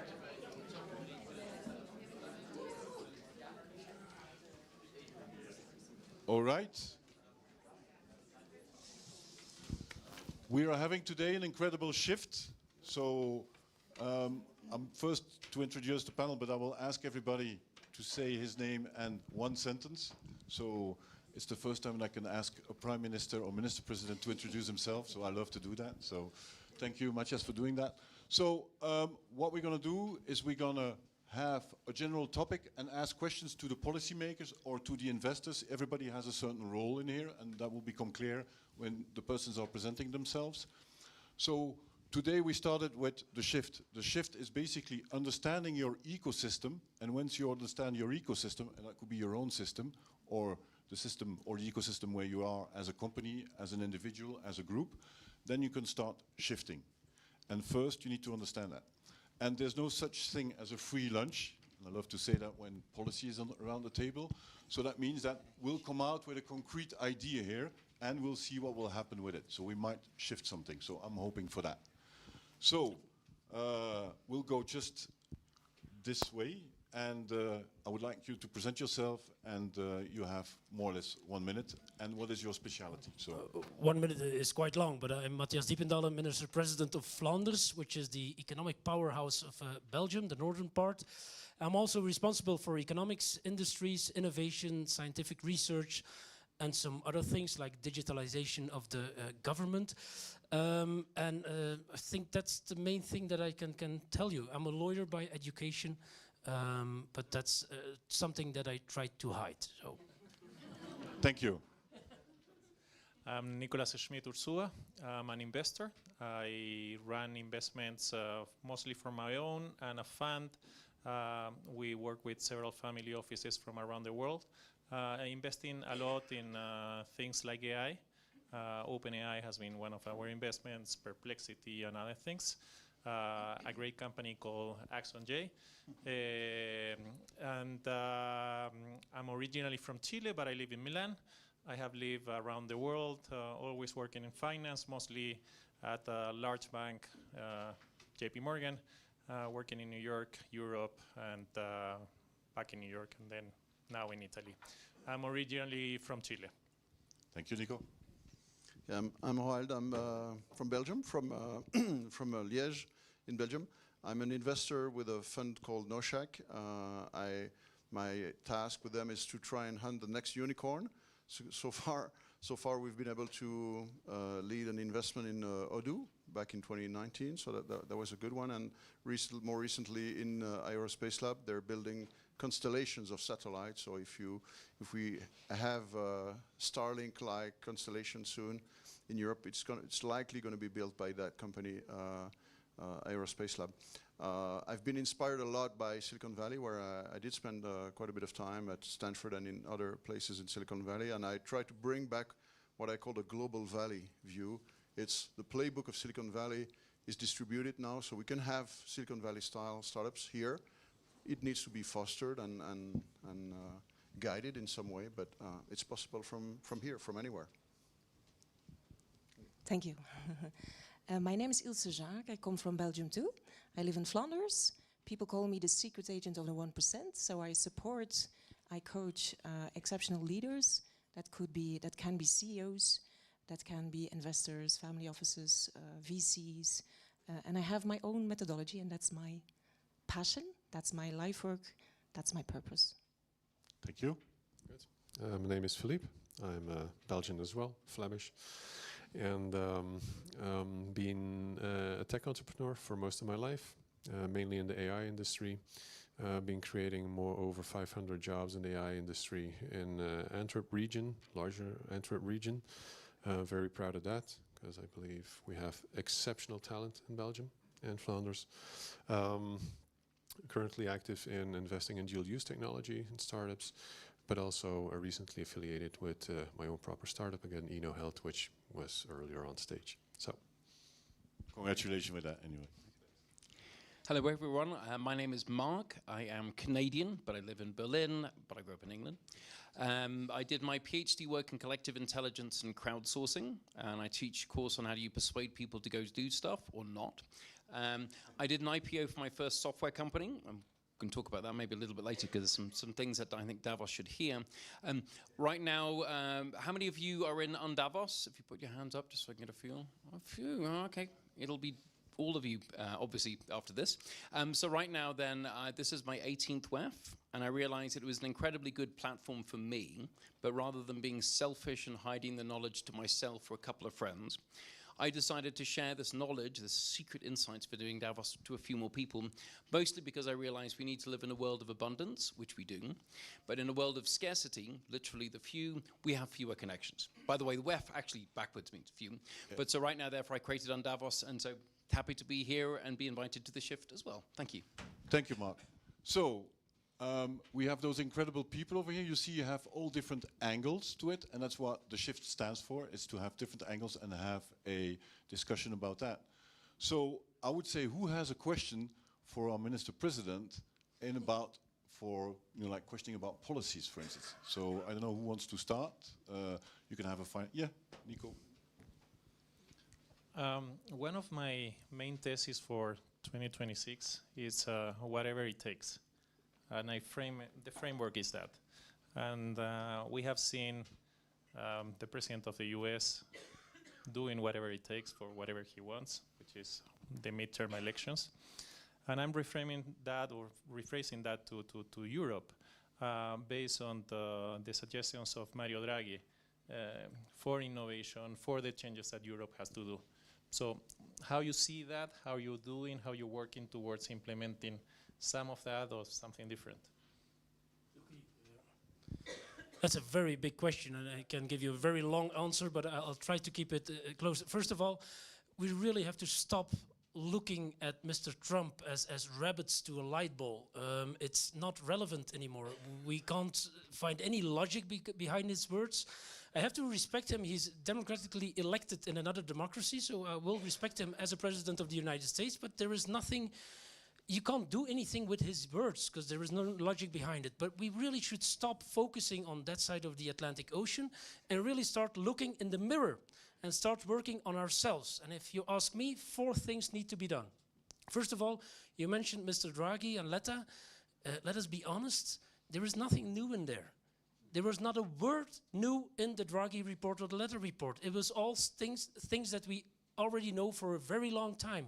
And one of the most important things is get that internal market fixed. You know that Mr. Draghi also read the report of the IMF, and the IMF said that the internal market within the European Union, so internal trade barriers within the European Union, if you would express that in a tariff rate, it would be at 40%. So a lot higher than the 10, 15, 20, 50, or whatever Mr. Trump is putting on us. That's 40% for goods, 110% for services. So that means that all economic gain is still here, open for us. We can still harvest it right in front of us. We don't need Mr. Trump for that. Enormous economic gain right in front of us. We can do that ourselves. So that's the internal market. Second thing is our competitiveness. And I'm very sorry, and I see the man in front of me.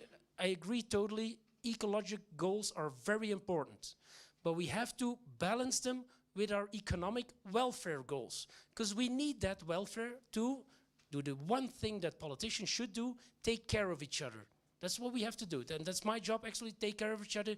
We need revenues for that. So our welfare, our economy has to do well to take care of each other, social welfare and so on. So we have to rebalance ecology and economy and so get our competitiveness again. We're not an island. We have to be competitive with other parts of the world. So that's the second thing is. The third thing is what I hate the most. And that's the fact that we need a military buildup. I hate it the most, honestly. But we need to do it. We know what's happening in the Ukraine. We see what's been happening in the north of Africa a couple of years ago with ISIS. And we also know that you don't play any role geopolitically if you don't carry a big stick. You can keep a low, silent voice as long as you have a big stick.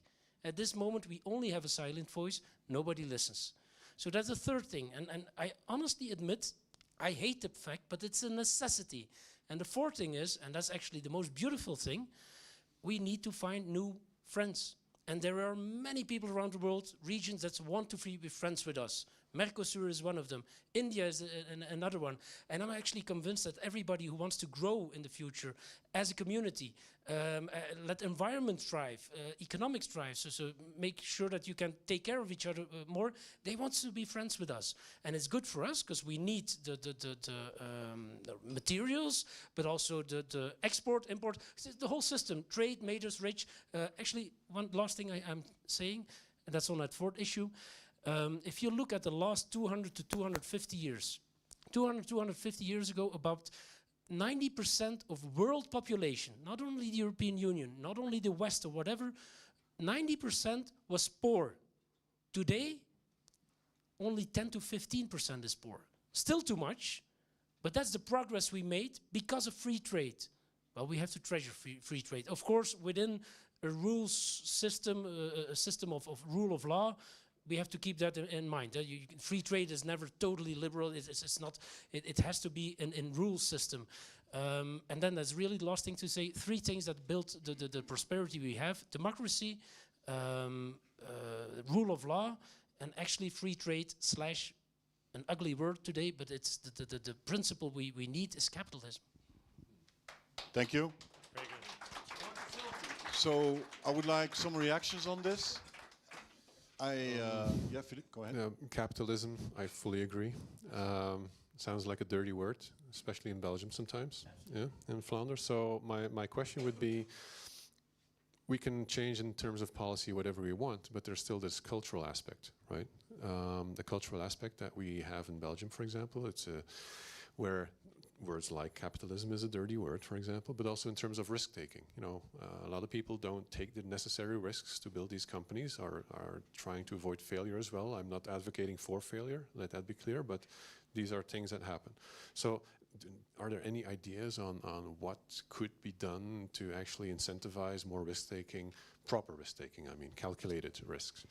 Let it be clear, we're not going to ask only questions there, so everybody can also answer. Maybe somebody else. Yeah. So. I take it. I mean, one thing that strikes me, I don't think in general Europeans are not risk takers. You don't have necessarily the right vehicles. And it's a matter of, we were discussing with a few, you invest in venture capital in Belgium, and you look for a Belgium venture capital firm. At the same time, somebody is investing in the same type of company, maybe in Finland. And maybe why you don't join forces is simply because you don't know each other, you don't distrust, or you feel more comfortable with somebody that speaks your same language and is in the neighborhood. So it's how you break those barriers, how you make it more easier. I'll give you an example also. Pension funds in Italy were allowed to invest in venture capital. Fantastic. Now, only in venture capital firms are investing in Italy. There's not enough firms for them to allocate all that capital into Italian startups. They need to invest across Europe. So you need to facilitate a vehicle for that. So I think very good point. Many times we look into governments. Yes. I think we have to look into ourselves as well. So that's why I wanted to river back this question as well, not always towards matches, but also, Mark, you're in contact with the ecosystem of Davos, which you see millions of ideas going every discussion, etc. So what's your take on that? How can we also put those ideas together pan-European wise? Well, I mean, I think if we look at Davos is for me, Davos is like a microcosm of the world, because it pulls the great, the good, etc., from every domain of society. What it's also doing at the same time is it's humanizing you. Because you can't just go upstairs, put your credit card down and get a room. It doesn't work like that. Many of you have had to hustle, do all kinds of weird and bizarre things. But what it's meant, though, is you're making human connections. And this allows the VC in Finland to meet the VC in Belgium over a nice beer at Belgium House, and then go do over here and over here and over here. Yeah, we call that the Davos moment, huh? Yeah, yes. Oh, definitely. And many people have had this Davos moment. So I think this is one thing. But I think Davos is also another place where ambition gets rewarded. I see there are a lot of people that are afraid to be ambitious. I mean, how many Belgian companies are there on the promenade? How many European companies are there on the promenade? There's one, SAP. Yeah. That's pathetic. But it goes down to people in your corporates need to be a little bit brave to say, sure, it's going to cost 450,000 rent for a week. But if India can do it, if these people can do it, why can't we do it? But I think, fortunately, this is a solvable problem. Very often, it just the idea didn't occur to them at the right time. The good news, generally, and from a complex systems perspective, my academic type background, is that people follow, and they follow anything. And right now, hopefully, there are people, whether it's in this room or outside, are currently thinking, wow, if Belgium House could do it, actually probably France will want to do it. But if SAP could do it, maybe some of your companies can do it as well. So I think we're just giving people ideas of what they can go do next. Because I think there are people with ambition. We just need to allow the flowers, the bright flowers, to grow high and celebrate them, take pictures and make space for other flowers like this to grow, instead of chop, chop, chop, chop, chop. I like when you describe the shift. What we're trying to do here is to give that podium to certain people to do that. And to look at each other. Yes, Ilse. Yeah, just a totally different question because we were talking about policies, obviously. When we talk about policies, regulations, stuff like that which is totally needed, absolutely. But sometimes I wonder what about the human connection aspect, because if you give people rules, they're just occupied with the rules, implementing the rules, creating rules on rules, talking less to each other, trusting each other less. So what is your solution for that? For somebody. Who wants to pick up that question? Too many rules. Yeah. Yeah. It's a dangerous question for a politician to answer, but and a lawyer. I was kind of hoping you would pick it up. I was kind of hoping you would pick it up. First of all, just allow me to answer the previous question. Very short. There are two kinds of people that like taking risks. Those two that have too much, and those that have nothing to lose.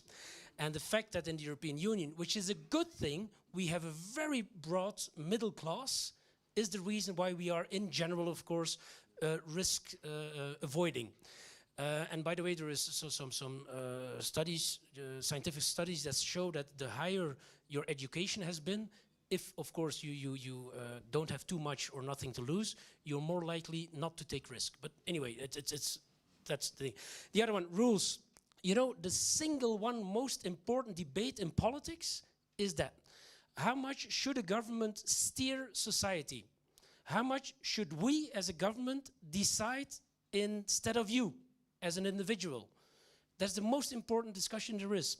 And that's I'm not aware of American or Canadian politics, so I don't know the spectrum there, but especially in most European countries, that'll be the discussion between the left side, who says that everything has to be decided by government, and we know it better. We know what's good for you, that's the left side, and the right side that says, and I'm a little bit more on the right, not only because I think, as I said, politics is taking care of each other, so there is somewhere a healthy middle path, but the right side is actually more, we have to get a framework.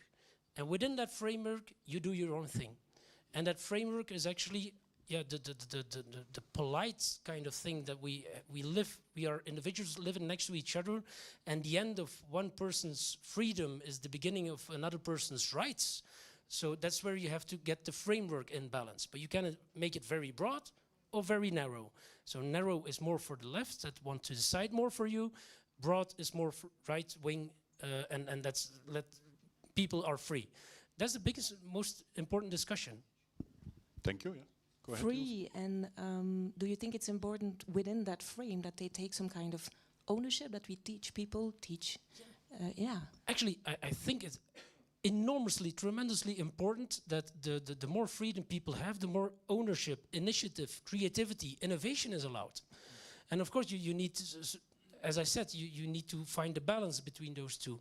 But without that, you don't have initiative, ownership, innovation whatsoever. Of course, but that's a big part of my job when I coach like an executive or an owner of a company, change the whole culture into ownership within the company. And I just know that on a big scale, it's so hard to do. So sometimes I wonder, how can we transform our total society in Europe and the West into ownership, you know? Yeah, but that's the question, of course, how much do we want to steer society? Maybe society is more something that evolves in a normal way. So. All right, are there, Mark, you have a comment on that? Yeah, so I think one of the sort of things, so Davos is missing something right now, and something's missing from this conversation. I'll stick China as the first one on the list. Because I think it's all very well if you look sort of comfortably at your own home, and if we could just survive and trade enough like that, it would be fine. The thing is, though, we have a global competition. The technology tools that are used by OpenAI can be used by DeepSeek, can be used by anything else.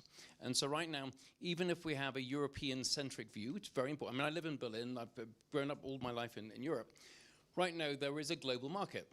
What I'm personally missing from Davos is China. I would like China to be here to set fire to our complacency. Because at the moment, I was talking to a German company and they built a drone. They wanted to sell it to India. And the Indian said, well, your drone is too small, it doesn't carry enough weight, it's 5 times as expensive, and it doesn't go very far. So right now, I think also, like, our European ecosystem is interesting. I think we coddle our early stage companies. I think Europe does a nice job, I wouldn't say a good job, but we do a nice job of helping create startups, but we create weaklings. We create people that can survive on €6,000 a month stipend and a free office.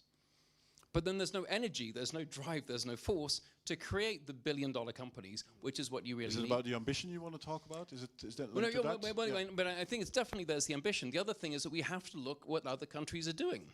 Right now, there will be humanoid robots that will come over from China, and our European ones will cost 50K, and the Chinese ones will be 6, and our solution is regulate, regulate, regulate, and if we make it so expensive to bring them in, then we could be fine for another 2 years in an election cycle.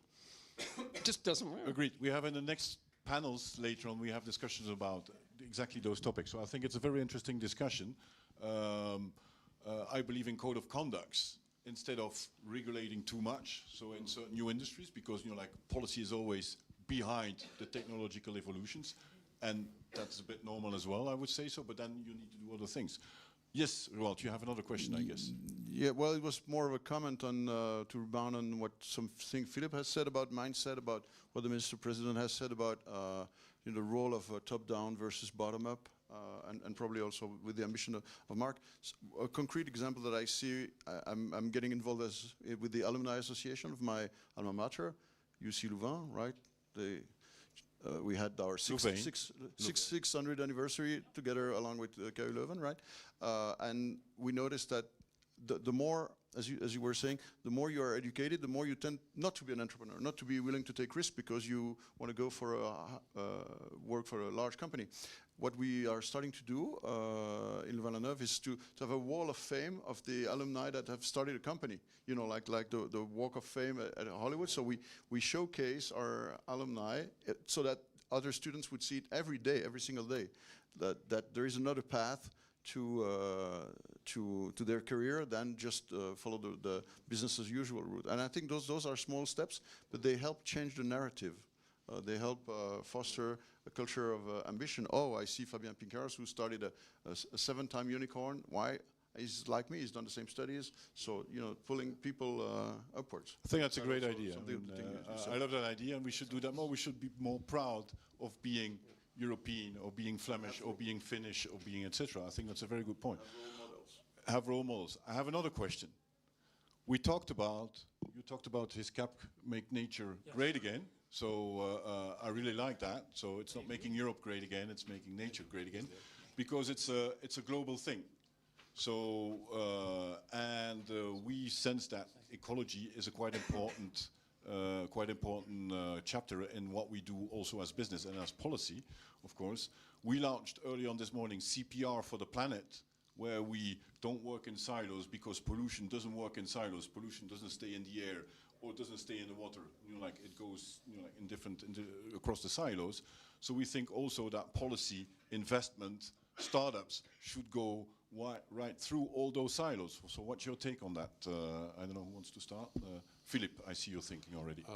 Well, yeah, I think that's one of the reasons why I got really interested in dual-use technology, because there's not only a military component to this, but a very large, vast civilian spillover. Currently working with a startup that's pioneering in holographic technology, capable of building actual technology that works to detect first of all, and deflect hypersonic missiles. We don't have any golden dome, right? So this is this young kid, and basically the US and other countries are actually throwing, like visas to him, like, come to our country, join our country, give the tech to us. Because this is actually what's happening, and we're actually struggling to know, you gotta stay in Europe, stay in Europe and develop this system here. That's really what we need. Luckily, he's doing this.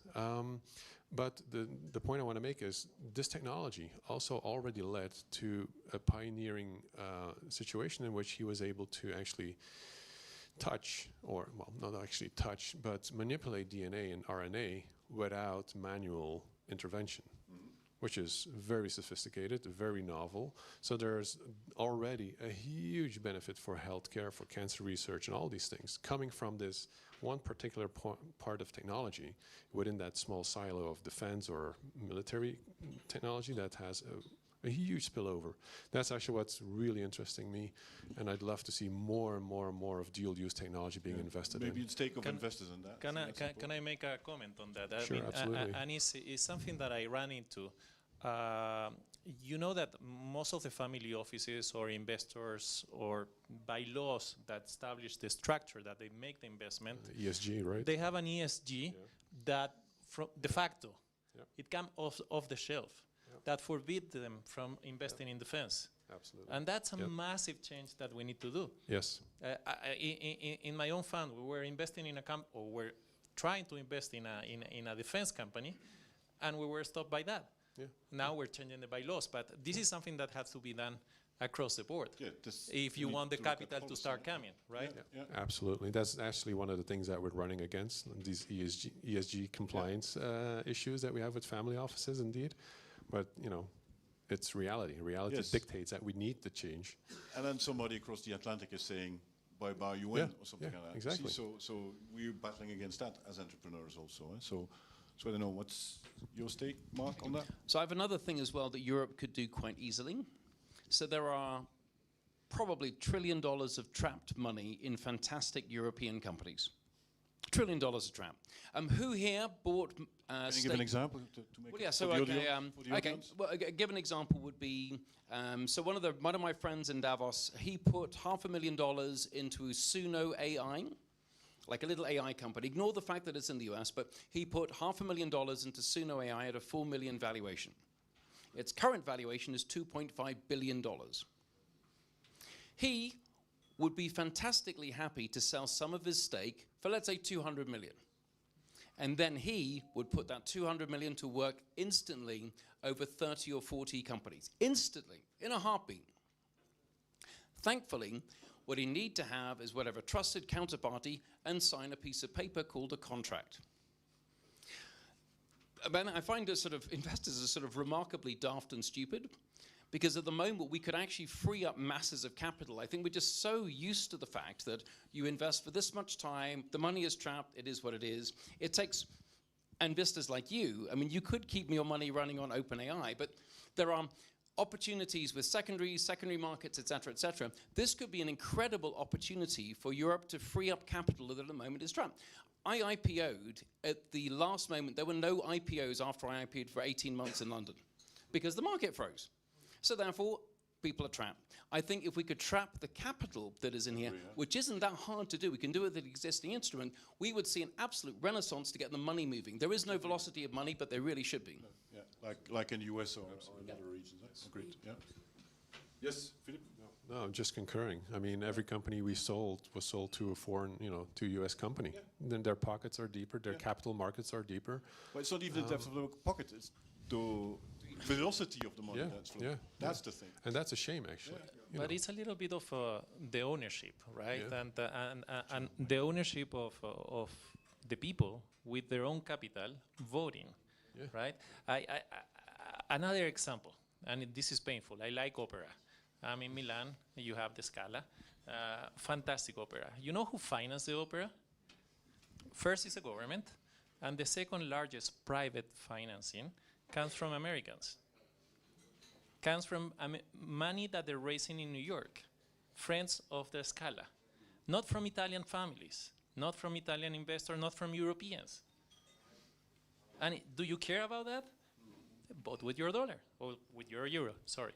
Yeah, exactly. Trump scalable income, Yeah. because money talks. Yeah. Ilse, you wanted to say something?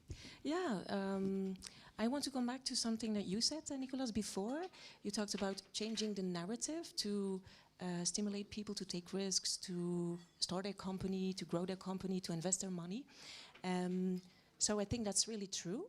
And I want to come back to something that you said, like people have in the West sometimes an income of like 60,000 euros per year. They have their houses.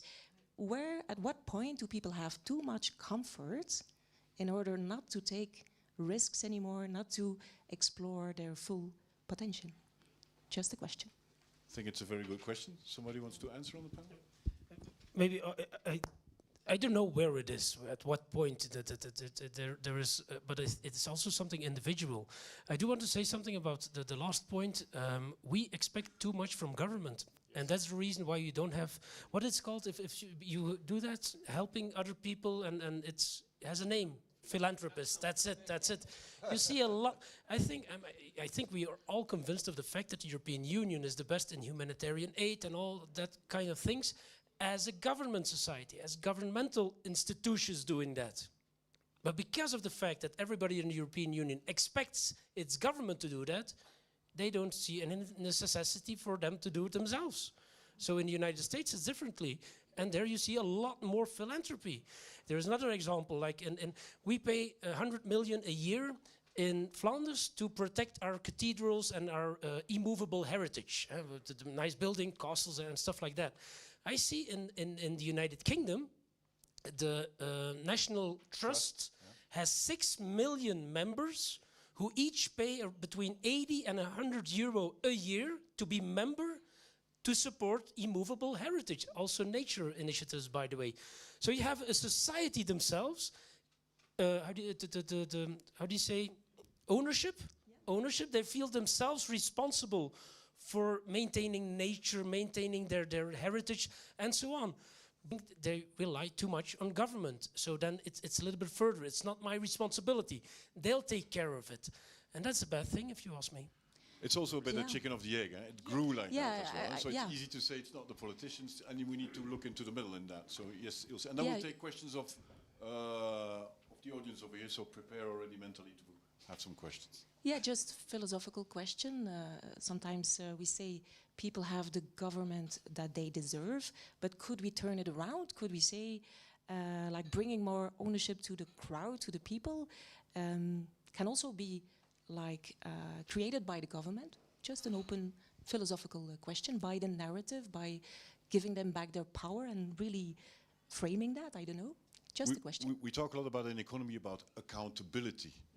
And I think accountability, it's a door that swings both sides, also for policymakers, for investors, for etc. So when you decide to have your strategy, you need to be accountable for it and go all the way through, and preferably also horizontally. So I think that's also an important way of doing it, and also make the public accountable for certain things.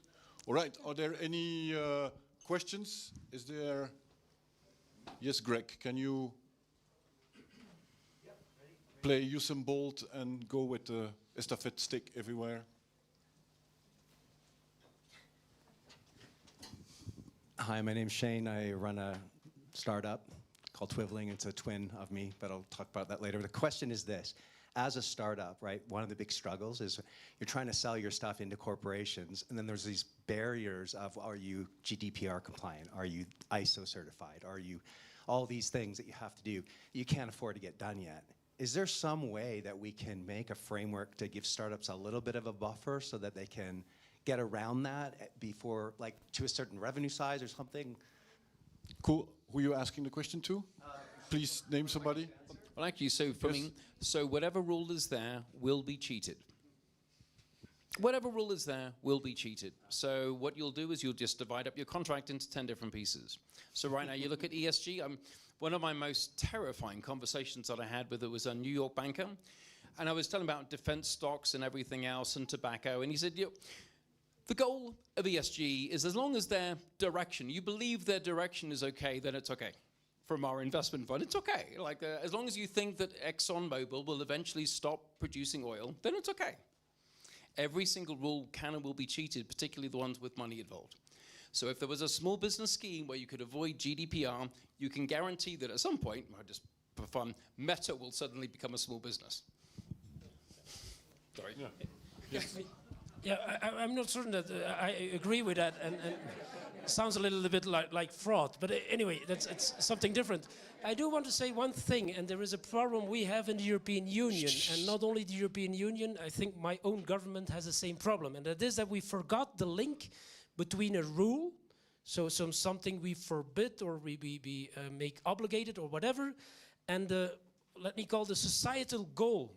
What do we want to achieve? So you know you can only drive 50 kilometers an hour. Why? We want to avoid accidents or injury.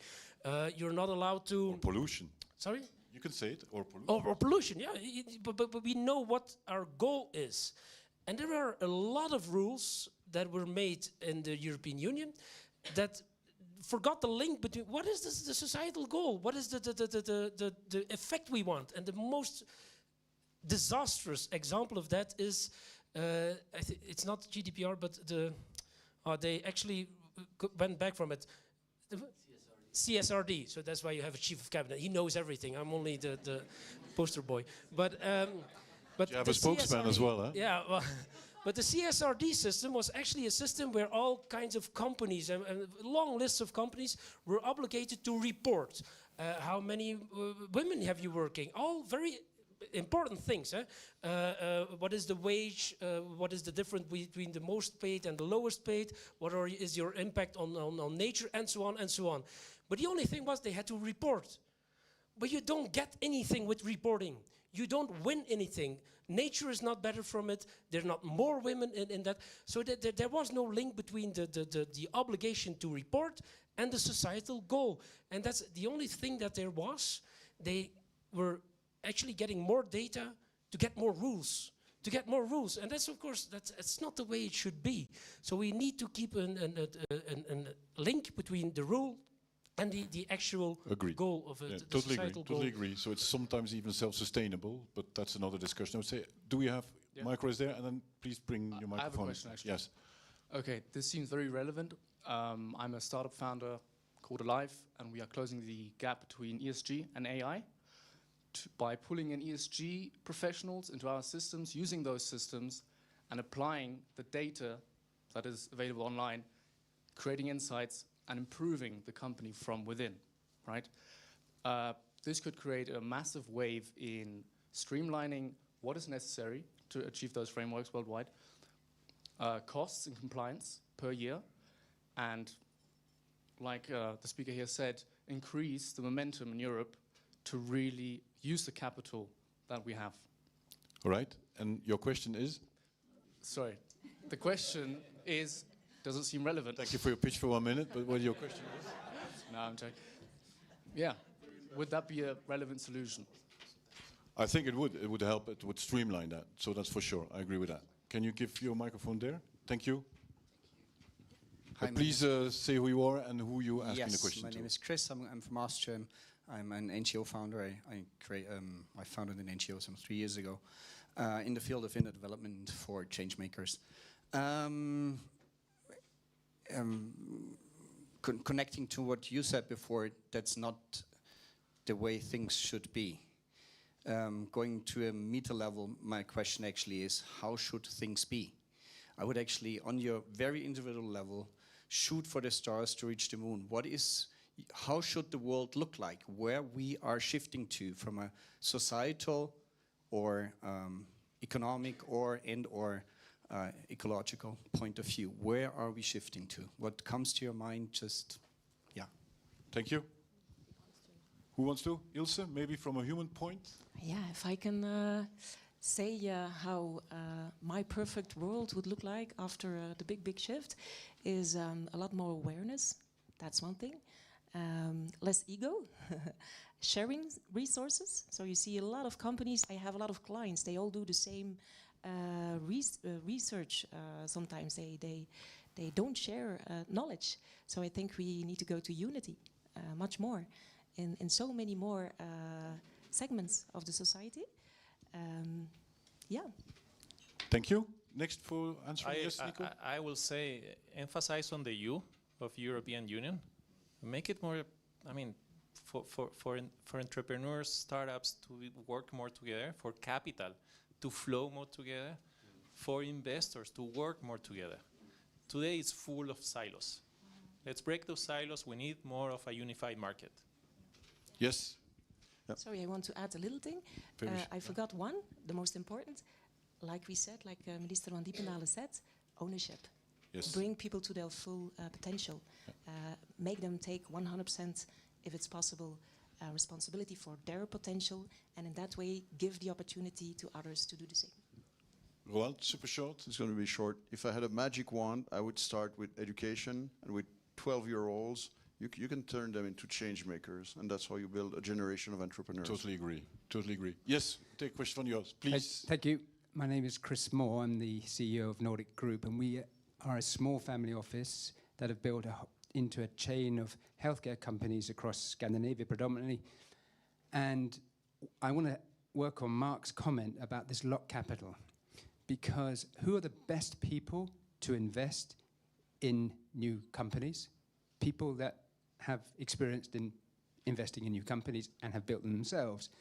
And one of the areas of locked capital, I think, from a political perspective, is in corporation tax. So we as an organization profit, obviously, on our efforts, and we pay tax, fair enough. What about, and I ask this both to Mark and to the minister, what about if we empowered smaller companies, and maybe there's a cutoff point, I don't know about that, that would, if they were able to take 50% of their corporation tax and reinvest it in the next 12 months in new projects, that would free up capital, it would allow innovation, and it would be done by people that have experience in doing this before. So, by the way, I love the word locked capital. I'm using Davos to work out, let's say, how like narrative talk. So I love locked capital because it doesn't sound good, does it? And what I think is interesting from the US, and I don't know exactly the thing is, but there are huge financial benefits for people selling their stock as long as they reinvest it in 6 months. So therefore, the money is incentivized to keep moving, not as in Europe as to, I mean, my German friends that sell their companies, they buy real estate. So I'm a really great entrepreneur, and then I just buy real estate. And it just... So it's a European thing, by the way, and most Western European countries. So the tax system could be used, and that is something that government can do, and we here can influence.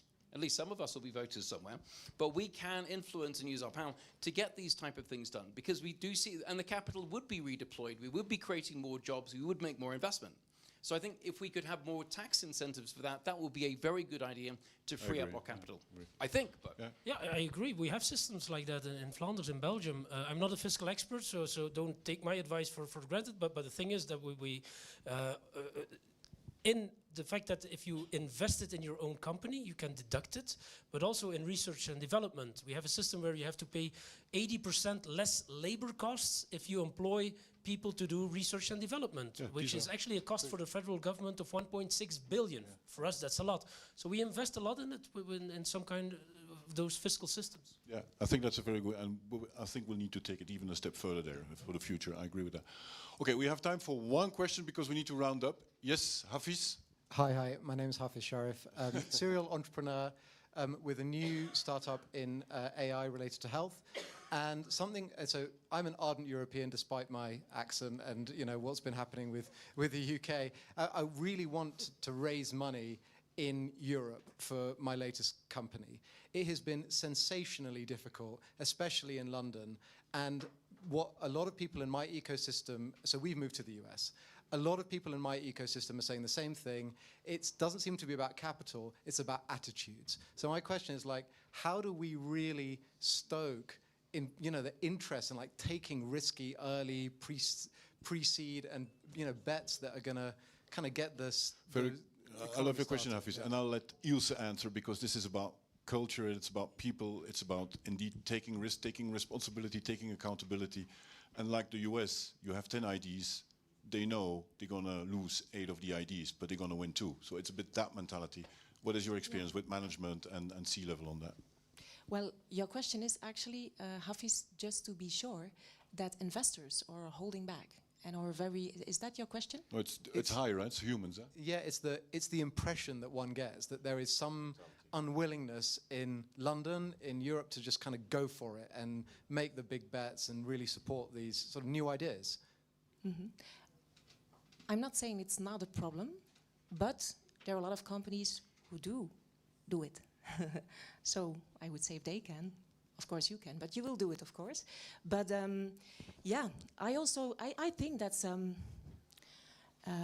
problem of our society in the West. It's a little bit correlated with what I said before, the lack of ownership, the lack of too much comfort, and we can only change it by creating awareness.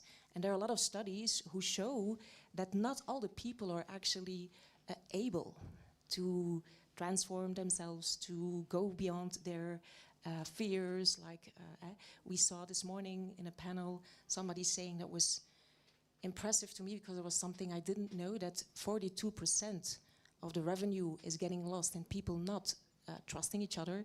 So human behavior can only be changed one by one person by one person. So that's my, how should I say, that's my work, that's my life. And how can we change the narrative? That's what I said before also. How can we incentivize, or how can we stimulate our population to see that walk of fame, you know, to create perspective, to see the effect of maybe succeeding, you know. Why always thinking about failing? You might succeed as well, you know, but we don't talk about that. And I think it's a personal thing. A lot of people who have the potential should be more aware of that and should be helped in changing their behavior. But I think it's a thing in the West too, that we need that walk of fame. I think it's about, indeed, create you're perspective. pointing it very well, about awareness and consciousness. Yes, Mark, you're eagering to answer that one, but make it short, please, because So we're I'd running actually out of have time. completely the opposite thing. This is all about money. Investors are only about money. Businesses are about money. When an investor is saying, "Oh, please convince me," it's money. And right now, if the financial incentives aren't there for the investors to put their money in, they can't do it. Even if they're lovely people and they believe in you and they think, make sure it's great again, they have a fiduciary duty, they have certain targets. But Mark, I'm going to interrupt you. It's also you invest in a founder as well. So you invest in people as well. So just to counterbalance what you're But yeah, a saying. little bit. Yeah, no. Well, it depends which stage. Yes, okay. And it depends what type of fund you have. no, And, okay. but I mean, part of the issue is that, so in Europe, most of the, like I think it's 40% of VC money comes from the European Investment Fund. Yes. So right now, the state is so far integrated all into our risk capital. True. That it doesn't make it very risky. True. It makes it risk averse as a financial structure. Yes, yes. Okay. One last question. We talked about the next generation, so I would like to have one question there. So please go ahead. So you talked Say about who you are, what you're doing. My name is Driti Mohore. I plan on starting a startup soon. So how would you help the youth? You talked about how in helping the youth. So how would you help to invest, etc., etc.? Thank you. Thank you. Can somebody? Roald, maybe something for you as an investor? Don't forget to be young and stay. Yeah. I would say stay a child, huh? Yes. Even if you're grown up. I think the biggest hope is in the next generation. They understand the changes, they embracing the changes, and they forcing their families to direct the capital into those changes. Yeah. So big hope there. True, you need to be aware. We had a discussion last year in Davos about that. It was about more aware decisions that in financial services and in financial investment markets is that the next 5 years to 10 years, there's a whole new generation that will make the investment decisions. There will be 50 years old male Caucasians, and there will be more females also taking that decision. So you will have a shift also in where the investments are going, because it's going to be a new generation that is doing that. Yes? One thing that I can tell is, at home I have an experiment with a one person, my son, who's 13-year-old. So it's a limited experiment, but I introduce him to 3D printing, And then gradually, so he's fascinated by the technology first, and then, oh yeah, but we can build things that we can sell, you know, and so that's the early steps of entrepreneurship. And it doesn't have to be heavy, it doesn't have to be forced, but it's a way to make people understand, you know, technology is here. It's not bad or good. It's what you make of it, and Always, get familiarized with it, and make your. We had this path. morning in the CPR, but it is again the Americans, Hunch NASA, who is investing in STEM and in the youth as well. So, but they're coming doing that in Europe. So we should have counterparties that doing it. I know they're existing, but they're scattered around across Europe. Yeah. They're not unified. So I cannot hear STEM without saying STEAM. You know, you have to add the A for art. Yes. For many reasons. It's not just art, but it also makes it more open to women as well. All right, we're going to finish up because we're running out of time. All the panels that are coming up today, we're publicizing a book. Yes, Matthias, you're also in the book. Yep. So we would like that you buy the book or you read the book for sure. But the thing is also, it reflects all the discussions that we had today, and there were like pretty interesting questions, and we want to work across those silos, so that's why we put everybody in a book. So that book is Cross Silos. Thank you very much. Big applause for the panel, and please mingle around. And if you want a book, please, there's a waiting list for the book. So, but I'll give books to the panel. Dat kan wel, ja, dat kan wel. You'll get one too. Thank you. You'll give first to the.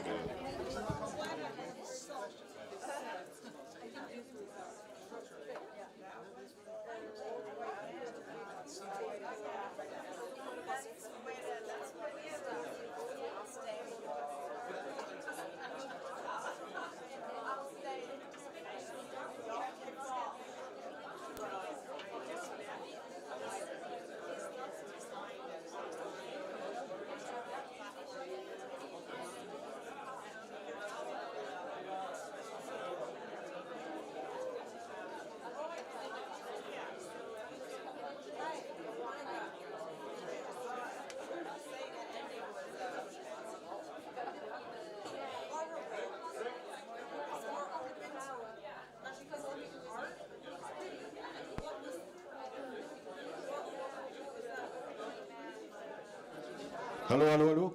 Can I ask the panel to take a picture here? So the panel don't run away. Please, thank you.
Good. What was the last minute thing? Just got pulled away the last minute. What the hell am I doing? You know, it's like they asked me to be here on Friday. And so here I am today. So I know that last minute moment. So, well, I'm organizing the race of airships in several countries. And so I'm putting together 17 cities around the world in which we convert the city into our stage, our arena, in which we're going to have the formula in the sky, where our chariots are going to be zephyrs and chariots. Yes. My mind's just new. Okay. That's what I'm doing. And we're going to start in London, in front of the atomic clock, where all time on Earth is centered. We set up a laser grid on the 0, 0 longitude, and the airships will come through and they'll be psychedelic giants. And I've got an H-9 helicopter pad that takes us over the O2, Tower Bridge, London Eye, out of Parliament, Big Ben, and we race around London for 3 hours. You can television broadcast, nose to nose, pin to pin. Yes. And so we will do 17 hours, starting on the line. Next, we will pull up our stakes, move our team, take the line surface to Berlin, and then race around Berlin for 3 hours. 2 weeks later, we're racing around the Roman Colosseum. And then 2 weeks after that, it's the Lagos Nature. And then I've got my only race there in Turkey. So I have the flyover license to Taj Mahal. You did? Yes. Oh, absolutely. And it's all designed to have fun, but with a purpose. I mean, we're adults. So we have to justify why we have fun. It's a huge but on the other hand, it's all about raising the dice. And I have finally figured out how to do this. I have, in the past, a partnership with UNESCO. I now need to refund it. Yeah, they want money. And, yeah, they do. But the thing is, what I'm looking at also the sponsorships, all the advertising that it generates, all the merchandising it creates. And so I'm looking at a $5 million investment is our carrot that we claim in front of all the airship companies and all the ministries of tourism. And It's that a makes good it way real. to spend that $5 million. Yeah. Well, it goes into an escrow account. It goes into an escrow account, so it's not spent until after it's earned. And so that's $5 million with every cent on it. We will then challenge them to use their social media to raise the prize for their own particular city. So the total prizes of this will be $90 to $125 million. And so what this is going to do, yes, what this is going to do is it's going to bring green aviation. I mean, airships float. They spend no energy to be in the air. And so the equation is to do what an airplane does, take 75% less energy with an airship. That equates into 75% less fuel, 75% less pollution, 75% less cost to do what an airplane can do. Then, Prince Edward II being our royal patron, his family's been investing in airships for more than a century. He upped our game. To be our royal patron, he said, can you make it green? And so we're going to require everyone entering it if they do so without fossil fuel for propulsion. So we'll take the greenest form of aviation and make it green by hydrogen fuel cell, solar power, biogeosup. Basically, there is that's what we will do. I'm going to this $125 million to inspire inventors to invent. We're going to usher in a new century. Now, what's the next one? And plus, it's just using the power of entertainment and the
Hello, everybody. Everybody, we're going to start a very interesting panel. Can we please stop discussing and coming and listening? We're going to talk about questioning leadership. Hello, hello, hello, hello. Done, done, done. Thank you. Can we please all sit down? It's a very interesting panel. Please don't run away. It's about questioning leadership, and we are all leaders. Please come and sit. Roald. Offer investor funds if they sit. Yes. You have more chances to get investment. Please come and sit down, because you're going to be a better leader. Leaders listen, right? Yes. Please come and sit down. Hafiz, thank you. All right, I see several people on the other side. Dimitri, Marina, please. Werner, please come and listen. Very interesting. Yeah, give me the 30 more seconds and it's going to be full, so don't worry about it.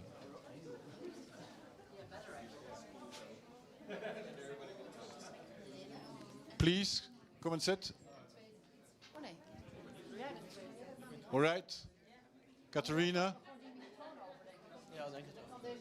All right, let's get started. Please sit down. No, please do not discuss in the other room, because this is very...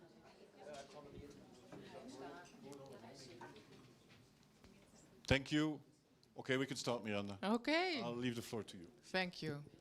How is your energy level at this moment? Okay, good, good. It's been a bit challenging today with the light. We learned that this has an impact on our health, also with the temperature. And we're shifting transition a little bit. So we are going to talk about the value of questioning to make change happen.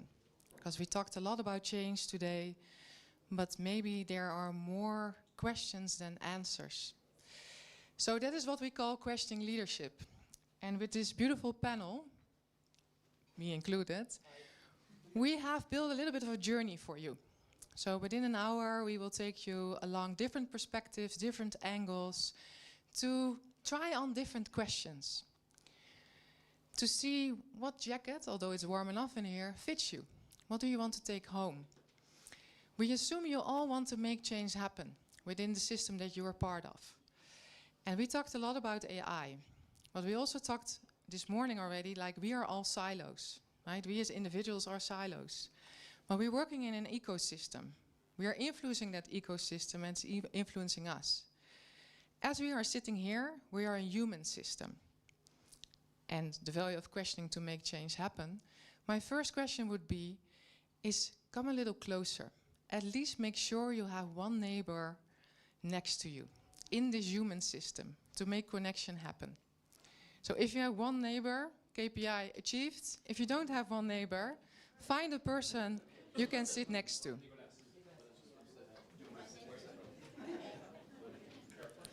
And two are also fine. Yeah, of course. Or join a group.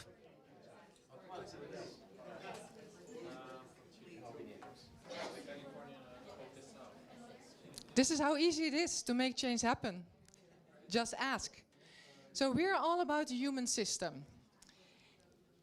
And the first question we have for you, what was the last time a question stopped you in your tracks? Stopped you. Not because it solved the problem, but because it showed you a different possibility. Maybe that was never. Maybe that was today. Maybe that was yesterday. Maybe that is every day you ask yourself a question to stop you in your track, or it's part of your profession. So have a short exchange with your neighbor. How often, when was this? Did it ever happen for you? Short exchange. Let's take 2 minutes to start that human connection.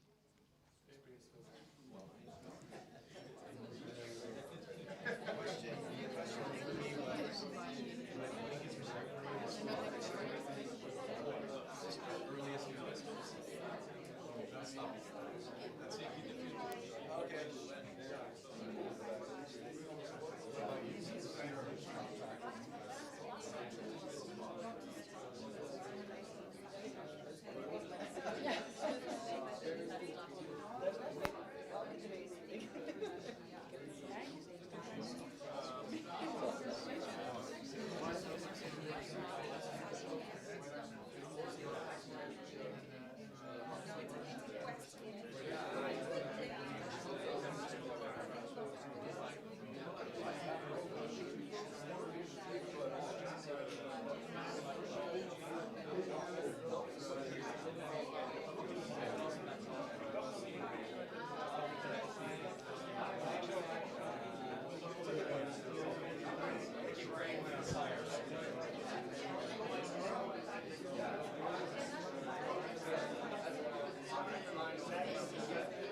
Okay, let's finish up this conversation. More to come, more to come. So who would answer never? There was never a question that stopped me in my tracks. Yeah. And maybe we have an opportunity this session to change that together. And who would say every day? Every day. Yeah. So we have the whole range. Now, when we talk about human systems, leaders play an important part, right? And just another question for you. When you think about the leadership systems that are here today, what's rewarded more? Asking more questions, coming up with more speedy answers, or more depth inquiry?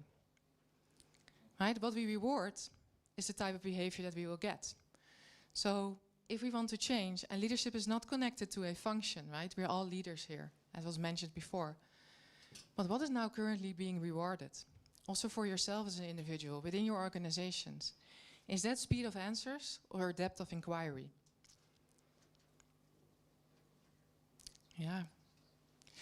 Now, when you have AI doing a lot of speedy work for you, right? Getting you the data, getting you the conclusions, depth of inquiry becomes more important, right? So what if certain questions require a different pace? They need a little bit more thinking. They need a little bit more connection. They need us to go back to the essence, to the system that we created, back to total ownership. So what if we need a different speed? Because before you know it, you're running in a direction more speedy, but it's not the way you want to go. So most systems don't shift because we lack answers or opinions, like we have seen already today, right? There are many opinions and you can have a long intellectual debate about many things. But it might be that systems get stuck because the questions stay the same. Therefore, we want to propose for the afternoon that questioning is a leadership practice. That is where we put our attention from certainty, we are sure of something, to what is possible. And we have an engagement around that. There might be more connection and there might be more possible. So we want to introduce questioning as a leadership practice. Of course we ask questions, but when it becomes a practice, we are actually going to make change happen. Now there's one caveat in all of this. You will leave with more questions than answers today. That is, you can still leave at this moment in time, but that is the promise. We will take you on a journey, so each of us will have a different angle, and we will all offer you certain questions to try on as a jacket. Does it fit you? In the end, those are 4 leadership angles leading into systems that serve us and total ownership we want to create. So the question before we begin is a little bit philosophical, like you said before, is what question could open a new possibility if you are willing to stay with it? So this is not about the pace. This is about slowing down enough to see, does it fit me? Does it help me right now? And does it help the neighbor who's sitting next to me? So let's begin. So my angle would be awakening awareness within us. So for many years I was, on that corporate ladder, trying to get higher, higher and higher. External validation became something that was an unconscious habit. Then my mom got sick, cancer, it happens. She died, and 10 days, I had 2 executive positions. 10 days after, I got fired by the supervisory board. This person said, sorry for your loss, I have more bad news. At that moment in my life, there were only 2 homes that I knew well. That was my mom. She loved me more than I could love myself. I had to learn that.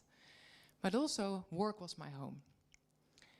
And then there was a lot of silence. I had nowhere to go. Nobody was waiting for me. Nobody wanted my opinion. I even really was going through my knees. I had to revalidate, just learn to walk again. I couldn't carry it anymore. But there was another thing that happened. There was a lot of silence, and that silence became my teacher. Because there's no external noises anymore, no external validation. There is a voice within. Sometimes quite scary to listen to that voice. But that is awakening awareness within. So then it has to do with you're moving through the world. But what is moving within you? Because what is moving within you is allowing you to connect or disconnect with other people. And from that connection, you can make change happen or not. So what moves within you as you move through the world? Now, a couple of questions for you. What is alive in me right now? What emotion is there? What thoughts are there? What is this system? This is a whole system. This is not just a brain taxi carrying our brain to everywhere. What's alive in me right now? We have a privilege to be alive. But how do we feel that? Where do we feel it? What's the question on our mind? Then another question is, what am I bringing into this system? This system, the system you're part of at home, in your organizations, in your ventures. What are you bringing there consciously and unconsciously? What are you aware of? Who can you ask?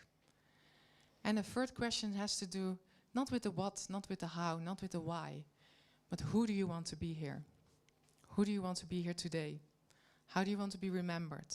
What type of impact do you want to have on the person sitting next to you? Now, if you start to awaken that awareness, right, as this N is one person, you have a lot of influence on the ecosystem already. And a lot becomes possible. Because from there on, you lead. You lead from presence. And you don't no longer lead from pattern. We are all animals that have built up many patterns in our life, right? We're not fresh leaves. But becoming aware of what's alive in us right now allows us to be present and lead from presence. That was the first angle. Transition point. Thank you, Miranda. So, oh, that's useful. Big green.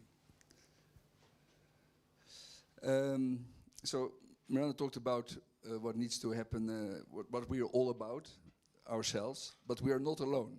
We are part of a group, or we are part of an organization. And how do we find out what the organization is all about? And often we forget that because we are bombarded every day with a lot of tasks. And I think it's important to go back to the essence. What was the company founded for in the first place? And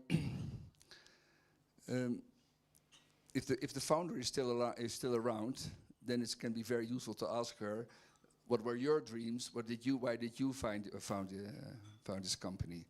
But if she's not there anymore, then yeah, how can we find out what we were really all about? Well, one question can be, there was supposed to be one after another, but the first question is, if the company would disappear tomorrow, what would you truly miss? And I bet it's not the quarterly results or the meetings or becoming compliant.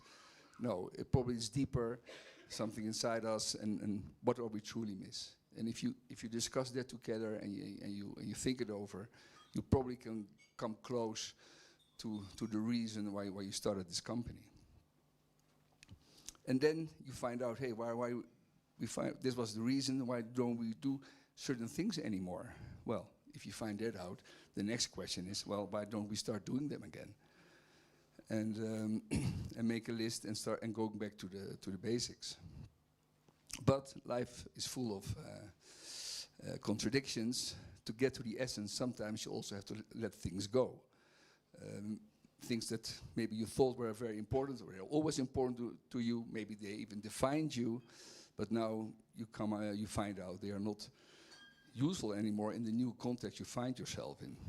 When I was in my early 20s, I went to Indonesia, and I saw that they used monkeys to get coconuts out of the palm trees. And when I asked, but how did you catch those monkeys?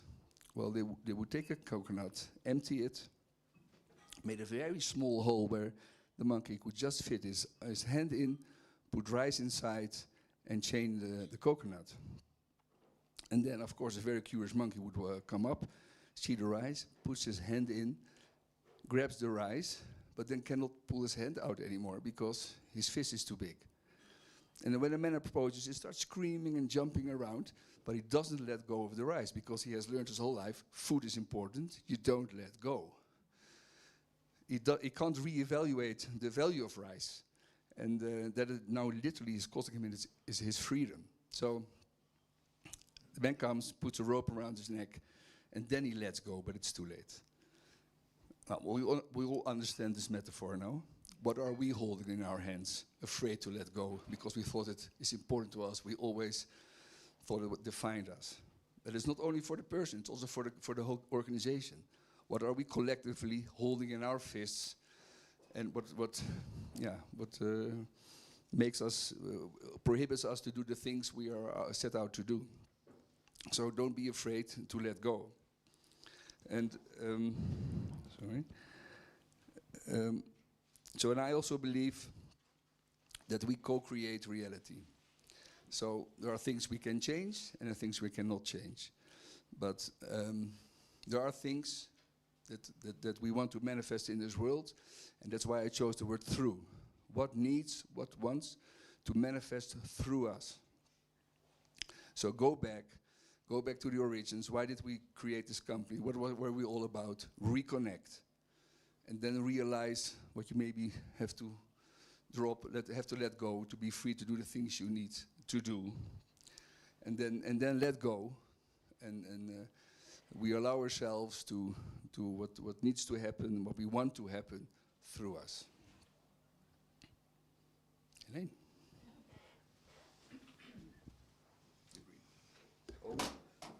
Good afternoon. Today I need 3 arms. Let's see how I manage that. My name is Helene van der Pel. I'm a Dutch psychologist and systemic therapist working in mental health care. Today we are talking about leadership and about asking questions. And leadership is not only about being a CEO or a manager, it's also about how we want to relate to the people around us. So leadership is about you and me. My work as a systemic consultant in mental health care basically comes down to tense meetings with caregivers and family members of a patient in need. They are often angry and frustrated because they're caring for a loved one in a desperate situation. And this is where the 3rd arm comes in. They're often worried and scared, just like we would be if our loved ones would be at stake. Their reaction can be very harsh, and I think that's to be expected. Oh, and now I need this one. Thank you.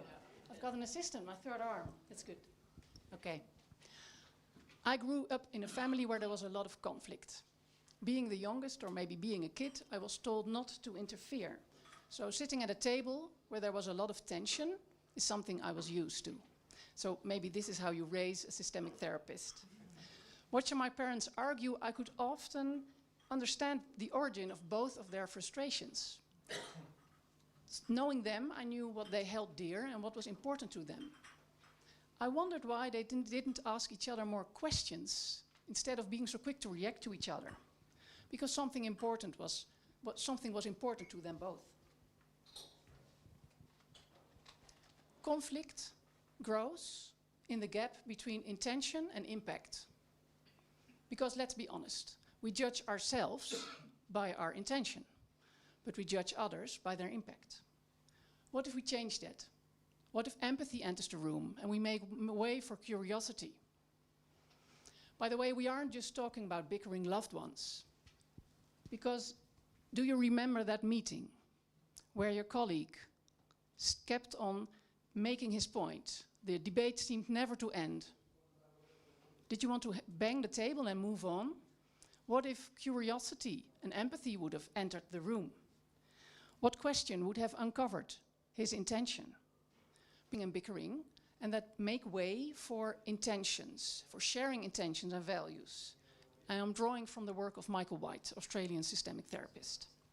And of course, these questions need some context wrapping when you use them. I leave that to you.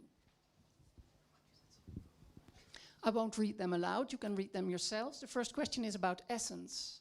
What is the essence of what the other is saying to you? And the second is about the values, which values are underneath. And a third is about their intentions. In Dutch, we have a beautiful verb that is used a lot in mental health care, and it's called ontschuldigen. And it means de-blaming, taking the blame away. Even if in a heated discussion, when you ask about someone's intentions and values, it takes away the blame and opens the conversation. So next time when someone's reaction creates tension, why not try to ask, how can we better understand your intention? Do these questions speed up your meeting? No, they don't. But do they help you communicate and collaborate better? Yes, they do. Because conflicts grow in the gap between intention and impact. So mind the gap and take the leap to connection. Thank you.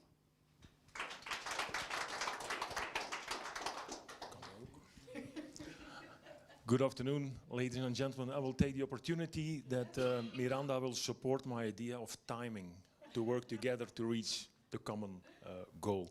So I want to talk about my angle of Among Us. So it's all about resonance in organizations. During many years, I had the opportunity to work for several companies, and I saw from within a lot of nice things. Hardworking people, very engaged people, having a lot of meetings, taking a lot of decisions. However, nothing moved as expected. Was it due to lack of energy? No. Was it due to lack of clarity? No. Accountability? No. It was all about lack of rhythm. People were working next to each other, not in line, and as already said today, everyone was working in his own silo. So then I noticed, and then my perspective changed. In companies, the problem is not time. It's all about timing. So it means when you move too fast, you lose meaning. When you act too slow, well, then you lose momentum. And what is the biggest mistake leaders will do? That's pushing the organization to have more alignment, to have more meetings. But that is a complete misunderstanding. Like resonance in an organization is also often a misunderstanding. Because resonance, you cannot impose as a leader that to your organization. You cannot ask people to work harder, to be more committed, to take more accountability. That will never work. However, as leader, you can create the conditions where resonance can exist. So it means the leader should shift. He should, instead of managing time, he should shape timing.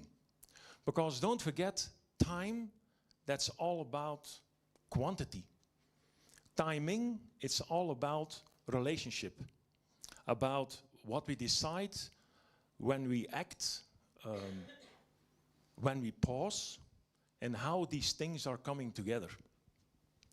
Now, asking yourself some questions, I want to zoom in on the first question. Where does our time energy leaks? To be clear, energy never leaks by accident. It leaks because there's a timing breakdown.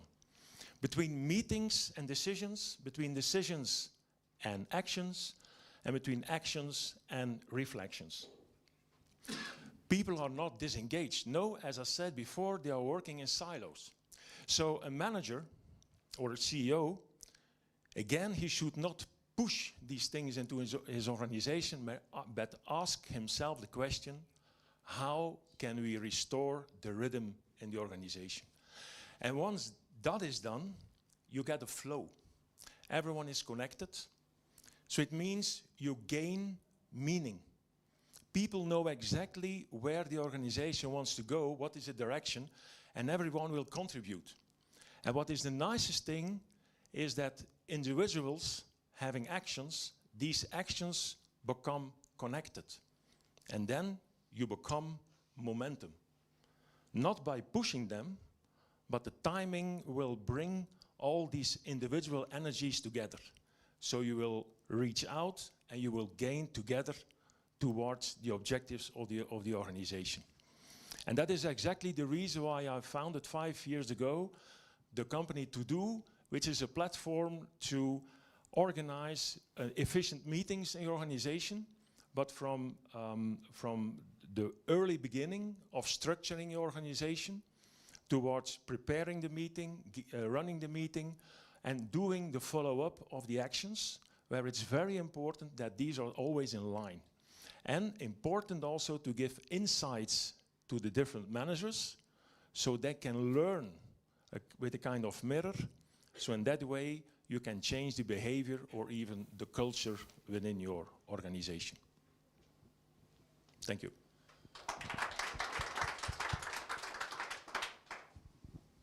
Thank you very much. Hi, everyone, today. I will focus on serving us and questions about that. So I am the CEO of a marketing group, but it all started really at a very young age. My grandfather had a local newspaper. My father had a local printing shop. So I've seen a lot of waves come and go, you can imagine. But every wave brought up a lot of stress and a lot of discomfort. And every wave that came made clear that there were a lot of challenges. How we do things, how fast we do things, and how much things cost. Sorry, I'm a little bit... So I've seen a lot of ways come and go, from offset print, typography, manually, for the people who still know that, automation, and now, of course, everything about AI. So again, that changed how we worked, how we did things, and what it costs. So for me, it showed that it's not about the tools, it's about the outcome. And that is where the focus is lying for myself every day, the outcome. We talk a lot about AI these days, and especially for us, it's a challenge, you can imagine, to cope with the challenge that are heading towards us and that challenge us.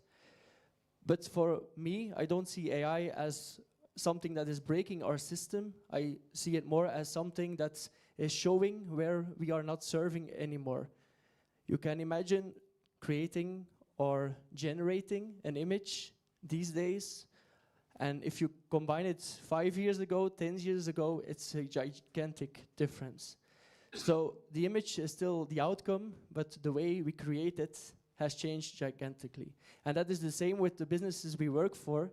The outcomes haven't changed. If you ask me, my dad, or my grandfather, the outcomes that businesses wanted were always the same.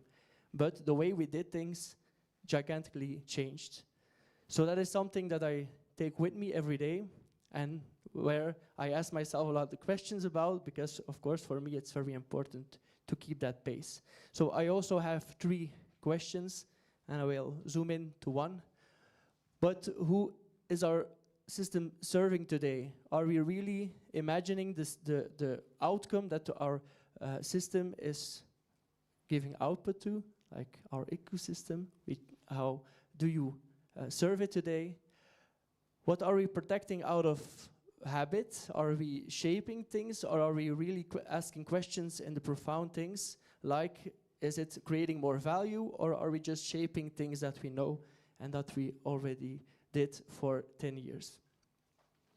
And what would we design differently if we started from the outcome and not from the process? You can imagine if I have someone in front of me now and they ask, I want pictures, that the first question is, well, do we need a photo shoot, or do we do it by AI? So you really need to start from the outcome and not the process itself. But I want to zoom in the second question. It's very important that you think about the outcome and not changing the habit. Because if I would ask myself that question every day and only changing a little bit the course of what we are doing every day and optimizing skills and not thinking a bigger picture and the outcome in front of us, I would have different answers. And that is something that I try to keep up in our culture as well, challenging as it is, because they have to question themselves every day. The job that I'm doing, is it something that adds value, or is it out of habit that I'm shaping in a certain way? So that is the question that I want to make sure that you keep in mind, because that is something that I ask myself and ask colleagues every day.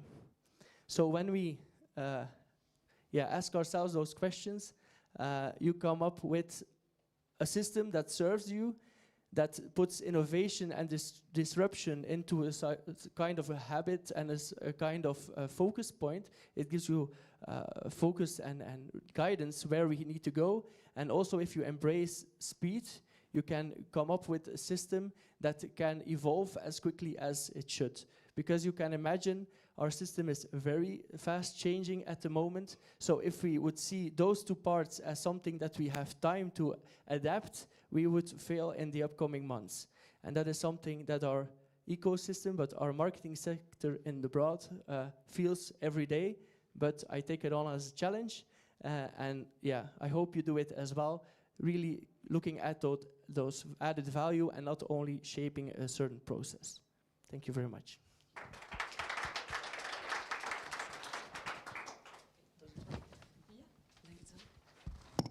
Yes.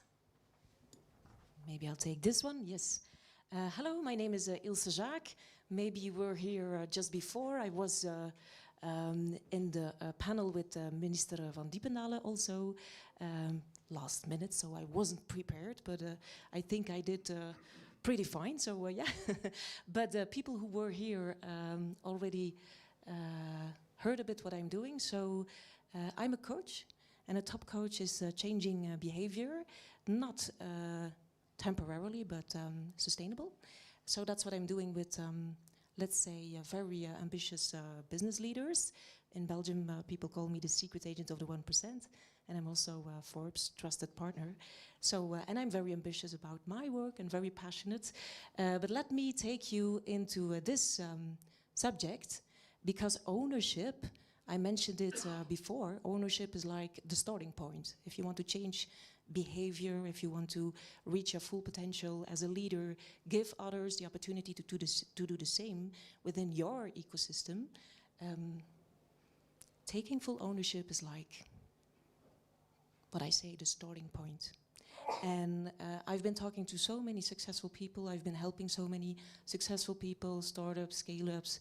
And in the beginning, you know, they always say, oh, but, you know, ownership, wow, that's my middle name, you know.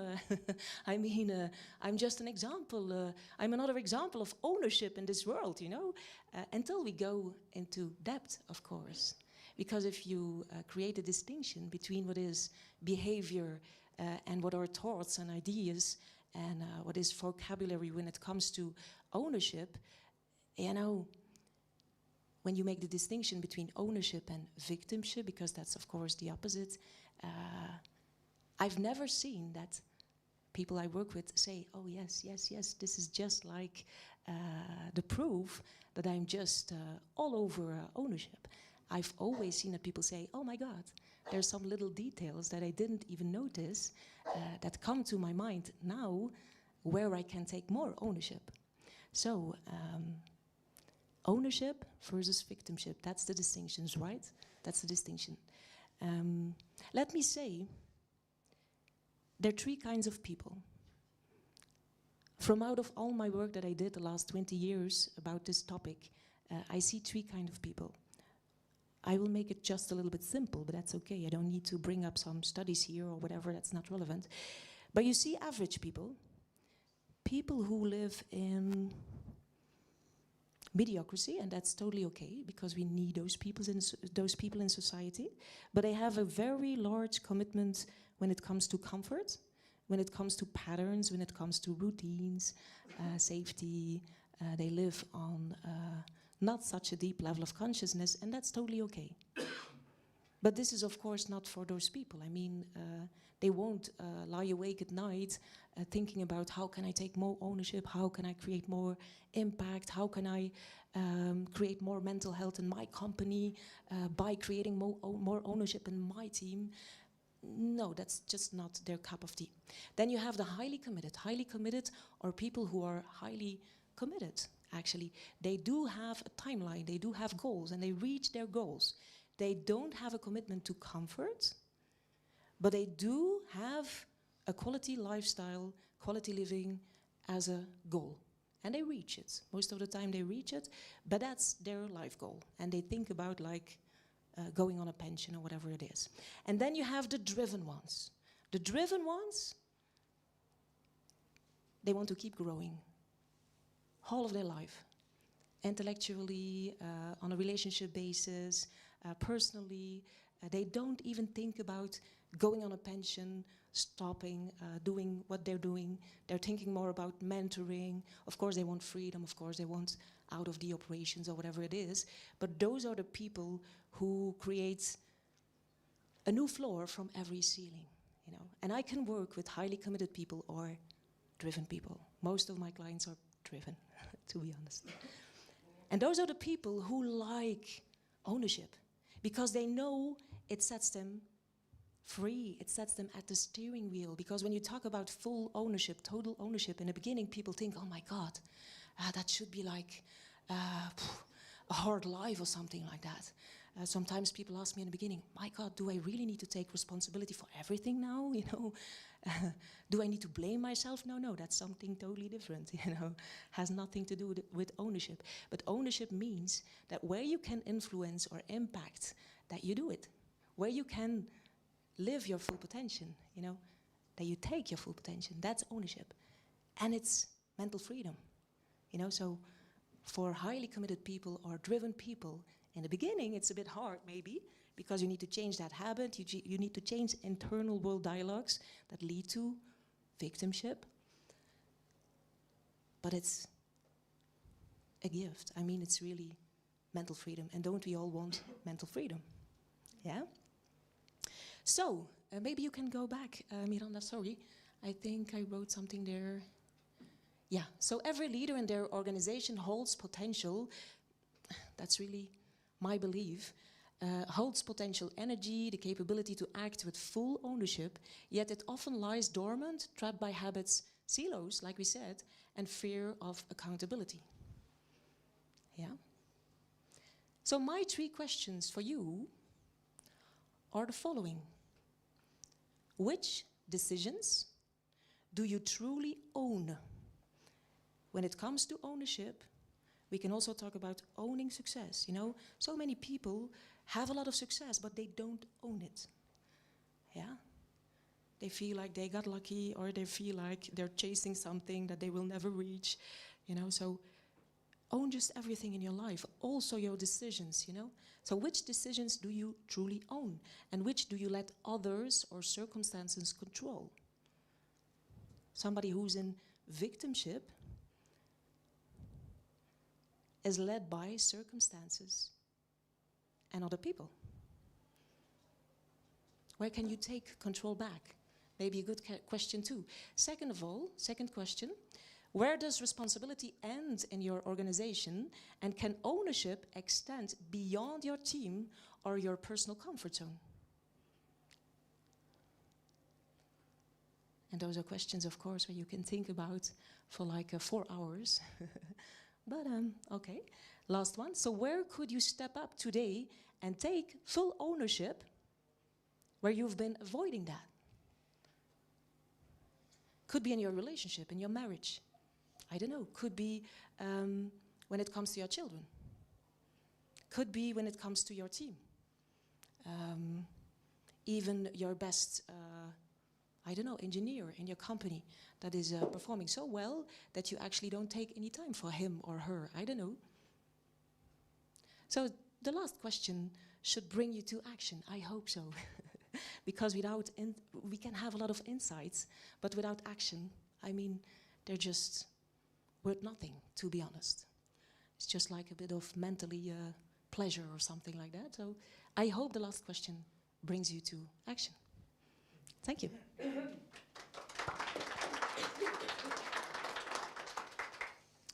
So a few angles, right? And I promised you before, only questions, no answers. And also maybe a little bit of mental overload and conditioning with the body temperature here. But let's move into playing with this practice of questioning. So that we have offered you many questions, but that is not questioning yet. This is a collective field. We are a human system, if we like it or not, right? Because what we do here are influencing the neighbor. And what we're not doing, or where we are paying our attention, that does the same thing. So what we would like you to think of, there were many questions asked, right? And not everything resonated for you. Not everything is relevant at this moment in time. But we want you to start with a little bit of listening, because the other side of questioning has to do with listening, right? Only questioning will not make change happen. Only listening will not make change happen. So if you listen within, and I wouldn't stop only with your mind, right? This is a whole system in itself. JP called it this morning, we're all silos. We come in our individual system. There's likely a question living within. Many of us are mentally focused. But there might also be a question living within your heart, within your gut area. Maybe that looks a little bit like an answer, but maybe you can revert it into a question. So if you take a moment for yourself, this is a moment of luxury. This is a moment where you can put your cell phone away and say, let me check in with myself. What is alive in me right now? And then I always ask people to move from their mind, very active, many topics here, to-dos, things in the past, things in the present. Move through your heart. What's there? For some of us, we never make that connection, right? And we stay at the head level. That's fine as well. But then go to the gut, because your gut is telling you what is the question that's alive in you right now. So have it in your mind's eye. And now we will start with the practice of questioning. Because we put you together with a neighbor. Now some neighbors left, so we need to find a new neighbor or a new crowd. That was not for nothing. Because the practice of questioning starts also with 2 people, maybe 4 even. So what you will do is, if you're okay with it, share the question that's alive in you right now. What's alive in you right now? With your neighbor. And that neighbor will only ask questions.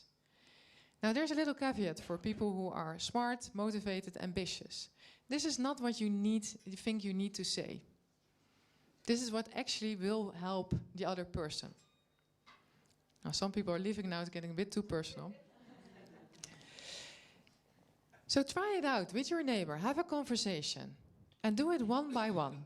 One person starts, what's alive in me right now? The other person is only practicing questioning. And then you make the turn. Let's see what happens. Let's make this into this Davos moment. Go ahead. You have 6 minutes in total. I will let you know when 3 minutes has passed.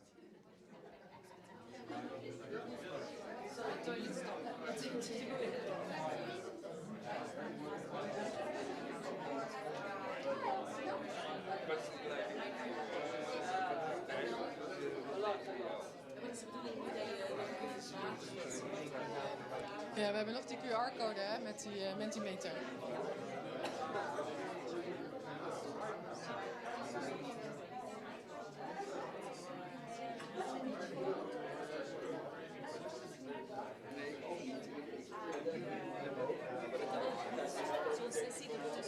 Ja, anders.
You have 1 more minute for this round. 1 more minute for this round.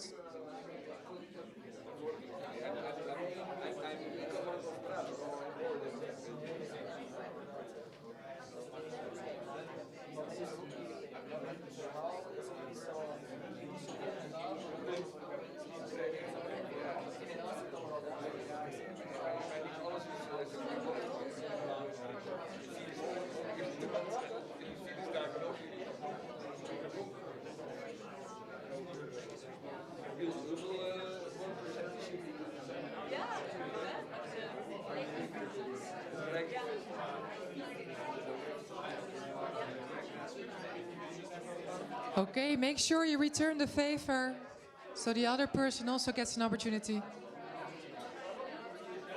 Return the favor.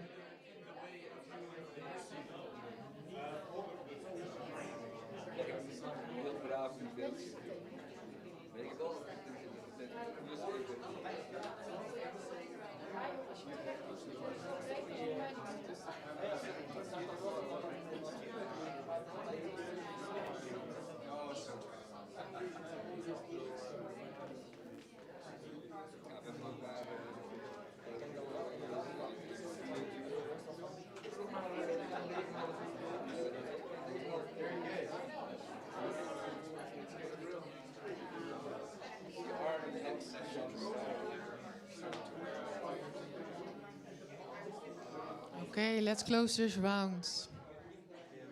And you were with 3 people, so maybe in the break you can return the favor.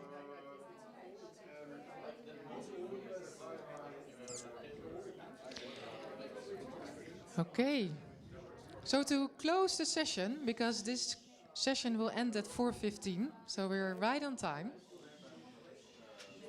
We have 2 more small things. One is there's a card, small card on your chair, or there's somewhere around here.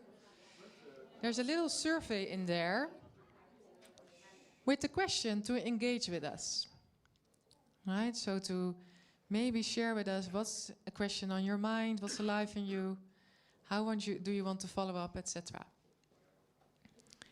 So this is something to take home, and the cards you can take also with you, hand it out. We will collect the data and we will come back to you. Maybe even make some beautiful groups that you can continue the conversation and you actually get a question that stops you in the tracks. That was it for us, from us. We hope you liked it. We hope you had a little bit of a Davos moment. And otherwise, please continue with the practice of questioning and enjoy the rest of Davos. Thank you very much.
chairs move. Yeah, but it's in the light. Good job with your presentation. Let's leave this here so that people can see the slides. So maybe move your chairs over a bit.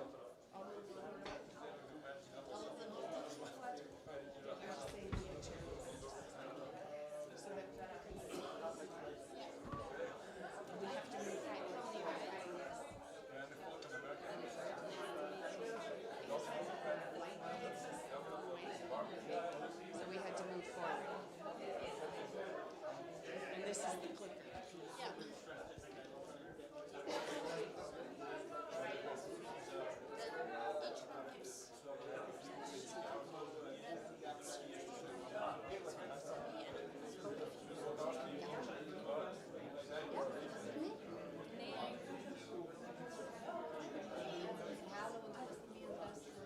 Zeker.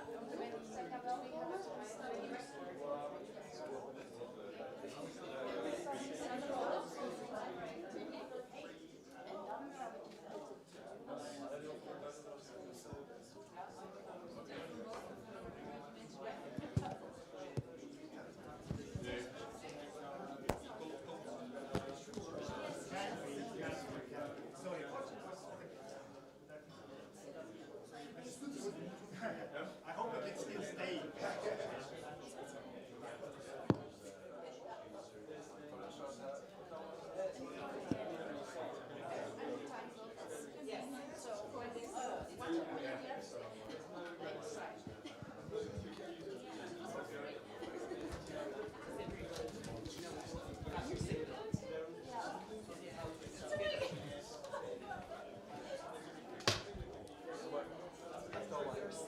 They're more where they came from.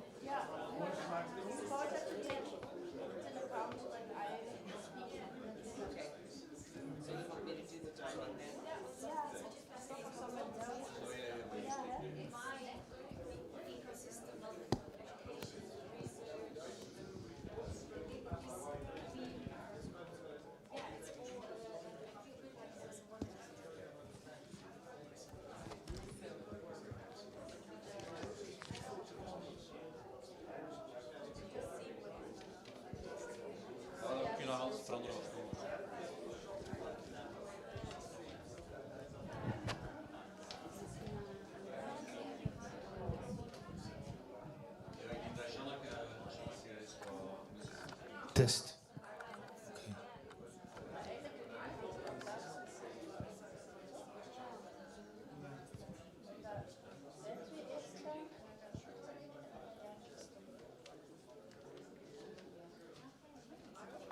Was dat het laatste? Maar nee.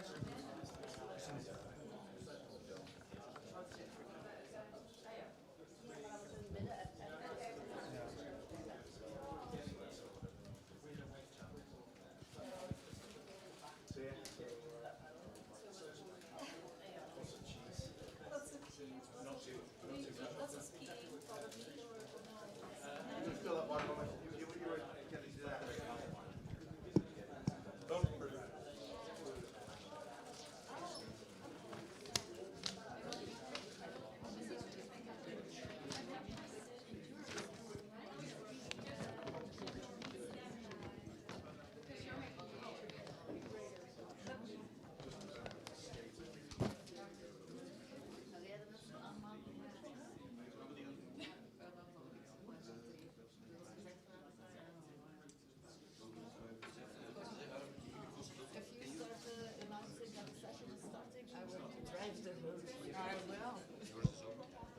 Good afternoon and welcome. We'd like to invite you to come sit down and join us. And we thank you all for being here. I know it's a fatigue at the end of the day, and that time is happening now.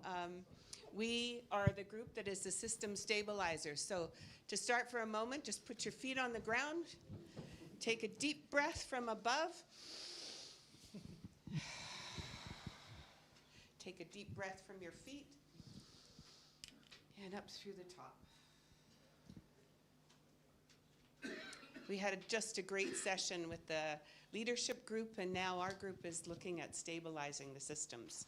So you're asking intense questions, and we have a panel that will talk about their connections to this. They'll do the introductions of themselves, and then we have duos that will interview each other.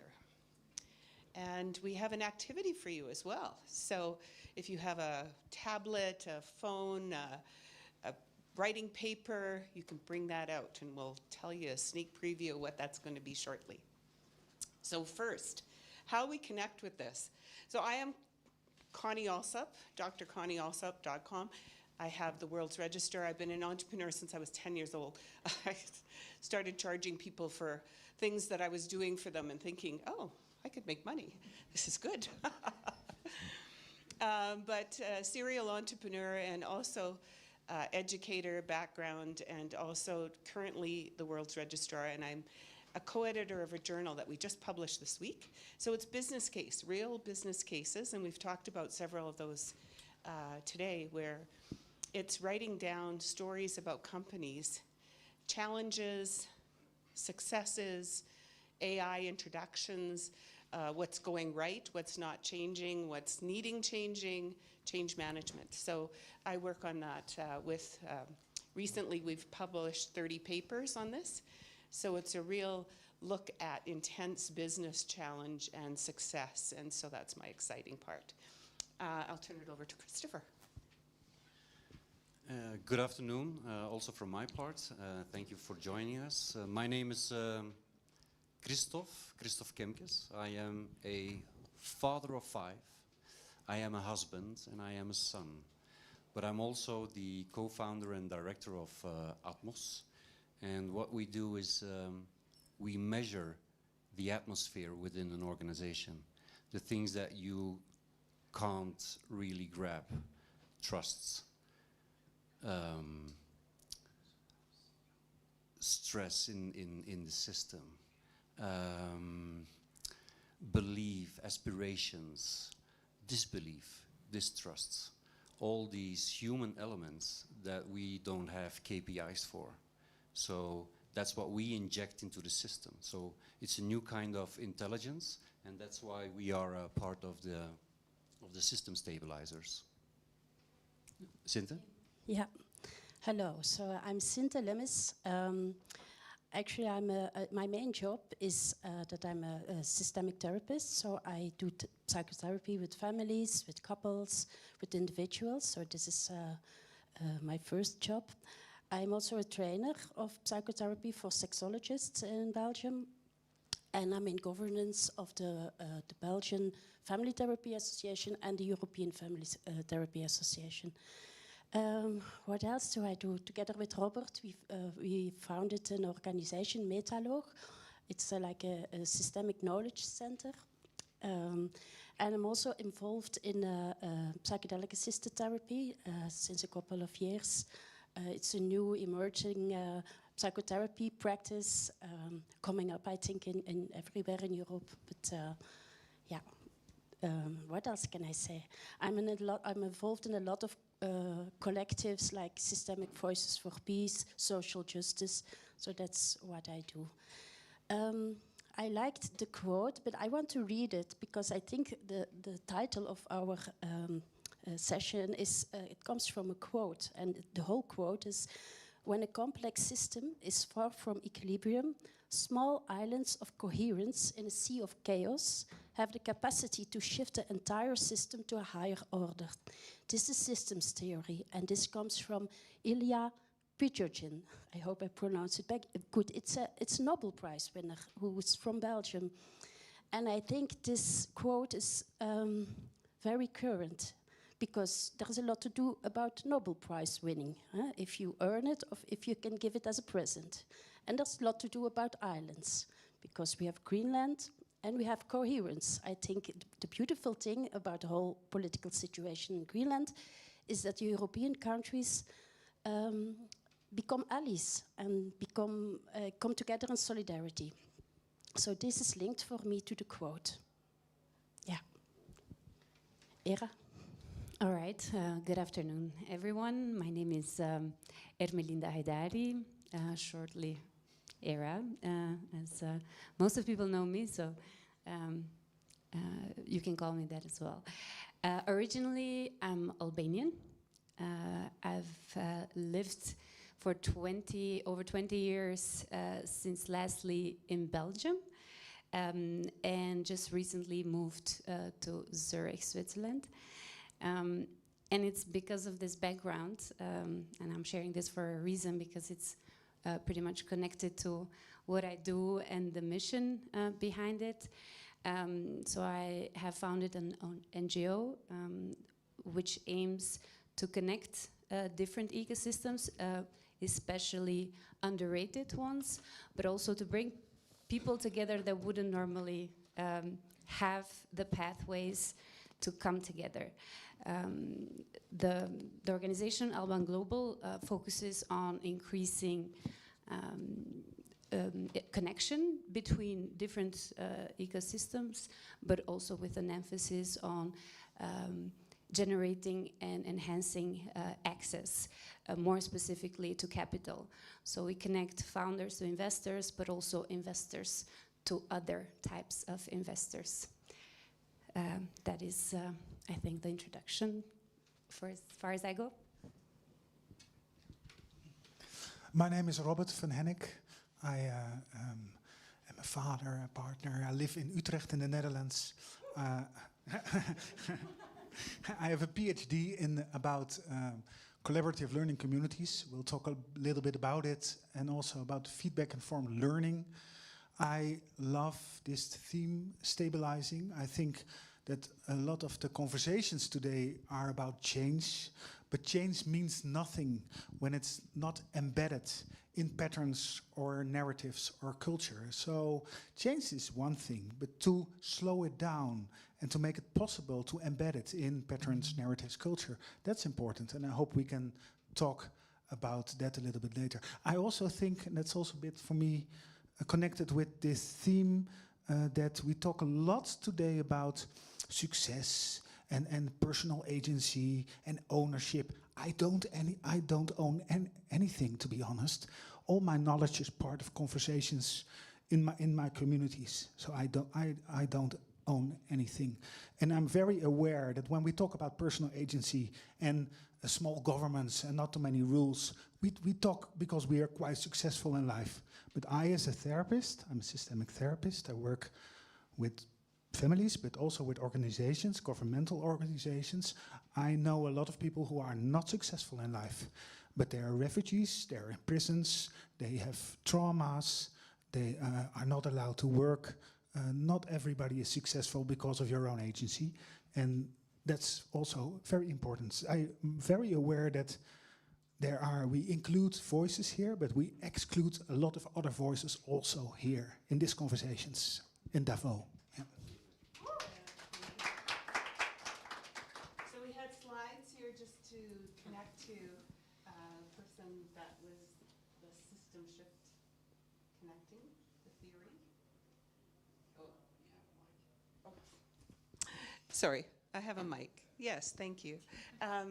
This was a connection that we were making with the theory that was behind the system shift and the stabilizers. So that's why we were showing those slides. But now the task that we have for you is to write on your piece of paper, starting at the top, 3, 2, and 1. So it's just writing those numbers down. Start at the top with 3. And during our presentation, we're going to ask you to write 3 new things that you're learning. 3 things that you heard that you said, aha. 2 new questions that you have as a result of the talks today. So after hearing our panel, what are 2 questions that you're coming up or going away with and saying, those are new ones for me. And then 1 thing is a call to action. What is a micro shift that you might do for 30, 60, 90 days from today? So it's making a commitment to yourself. So the 3 new things you're learning, 2 new questions, and 1 action micro shift. And that's during our talks. So we'll move on to our talks. First is up, my colleague. I have questions for you. I thought you might have that. Thank you. I do. And, you know, your questions are excellent ones that I think might stir a bit of conversation going on in the audience here. You think so?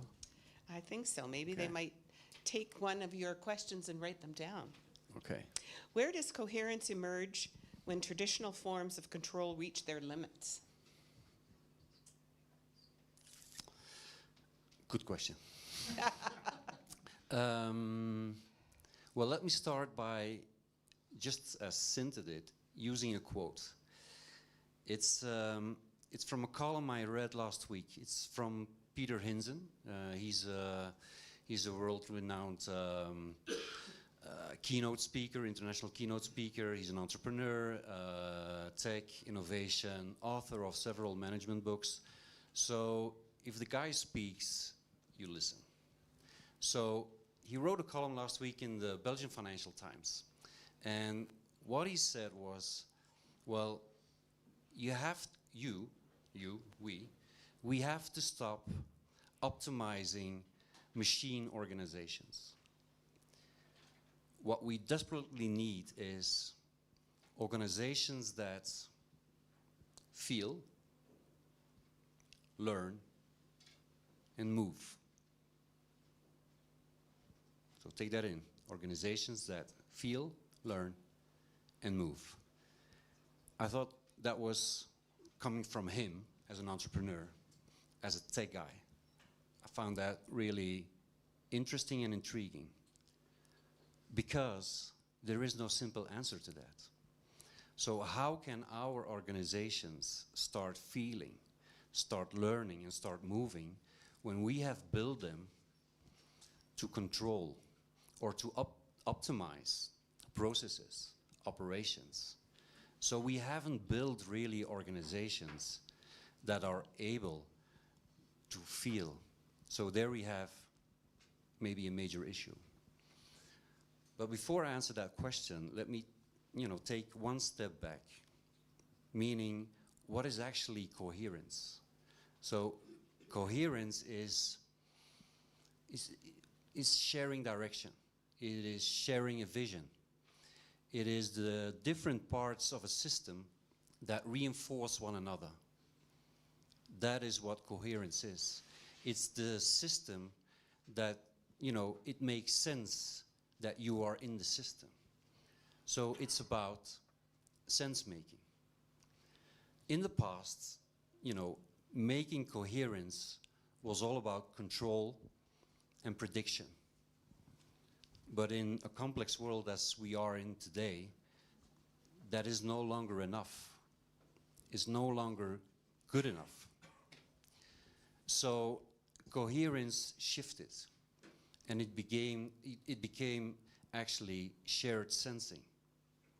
It's a shared sense making. So to sense is actually to understand what is going on in your own organization. And knowing what is going on, understanding what is going on, is also about the things that are under the radar, the things that you don't see, the tensions, disbelief, trust, loyalty, hidden germs, potential, collective potential that we haven't discovered yet. So that is actually what sense making within an organization means. But the organizations today, they are not built, to do that.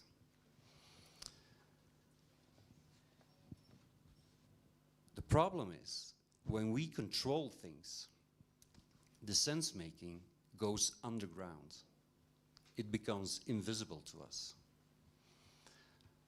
It becomes invisible to us, so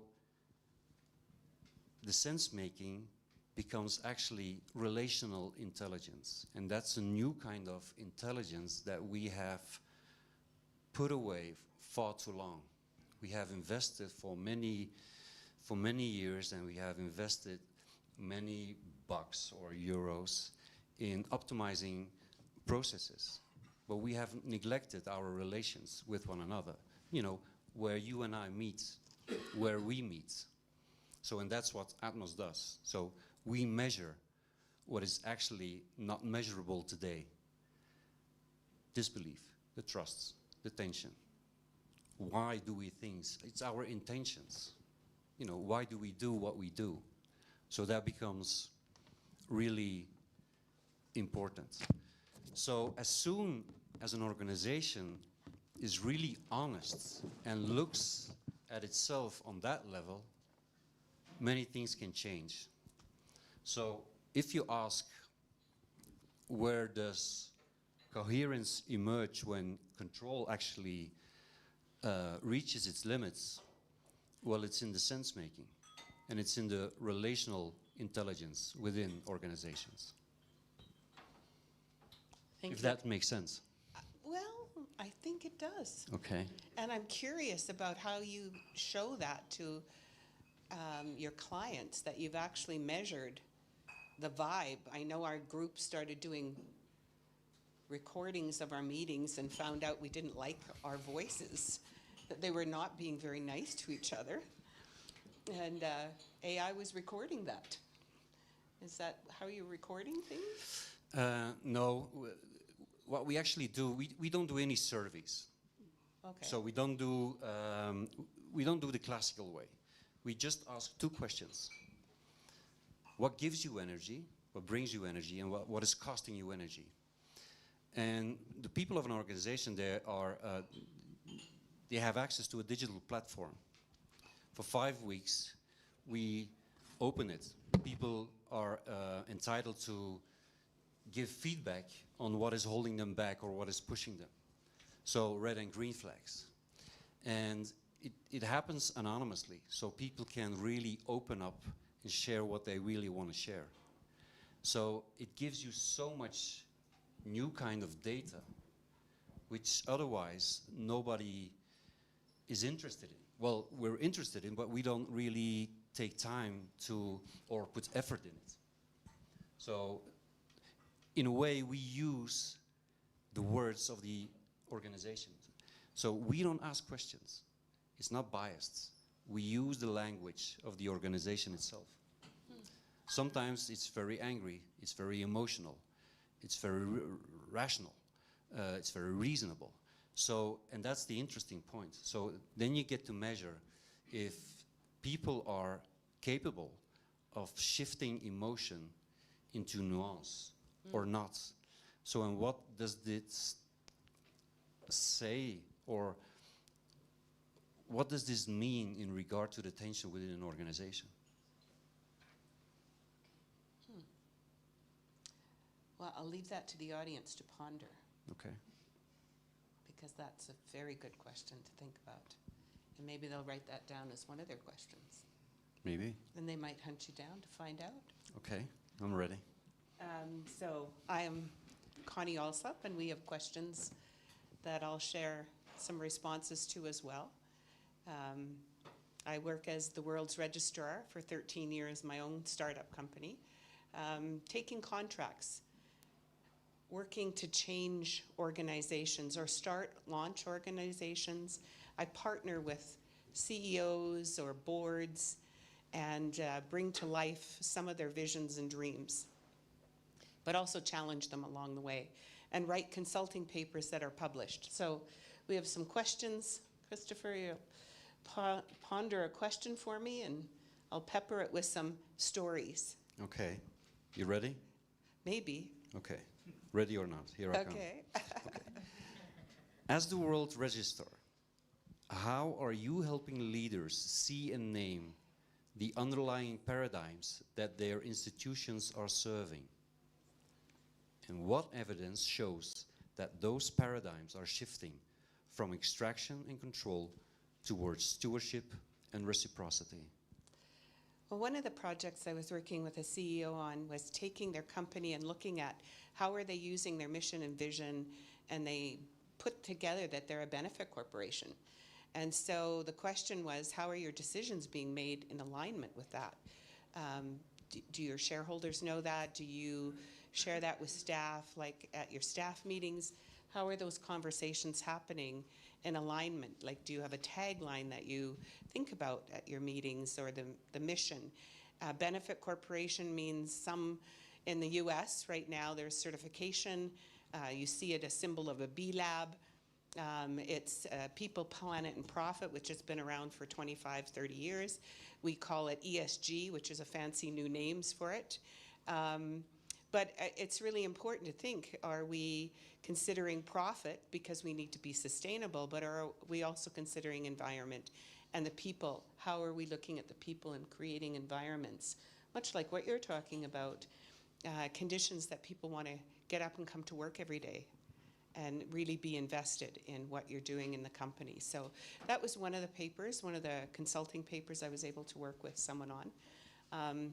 So that was an exciting reciprocity where they were giving to the environment and trying to really, that was specifically a construction company. So it was kind of an interesting dialogue with the whole work team, CEO, front staff, 10 people on the staff trying to have that conversation of how are we recycling the metal? Where is that going? How are we helping people that maybe can't afford the new windows, especially in California where it's the heat resistance, not cold, but heat resistance. So going out and measuring how the windows were doing that. I'll go on to the next question maybe. So where in systems can leaders steward and recognize the traps of parameters, targets, KPIs, incentives? And where can leaders begin to act at higher leverage points, such as feedback loops, information, flows, and rules? So one of the papers that I took on and had that conversation a little bit more with the CEOs was Cruise. I don't know if you're familiar with the robotaxi company that rolled out. It was sold to GM, General Motors, and it had a short life, but it was first to market. So first responder, first to market. Companies usually have a lot of pushback. And one of the things that happened is now there's cars on the road in downtown California and downtown San Francisco, and they're looking at whether or not pedestrians or fire trucks or ambulances have responding the way I would anticipate a regular driver would. Will they pull over? Well, there was a critical incident in an accident that happened that took a life. And that was a tipping point. They had to have new CEO management coming in and changing whether or not, you know, the whole piece of looking at how do we engage stakeholders in different ways and engage the audience that are on the road, whether it's the pedestrians, whether it's the other drivers on the road, that these cars that are coming out, and I mean, they have AI cameras, 13 sensors all around, but they withheld the video for 2 weeks before they released it to show what happened to the pedestrian, and that really caused a lot of pushback. But as a CEO of an entrepreneur startup, it's a different personality that's required. There's a lot of grit. There's a lot of tenacity. There's a lot of push to make these first responders happen. But then we also see where sometimes that CEO leaves and new management has to come in, and new CEOs, consulting, stakeholders, other people on the road. And so I think that's where the higher point is, where you're looking to engage the audience and shareholders and stakeholders on the road. So I think that might be a higher leverage point of thinking, how do we start this to market? Okay. Up for the third one? Sure. Yeah? One more, maybe. We have 2 more minutes.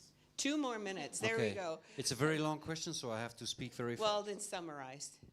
No, I won't.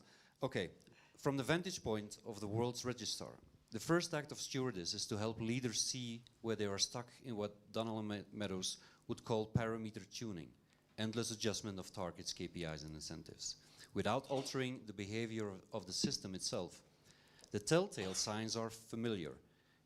Ever more sophisticated dashboards, quarterly target resets, incentive redesigns that generate more ruling beating and gaming, and firefighting that leaves the underlying dynamics untouched. In systems language, those moves operate at the shallowest leverage point.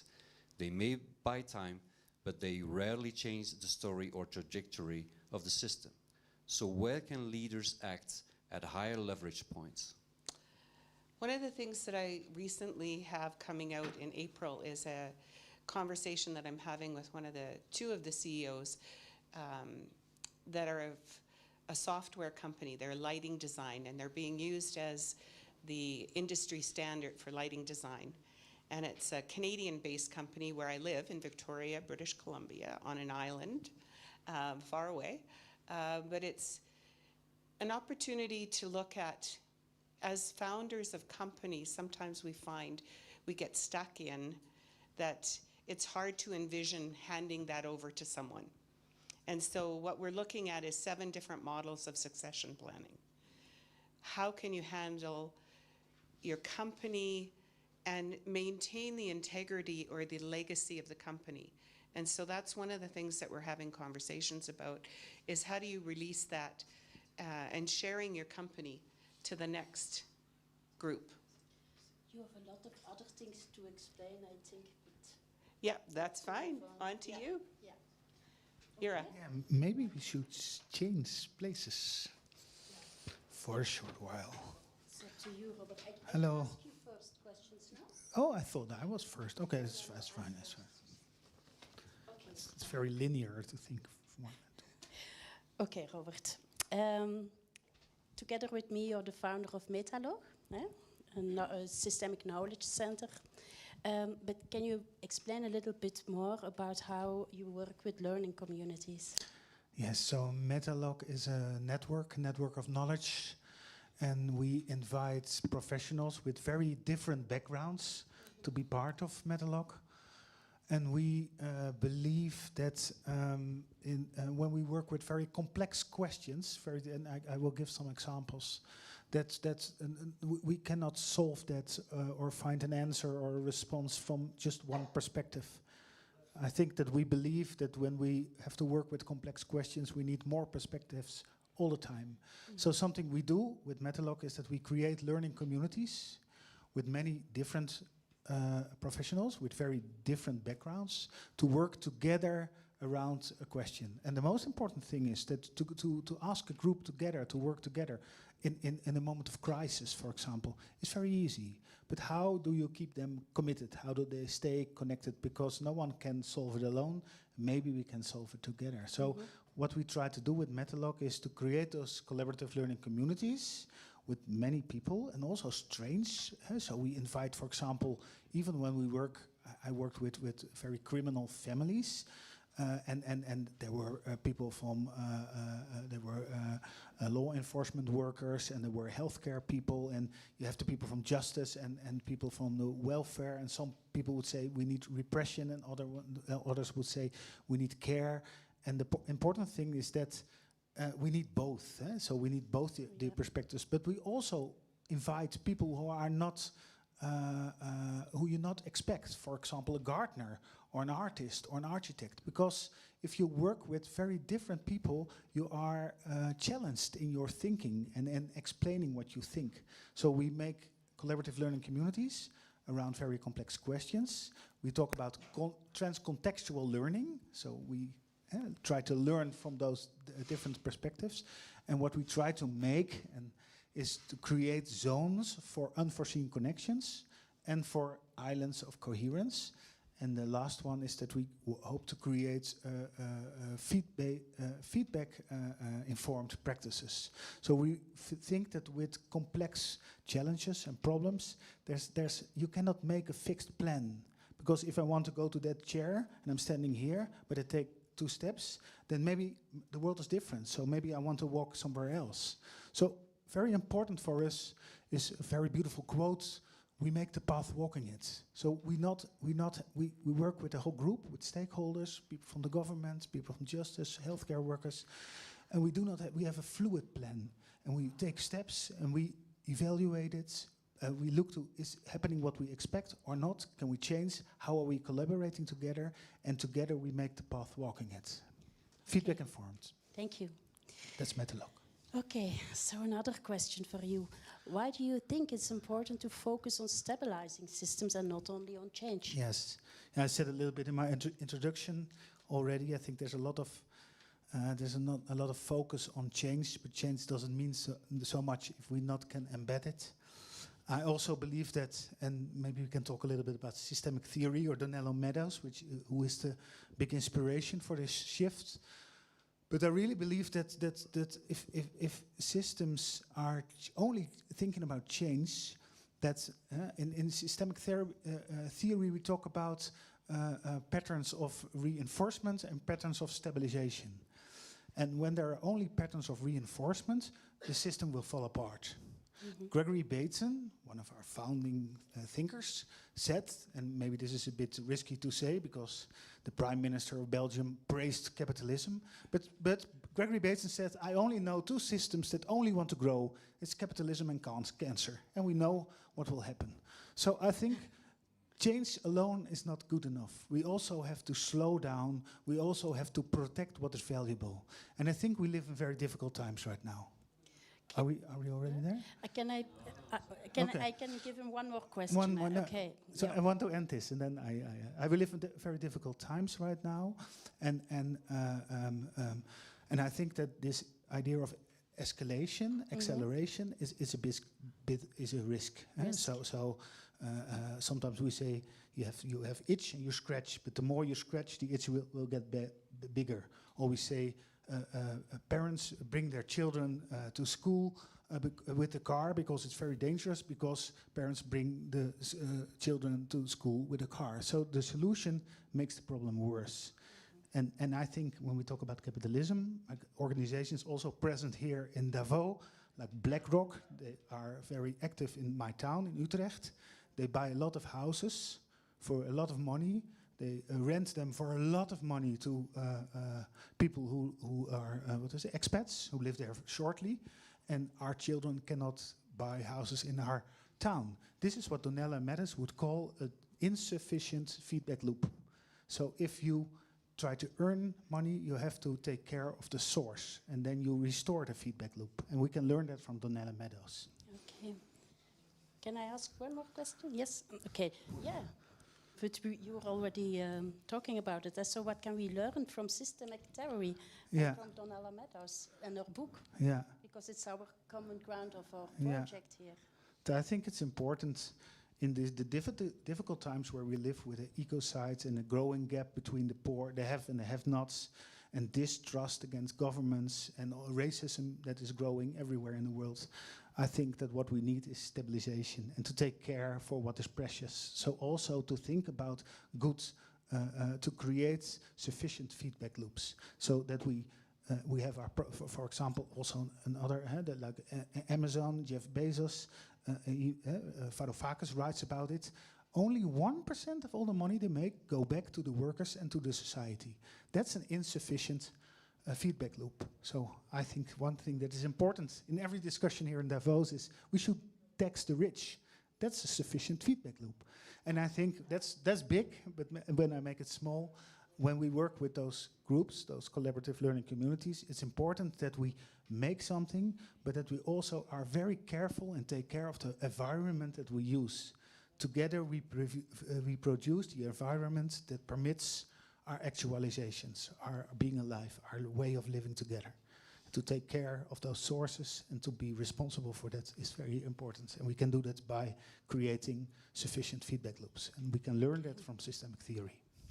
Okay, thank you. That's it? Yes, thank you. You have some questions too, Robert, for Sinte. Yeah, I have. Yeah, okay. Maybe, and we are both therapists. Yes, we are. And in therapy, it's important that we ask for a yes response. So a yes response. Yeah, people, you have to say yes to what we want to offer, what we want to do. So I was curious about what is your yes response to the invitation to join here with the system shifters? How are you connected to this, and why do you think this is a space to tell something about my work and what is valuable for me? Yes. Yeah, it started for me with the book, because when I got the invitation, I was a little bit surprised that they found me. And then I saw what was the common ground of this project, and I saw that it was the book Thinking in Systems of Donella Meadows. And this book came on in my life or on my road like some years ago, and it was really valuable for me because it gave me a framework to understand systems. And as a systemic therapist, of course, I work with systems, but as in governance of my professional organization, it's also a system, and a society is also a system. So I think that this book, it gives it's the how I'm trying to find my words. It gives a good framework to understand and analyze systems. I give you an example. When I work with a family, you never look for like a disorder or a diagnosis. You try to find out or to unravel how this system works, how it's embedded in other systems or connected with other living systems, like with the school or with the work or with the society or with the neighborhood, and how there's always mutual influence. Another example, for example, I work a lot with couples, and couples, of course, they have relational problems, and couples, they have sexual problems. And they come, and then you can focus on this sexual issue, and then when you try to unravel the situation, you see that it's not a sexual problem, that it's like a gender issue, that it's about who works in the house and who takes care of the children and who is depending in a financial way and how is the stress in the work, and all these things together make how things show themselves in a family. And I think this is an example of how systems are complex, and how complexity is our core business as systemic thinkers or therapists. I know, Cinta, that you develop something very exciting, and that is that you work with psychedelics in therapy. Yeah. So I was curious. We in Metalog we talk about those zones for unforeseen connections and also zones for islands of coherence. Yes. How, when you think systemically about change, what is the effect of psychedelics? Can you say something about that? You invented a new question, yes, but I okay.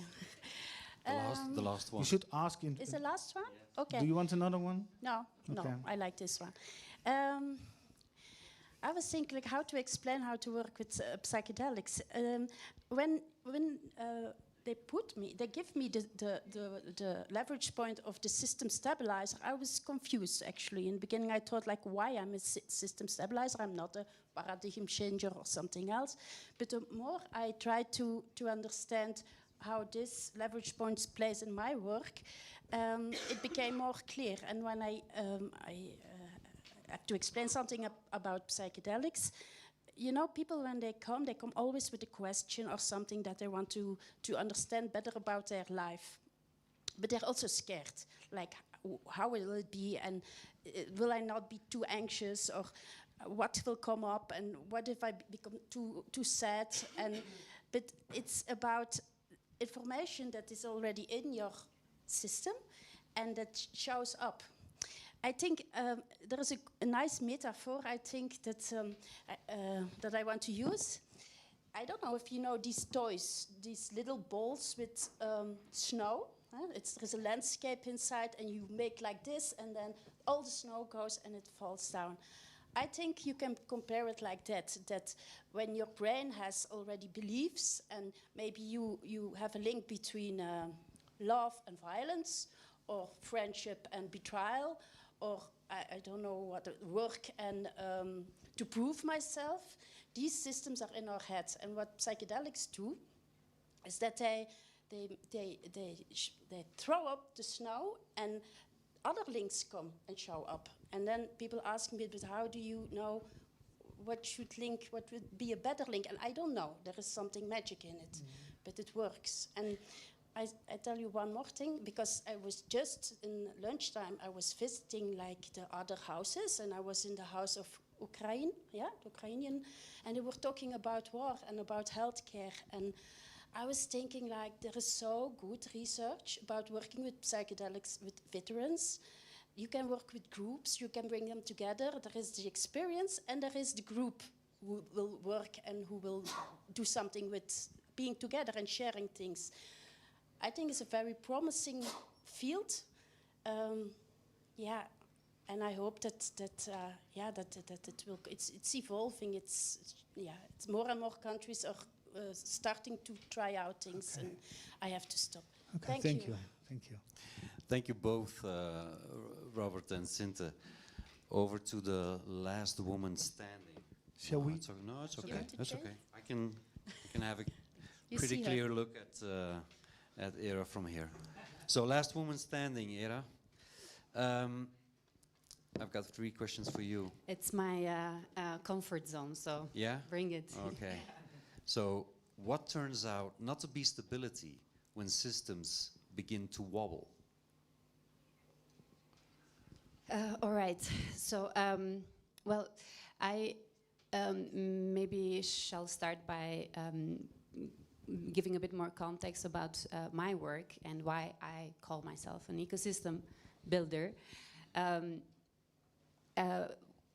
I have noticed through working with different startups, right, the new businesses, the new ideas and people trying to achieve or make a certain impact, that it is really important for them to act, think, and feel and move, not as a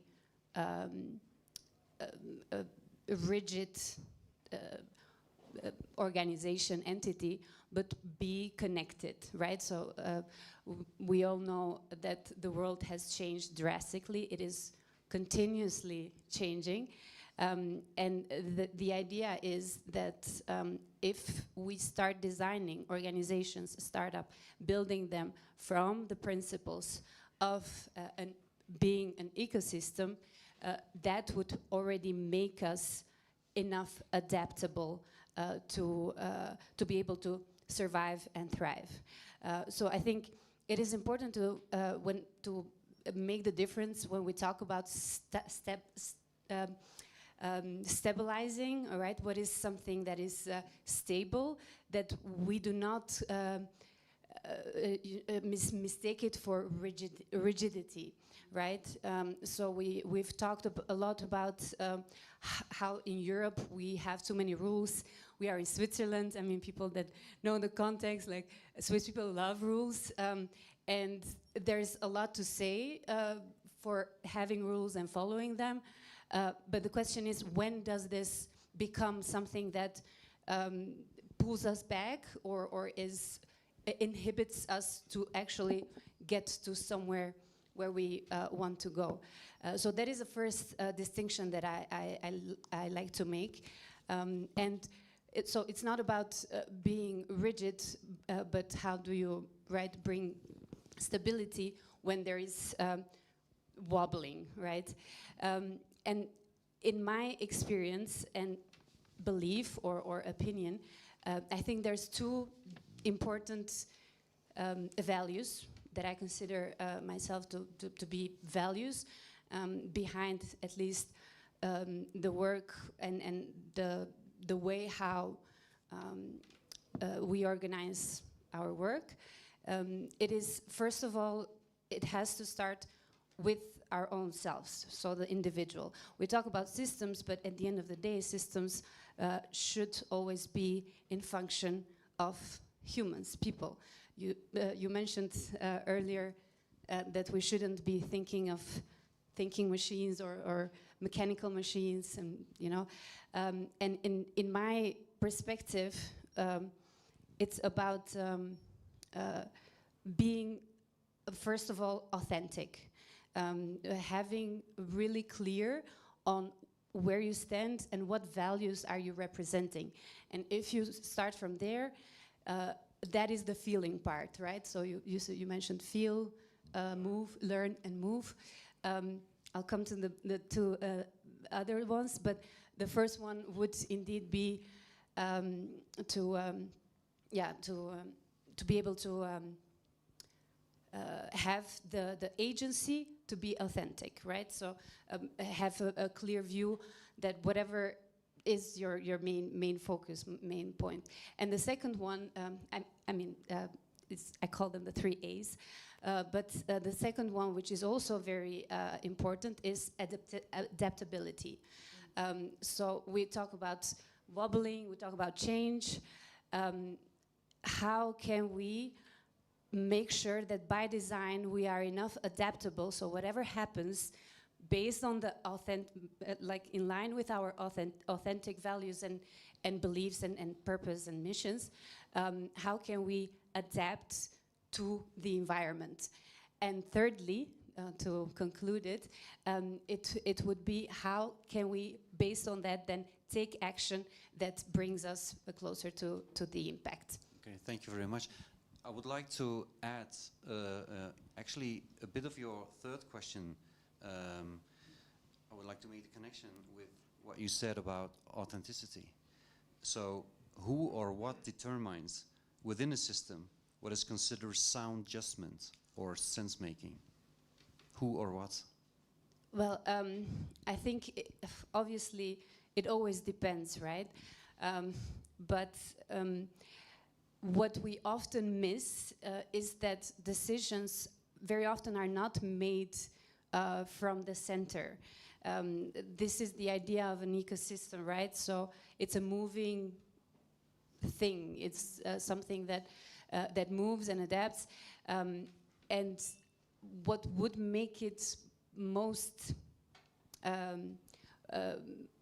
serving, it would be if it was a shared judgment, a shared co-decision. And that is obviously a challenge, because how do you do that, right? So we could also go into the discussion of, does democracy work, and is it what we're doing, especially if we see that the powers of today are not, I mean, have very clear leaders or decision center. But in my in my opinion, I think listening to the edges is very often what we should be doing, because very often it is there where the most stakes lie, that we normally tend to forget or overlook or exclude. I fully agree with that. I started with the quote of Peter Hinson. Well, in that same column, he used the metaphor of the octopus. The octopus not possessing the central intelligence or the central knowledge, the central nerve, because there is also intelligence in, damn it. Yeah, not legs and arms, but tentacles, that was the word. I missed it. So, and still, yet the system moves coherently. So I thought that was a very nice metaphor, and maybe also to conclude It's like a flock of birds. Like you always, I mean, we can always look at nature, right? There's no system that is alike. You have a flock of birds, for example, a weight point, or how do you call it, the gravity point is always moving. And if we feel enough, if we are authentic, and if we let go of control when it is not needed, and give the agency to the to the edges, or to the people that are more to the center of where the thing is happening. So I mean, this is why it's very interesting sometimes to see where certain matches happen, or where you can find people that find each other, and building these platforms where you can connect different systems and they can learn from each other, because they see, oh, let's try this, and there is room to do that. I think that is what often makes a change. So, yeah. Okay, thanks so much. I have to take back control, because we have a last part with the questions, I think. Yeah? Yeah, that's it. Yeah. Okay. we go back to the questions about intentional learning. So what we would like you to do is to turn to your neighbor for about 2 minutes and talk a little bit about those 3 questions. Were there things, maybe 3 things that you learned? Can you think of questions, 2 questions? And most important maybe for the conversation right now, is there something you want to take home, to take with you, that you want to do a little bit different, a very small micro shift? And we can divide it in what are you hoping to do or what are you going to do in 30 days, in 60 days or 90 days. And maybe they can start with the micro shift. Yeah. Okay, 2 minutes and then we are done.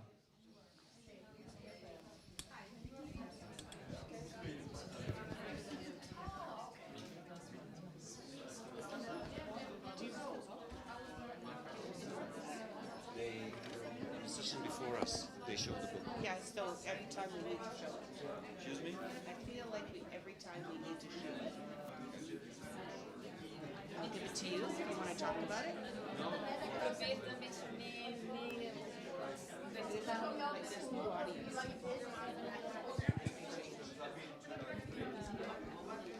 You got 2 minutes? I'm going to talk about the 21. So we have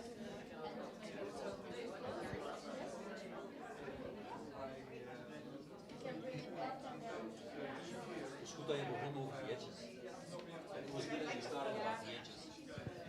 I could tie the... I forgot to ask you. No, it's not like that. You took your time to ask me.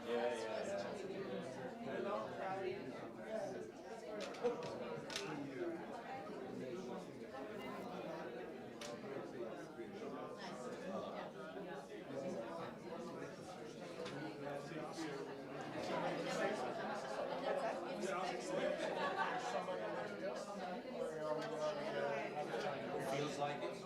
Whoever feels like it. Yeah, they have. Feels compelled to share. Feels compelled to share.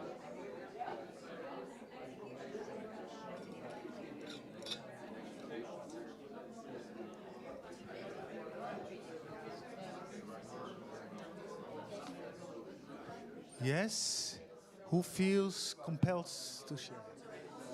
Is there, we want to end this session. Is there somebody, we always like it when we decenter ourselves, so to give the audience a voice, to go to the edges. Is there somebody who wants to say something, one small response? Hello, everybody. I'm Shanneke. I'm also a system shifter, but I'm not part of this group, unluckily. We talked about the micro shifts. And sorry? Go up there. Okay. Now I'm part of the group anyway. Sorry. We talked about the micro shift because what you did in the beginning, Connie, this is all about stabilizing. And what you did in the beginning with you have to stay grounded. I was at the Climate Hub earlier and I went to a talk and a lady told us there that military do it as well. And they use like 90 seconds to get grounded. So they do like a breathing exercise. And I thought this is really easy to do every day. But the most important thing was that what she said was if you as a leader are grounded, then you can hold space for other people, for the people who work with you. And I'm a control freak. I'm like a stressful person, always busy, always. And then I suddenly thought, if you want to stabilize your company or stabilize the situation or be there for somebody else as a leader, just do the 90 seconds. And we did it then, and we did it with you, and it works. It's a small micro shift, I think. Thank you. I can add something. I do it with the couples. I say when you don't have time with each other, maybe you can give a kiss of 7 seconds. It's something completely different than a kiss of 1 second. It's a micro shift kiss. Oh, maybe a hug. How about a hug? Anyone else? A micro shift? Not a micro shift like it. I'm sorry, I don't have a micro shift, but it was about questions, and I did ask myself a question after listening to you, especially what you were saying, Robert. And I was thinking, what do we mean with being successful? And if we feel we are successful, what do we do with it? So I'm going to think about that. Thank you. Thank you. Questions of microshifts? We still have a little bit of time. We still have time. Is there one more voice? Voice of the margins, on the edges. Wisdom of the crowd. The wisdom is in the system. The tentacles, yes, indeed. So on my end, parallel to what we were discussing earlier today, we were at the Human Change House talking about how attention and is going to be not attention, but feelings, and is the next attention ground for AI and chatbots, etc. So how they get closer to you beyond attention, and what they were discussing. I mean, if anything, I don't think there has been any other conversation about this particular topic, about how kids are getting closer and all the harm this can actually happen. And it was a room of 30 people. And you're in an event where you have more than maybe 10,000 members coming. And it's actually quite sad to have only 30 people. And this, they really raised the urgency to spread their words. And their talk is actually being recorded. And basically the microshift is actually making sure that this is actually, this is their call, to share it with 10 people and ask that to be actually shared with other 10 people and ultimately reach a scale where it becomes at the top of the agenda of the politicians. So that's a little one. Let's do You've done that. your homework. You've shared it with 10 people or more. I'll be Vanna here and share the book and invite you to join us in sharing this book with others in terms of the shifters and just how all of the panels today have had an opportunity to share conversations, and this is a legacy that continues. And I think there'll be a chapter added, Tina, about how these shifts are happening and where they're going next. And so you can track your micro shift as well and see where it goes in the next year, 30, 60, 90 days, and maybe a year. So hopefully you've enjoyed this session. Thank you for joining us.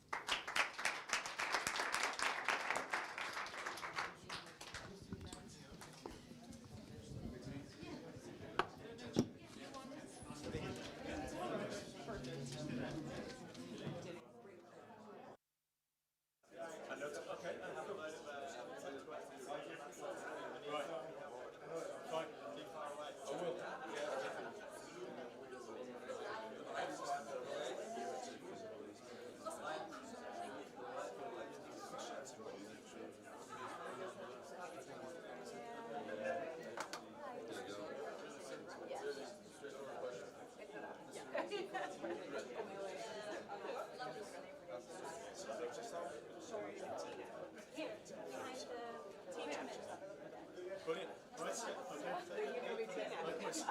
Tina, can we ask you a question? Come help me.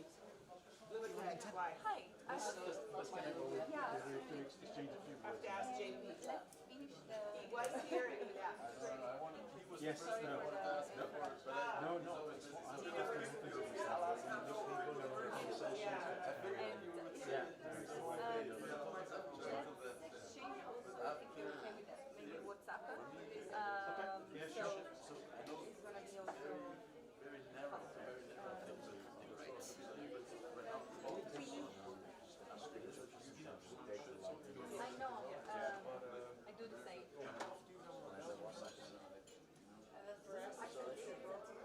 Conservative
to get a second. I think you have to get a second computer and plug it into the AC. So we cannot put the same slide. I mean, if somebody has a computer that they want to take it from here. Oh, thank you for helping us the whole day. Yeah, you're welcome. I can imagine it's quite of a... I've been here since Monday. And, wow. Yeah, today's nothing compared to yesterday. I can imagine. Because Trump was like here with every time he traveled, he would go from one place to the next. They scrambled the Wi-Fi in his cell phone. I don't know if you noticed your phone wasn't working like yesterday. Like all the Uber drivers would not want to work. Oh, and I was live streaming with Wi-Fi. But Monday and Tuesday was fine. Oh, good to know. So tomorrow, I guess, is a last day. Last day. I'm here. Understood. I think it ends at 4. Yeah, I think everyone's tired. Absolutely. Thank you. What's your name, sir? Greg. Greg. Pleasure to meet you. Simon.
Stan is the one that hired me. He has been,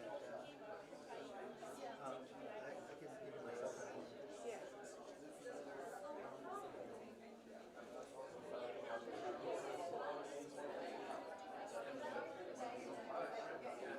I'm a USA here.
Want dat staat jij niet? Dat zou moeten.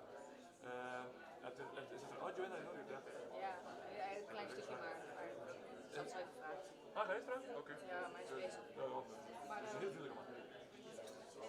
Maar het zou moeten, want dat is HDMI, dat is normaal ook en audio. ik kan de laptop daar zetten, de kabels. Ik denk het al wel wat we moeten doen. Dus ik kan mijn presentatiemodus. Wat kan je nu gewoon? Zet je laptop aan. Ah ja, we moeten de duw en duwen.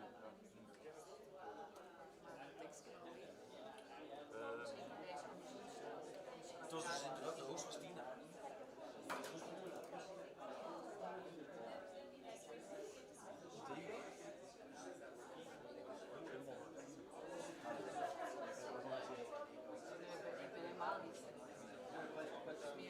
Ik ben helemaal niet. Meer Canada. Where in USA?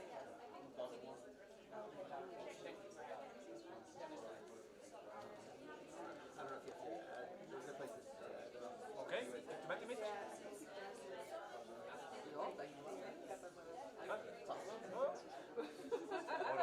Kijk eens, dat het kan een beetje met de test. Dus ik check gewoon even.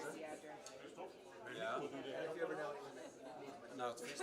Ja, maar Dennis was eigenlijk ook nog feest. Ik heb de QR-code erop gezet, want dat is niet Ja, die gaan we. Nou, niet. Ja, is waar. Ja, absoluut. Dat is goed, hè? Je gaat vast al wat foto's zijn. Zeker, zeker. Ik zal op deze rij gaan. Ja, zal ik die nog Zeker, ik stuur je straks er. Ja, heel fijn. Ik ga mijn telefoon al op straks tegen, want dan zet ik daar zonder. Ja, precies. Ken jezelf. Met de pictures zijn niet genoeg, hè? Je kan je niet op LinkedIn zetten. Ah, maar we krijgen, het zit er eigenlijk al goed. Oh, dus we krijgen al de beelden. En dat is ook zo heel mooi, hè? Oh, kan je dan...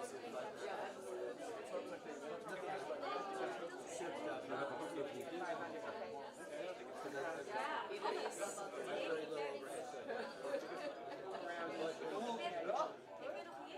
Oké dan. En dan we moeten uitgaan van tickets van. Tickets op zich dan moeten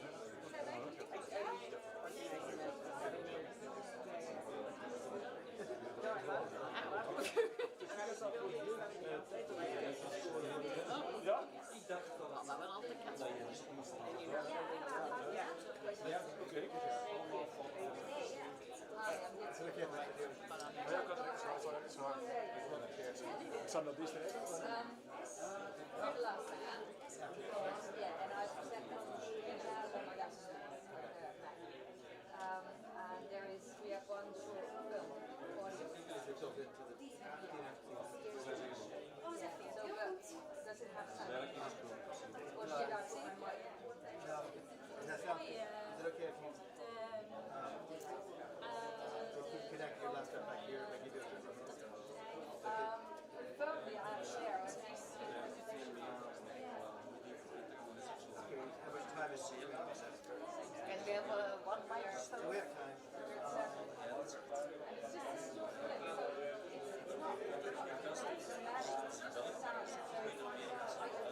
Another mic. Ah, the blue one? so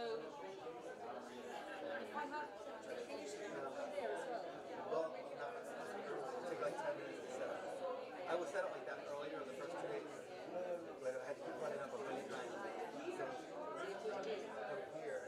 And otherwise, if you put it here, then if I can see it. Well, you can look at the screen and see it. No, then I just need it. I need preview. You need the first and then. So if we. Is it done? Hello. Hi. We're gonna start the next session, so please all come here. We'll figure it out. It's not as easy. And you can all surf to menti.com and either type in the numbers or scan the QR code. Hi everybody, JP, Hande, Connie. Please come sit. I'll think about it. Because it's harder than you think. Okay. Komen jullie erbij zetten alsjeblieft? Thank you. Screwdriver and change settings. Are you joined?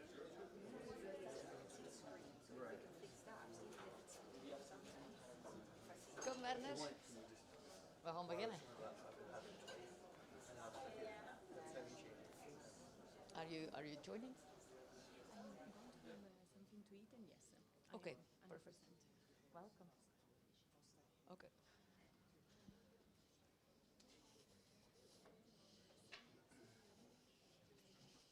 You guys need more microphones?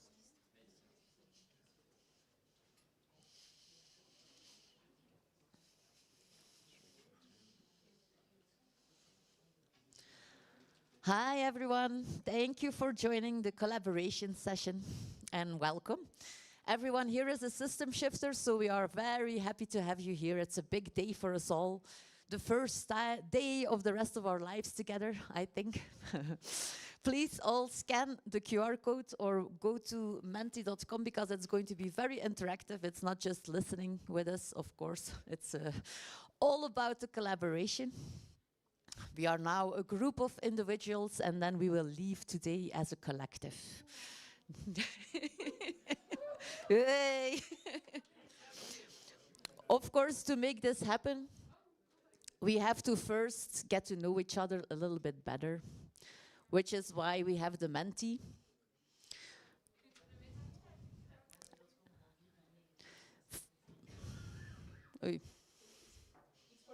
Yeah, so the code is 44942633. I will repeat. 44942633. Everybody ready?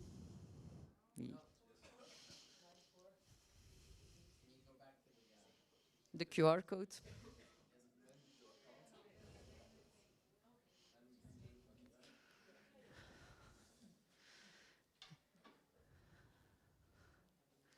Everybody has it? All right. So first, to get to know each other, we have one very important question for you all, just to know who is in the room. So the first time you bought a piece of music, a song, the first song you bought, what medium was it on? Was it on vinyl, tape cassette, CD, or people are already answering, iPod, iTunes, or Spotify? We will quickly know about the demographics in the room, I think, through this question. So we have a surprisingly high number of vinyls still. A lot of tape cassettes as well. For me, it was the same also, and also just recording when the radio was on for free. And then CD, we don't have any streamers, so next year we have to bring in more young people. This is a lesson learned already. So nice, now that we know, we are all here, we will introduce ourselves shortly, and then we will give the word to you because it's not sitting, it's just interacting for us today. So for me, I am Tina Stroband.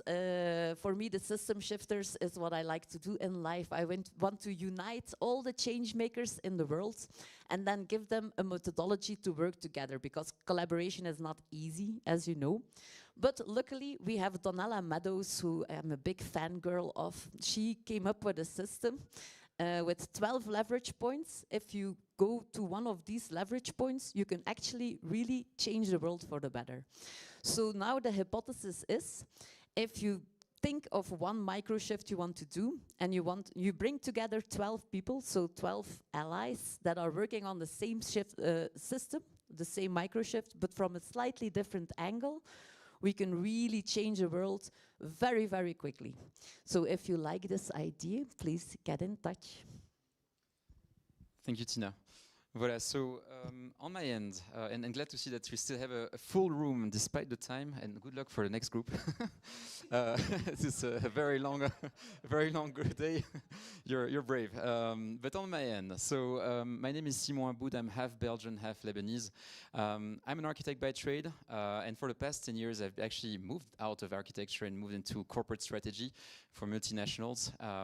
But the reason why I'm actually here today is because I have a deep passion for youth empowerment, something that I'm actually doing on the side for quite a long time, and I sit on a couple of boards in my industry, and on the side doing a lot of humanitarian work to actually do two things, especially in a world where we have less and less anchor for this youth, is actually asking a question about their passion, about one of challenge that they think they would love to solve, and basically have a conversation with those guys that are between 14 to 30 in terms of how to actually solve it.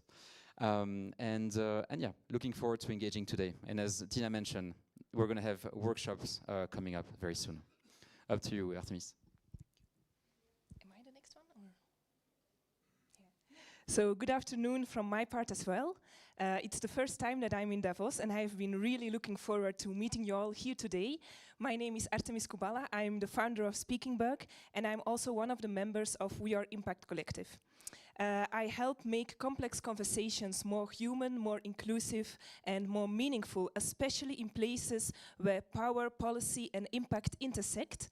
And within We Are Impact Collective, we are exploring, together with wealth holders, philanthropists, startups, and community builders, how to shift allocation, infrastructure, and mindset.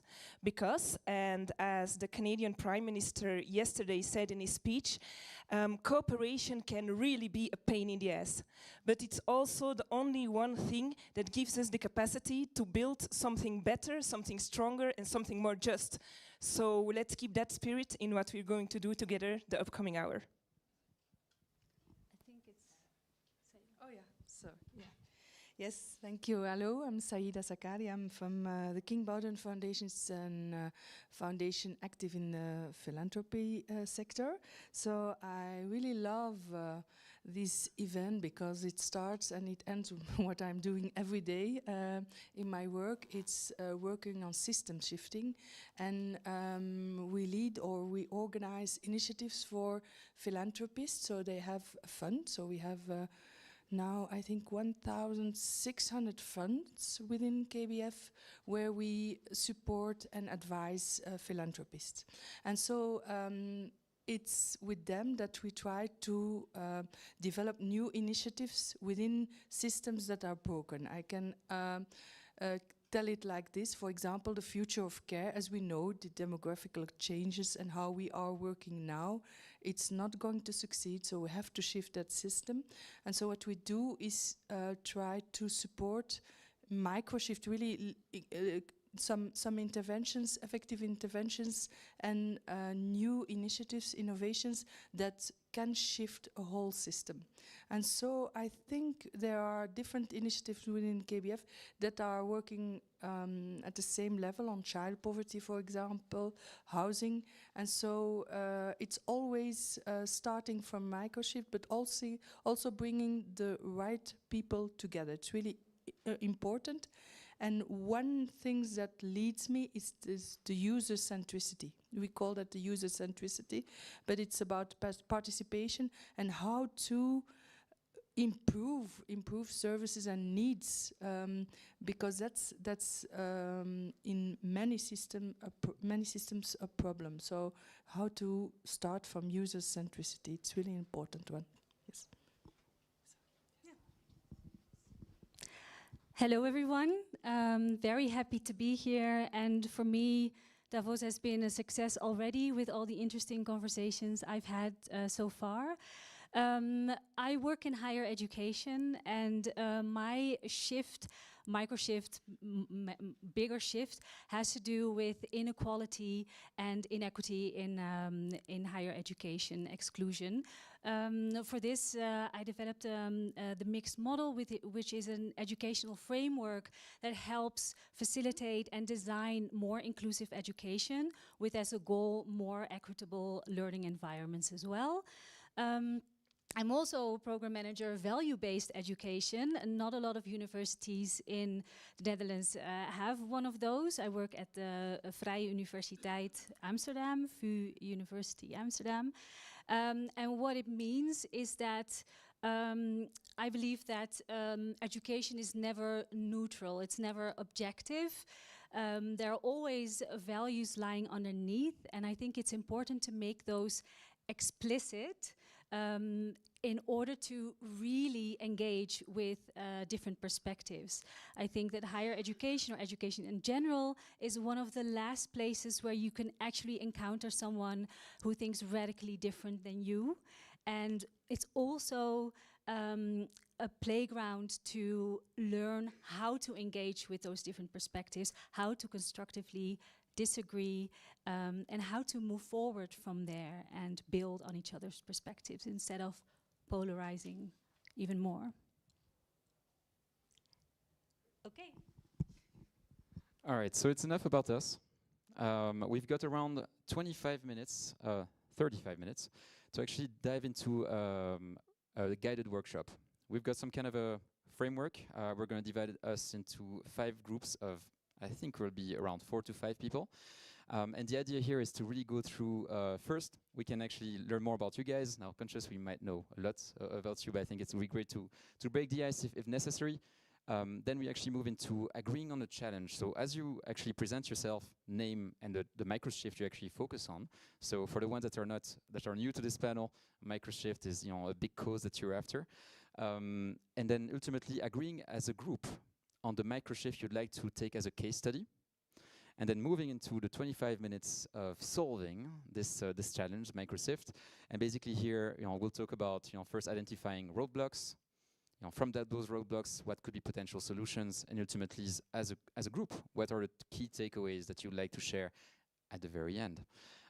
So without further ado, if there is no question, we actually divide ourselves. So we'll have each one of us lead one group, and we'll actually leverage standing tables, because I think we've sat enough today. So what we'll do is divided each person, what we'll say is 5 people per table. So we've got 3 over there, 1 over here. And voilà, we'll meet you back here. Thank you. So yeah, don't be shy. Voilà.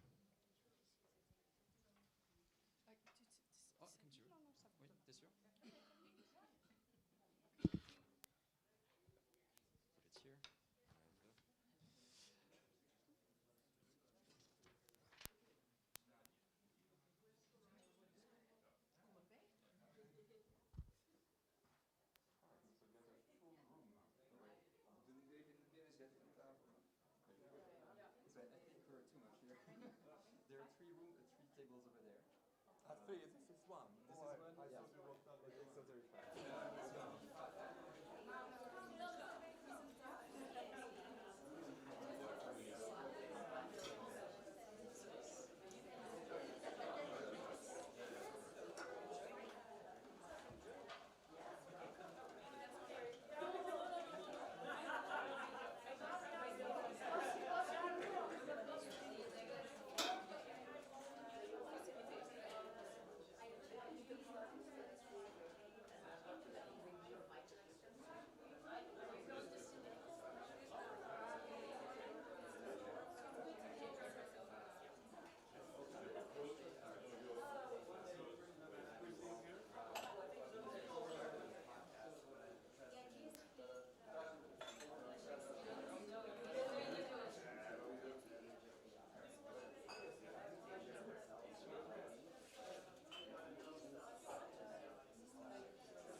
Sorry, one question. What time is finish?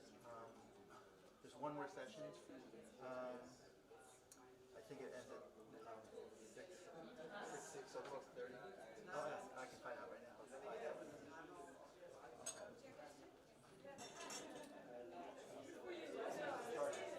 He wants to know what time this is. 6:30.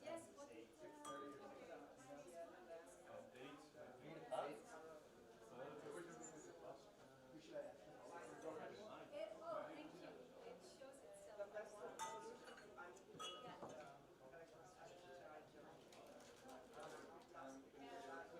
I ask?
is blinken tussen je hand.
For the USA, do I put one plus?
Is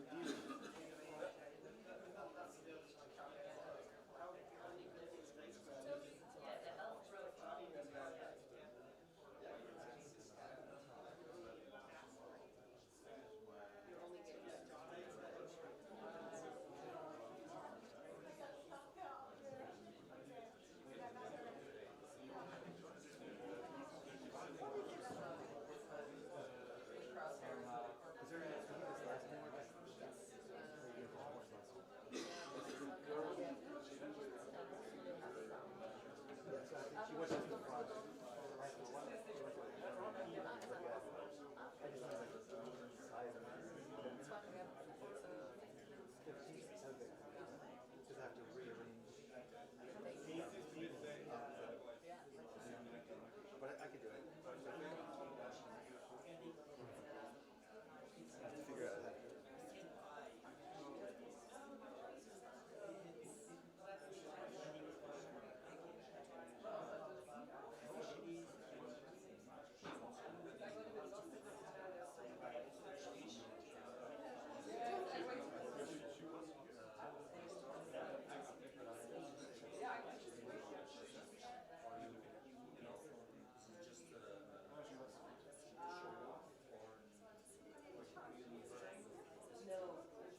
To everyone in the room, we have 10 more minutes.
3 more minutes. 3 more minutes, everyone.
Reconvene, everyone. Hey there, everyone. Voilà, we're reaching the end of the 35 minutes. So we'll reconvene. Okay.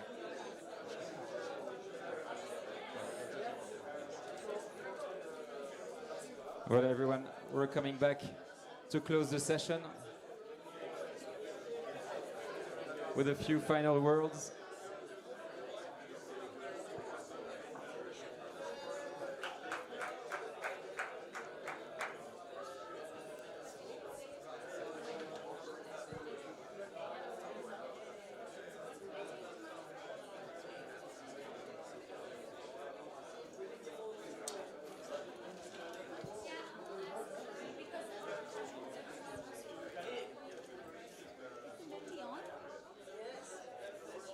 She's standing at the table still talking.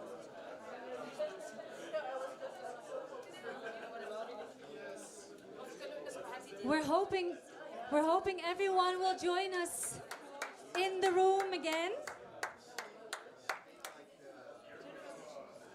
I just got her to get it. Can everyone join us in the room, please? We're inviting you back in. This is a sign that very stimulating conversations were happening, right?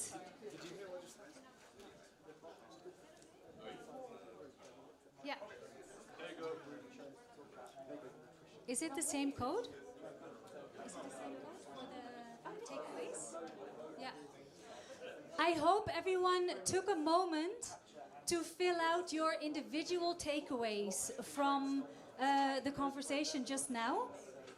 So what were your key takeaways? Because they can be different for you than for the group level. And let's see what we have here. What is your key takeaway from the conversation?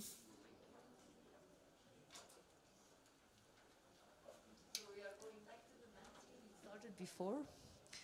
You can use the Menti we used before to ask you about your music taste. So you can go back to that website and then type in one word. That is your key takeaway for today. Oh, they only get one word. Okay, extra hard. Ooh, this is nice, clarity.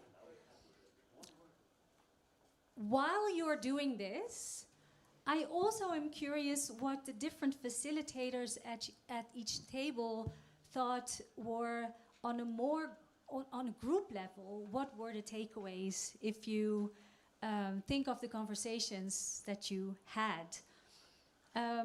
This is going on. This will go on. We'll get back to that. Who would like to? Artemis? Ah, okay. Sure. So in the group that we had with Nicolette, Douglas, Hande, Ube, Janneke and Roxanne, we have actually came up with 5 key takeaways. Oh, wow.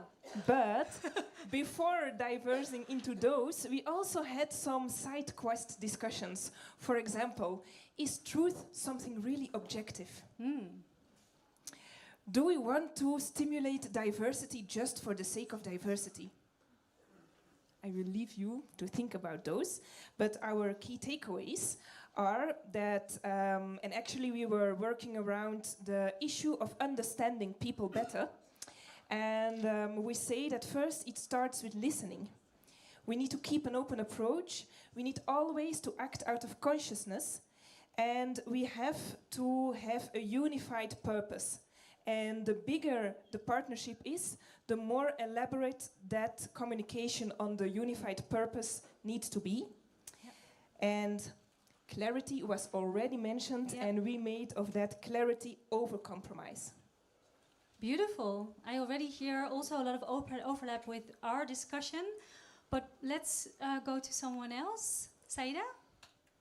Thank you. In our group, we spoke a lot about of course, the structures. We give in organization a lot of attention to structures. It's really a big challenge. And we came back to the shared sense making and shared intelligence, because it's all about how to feel the pulse. It's really a nice word. I don't know where our colleague is, but it's really a nice word to say, to feel the pulse within the organization and the relationship between the people who are working there, and also to be as a leader in a flight monitoring modus. So also really interesting, and it's something that you have to really create in the organization a shared sense making, but also take time for the team building and also to create a shared leadership. So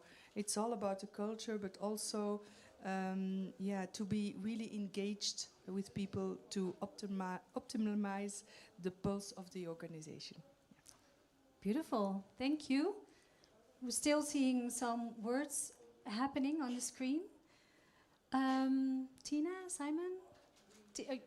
Oh, you shared the group, okay. Sure, so on the last group, we had a very interesting conversation. We actually took a case study of one of our newest members here in the session, which was basically around AI for personalized nutrition and health. And basically, it was a very lively conversation with some vodka orange around the table. But long story short, what we came up with is that there is no consensus across the industry in terms of some big topics, such as processed food and the impact of processed food. So here, one of the things is that we definitely need to have some kind of alignment of the big players. Other pieces is around, being goal-oriented, especially when you go into those personalized elements, and the fact that we need to also focus on hyper-awareness.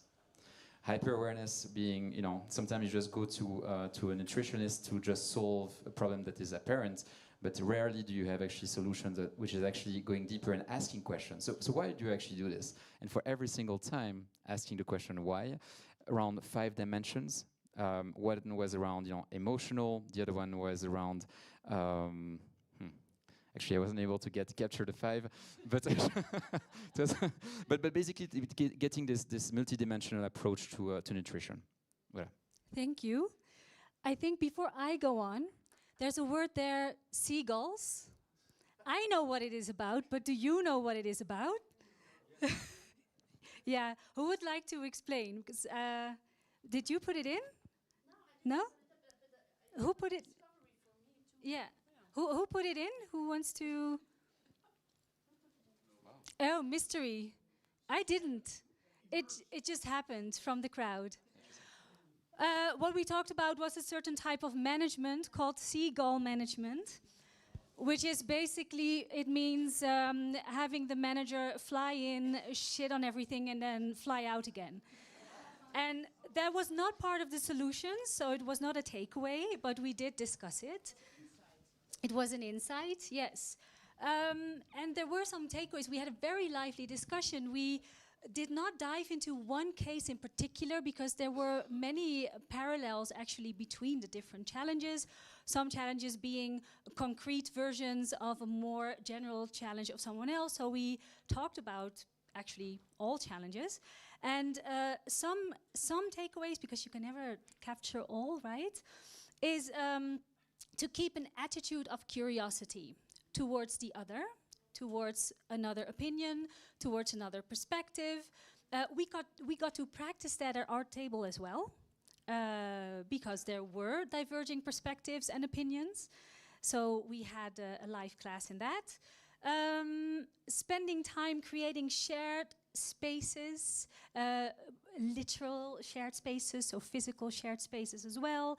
Accountability came up, bottom-up involvement, and having a clear leadership style as to values, as to be really transparent about how it is you want to collaborate, what the values of your company are, etc. So that was it. Artemis, back to you. Yeah, so just to try to close this session down, maybe to share first, it was really a treat to prepare this session with the colleagues. And we do right, just reporting out on the little bits and pieces that we are telling. So we are making sure it doesn't stop here. Our reports out will be available on the website. You will be bothered with an email from us, but in a good way, because we want to make sure that this eclectic group of people that are together here today by chance or by design build together something that lasts, or at least the first 2 or 3 steps to something that's sustainable. Thank you.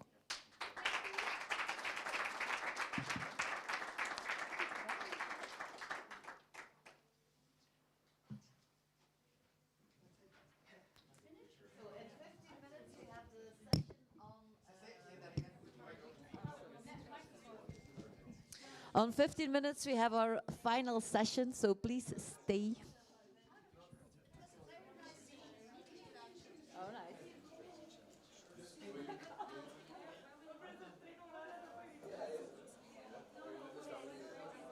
say 50, 1, 5, right? 15.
Someone else interested as well, so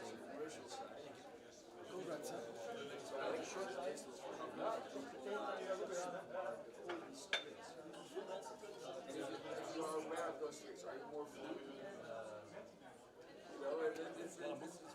Ik heb er twee niet.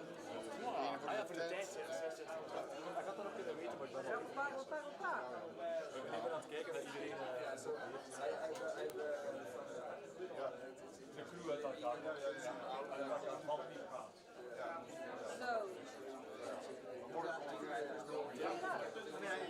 I figured out even the story that he said it was like I didn't know I was going to have 15 minutes. I'm going to set it up. Take your laptop and put it on the table. And take the table, put it where you want it. Just plug it in. Unless you have enough battery for it. So go ahead. I'll meet you. Keep this. After they take that picture.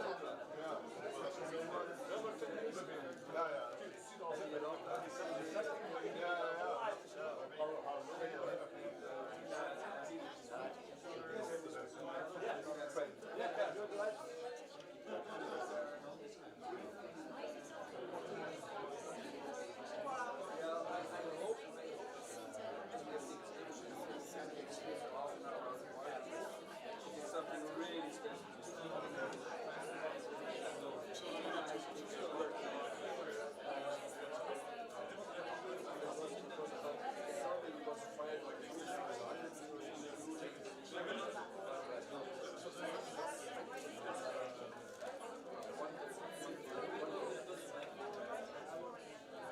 Can you give me a mic to stop me to keep people?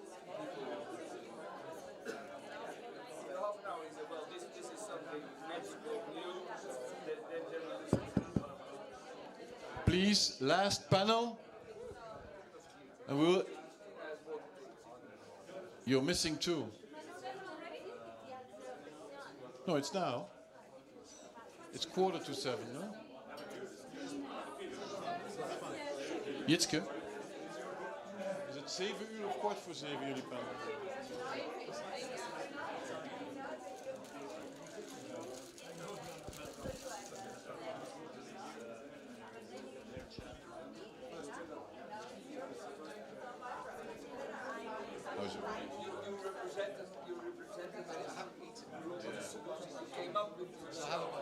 Deborah, 7 uur.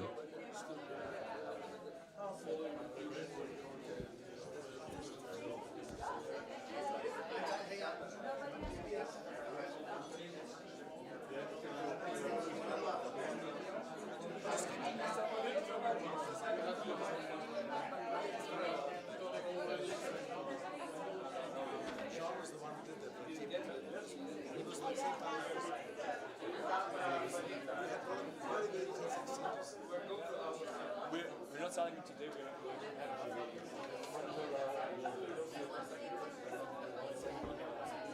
Maybe the wrong person doesn't take it. I'm very happy to. We'd love to take it.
dreaming of an aspect bright and fair. And my sleeping, it was broken, but my dream, it lingered near in the form of shining valleys, oh, where the pure air recognized in my senses, newly opened, and I awakened into the cry that the people have the power to redeem the world from fools. Upon the meek, the grace is shower. Well, it's decreed, the people rule. People have the power. People have the power. People have the power. People have the power.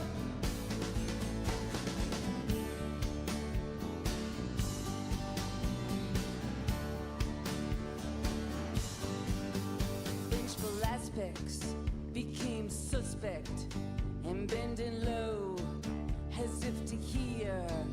Well, in the armies ceased advancing because the people held their ear. Oh, and the shepherds and the soldiers, well, they laid beneath the stars, exchanging visions and laying arms to waste in the dust, in the form of shining valleys, oh, where the pure air recognized, and my senses newly opened, 'cause I awakened into the cry. People have the power. People have the power. People have the power. People have the power.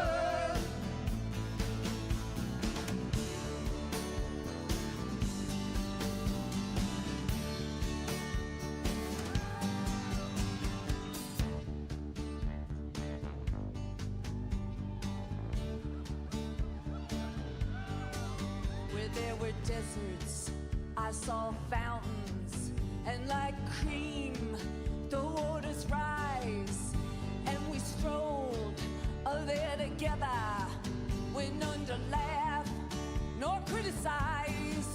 Well, then the leopard and the lamb, they lay together, truly bound. Well, I was hoping, in my hoping, to recall what I had found. I was dreaming, in my dreaming, God knows, a pure view, and I surrender into my sleeping. Well, I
got secrets I can't tell.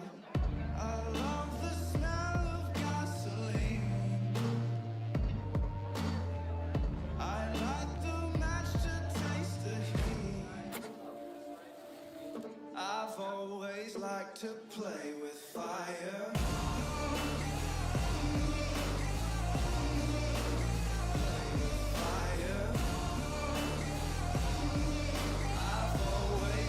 To play with fire.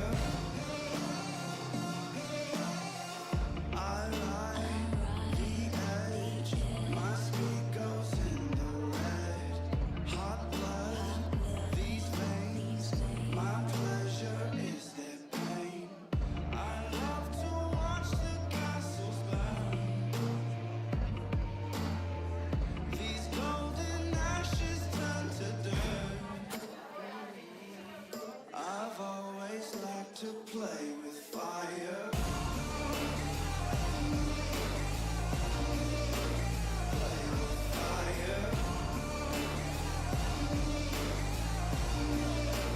Play with fire.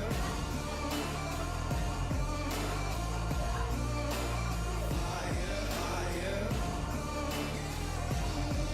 I've always liked to play with fire. Watching as the flames get higher. I've always liked to play with. Right up past classic habit, matching the gas tank. That's where I should. Unstoppable, legendary animal. Digital justice, now you gotta know what's held to the king and queen of the ruckus. Got money wired, no denying.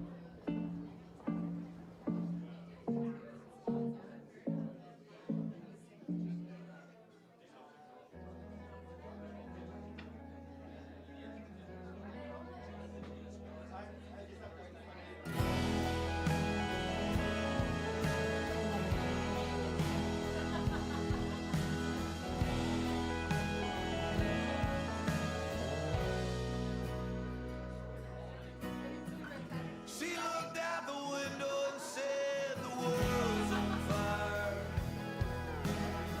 I just laughed and poured her a glass of wine.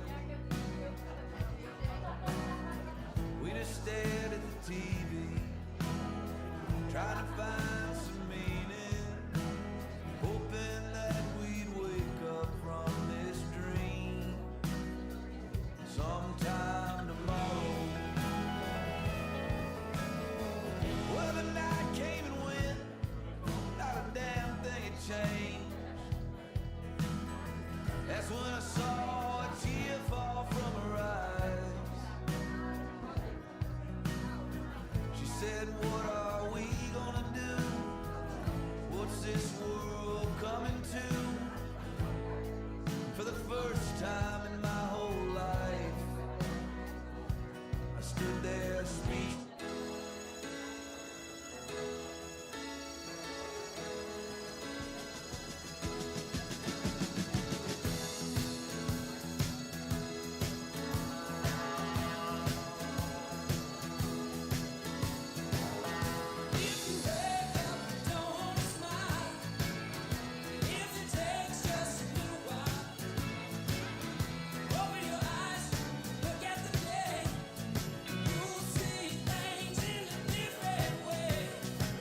Don't stop. Don't.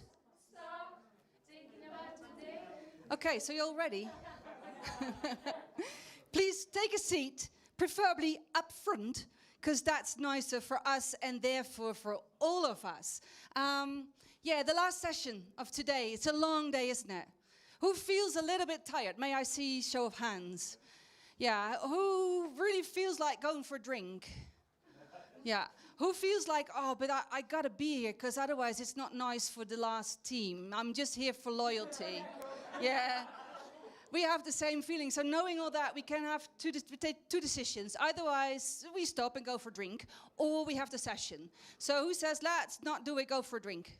No. So who says, I want to have the session? Hey, cool.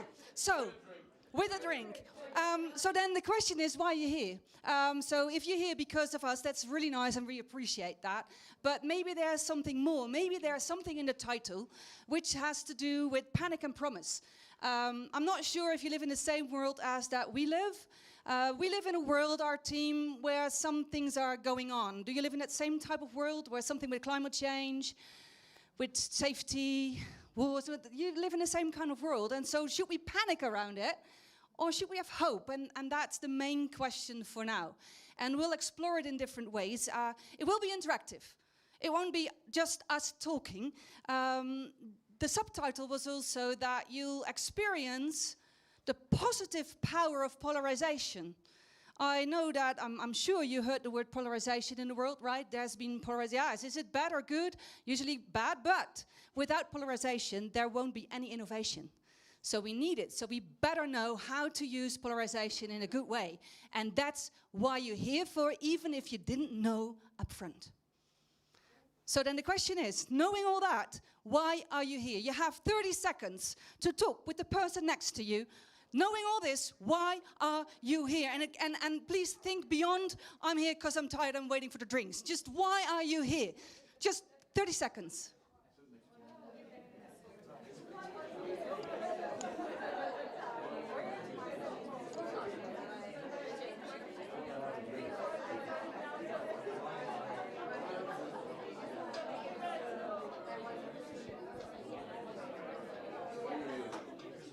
Okay, that's 30 seconds enough. We'll have short 30 seconds this session. When I put up my hand, it's really, really nice if you slowly by slowly put all your attention back here. Thank you very much. Maybe you wonder who I am. I'll explain that later. I'd first like to get to know you. So just thinking about why are you here? Who has a word? Why are you here? I'll come run to you with the mic. Why are you here? Yeah. Reciprocity. I feel urged to say thank you then. Other words. Learning. From what? What's your worry? Oh, I'm not worried. I'm worried about the climate. Worried about I'm not worried, just the climate. That's who feels a little bit like that. Yeah, there's more people, so you're not alone. And any other things? Why are you here this session? How to get better leadership from yourself or from others? Both. That's good. Who recognizes that a little bit? I want to learn about better leadership from myself and others. So we got some climate change, better leadership. Any other reasons to be here? Narratives. In what way? All kind of narratives. Just as long as it's about narratives, you'll be happy. Yeah. One more thing? Curious about positive polarization. Who else has that feeling? Okay, we're ready to go. We created this short movie clip just to get you an introduction to the theme of panic and promise. And that means that in short movie clips, we don't have to say anything. It's only up to you to put all your attention to what we created.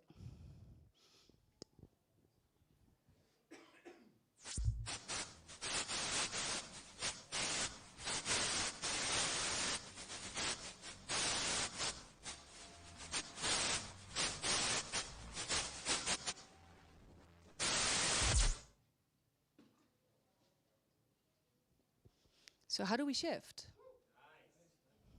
How do we shift? Thank you. How do we shift? We thought about that with our team, and I think now it's a fair moment to introduce you to our team.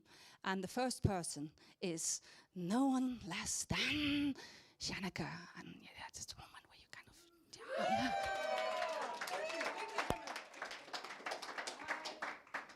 Well, I wanted to say good afternoon, but good evening, everybody. Hi. I'm Janneke Scholtes. I'm a futurist. I'm a writer. And what I try to do is I try to create better futures by writing books, by giving lectures, by hosting workshops and connecting people, such as we are doing today. And it takes a lot of action to do this. And we need to have, well, better futures, better narratives. That's what we're going to do today. And I try to work in this way to create hope, to create imagination, and to create especially agency for all of you. That's me. Thank you very much.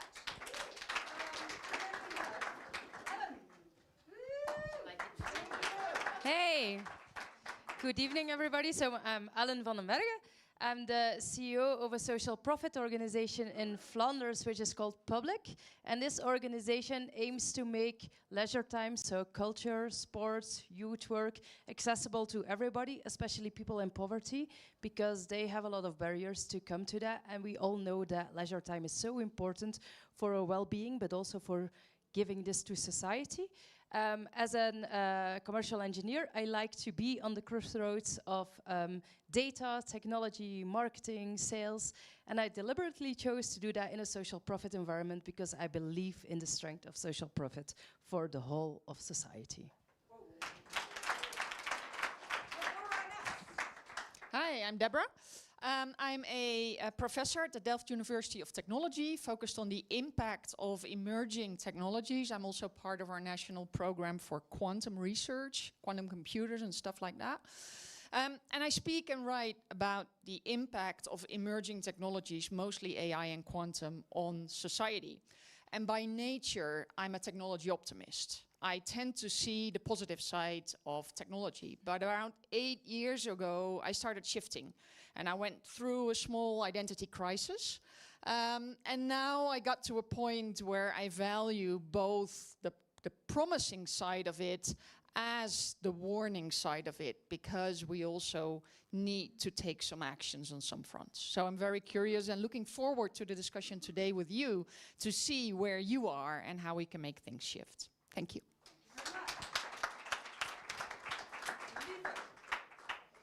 Hi, everybody. Good evening.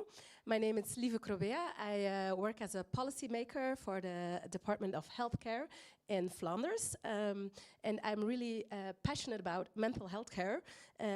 But here today, I'm also called sometimes a kind rebel with one cause, and that's creating impact, positive impact. And the rebel is why there's shit in my name, in my introduction, because that's how I operate. For me, kindness is my keyword, but let's not beat around the bush and just tell it how it is.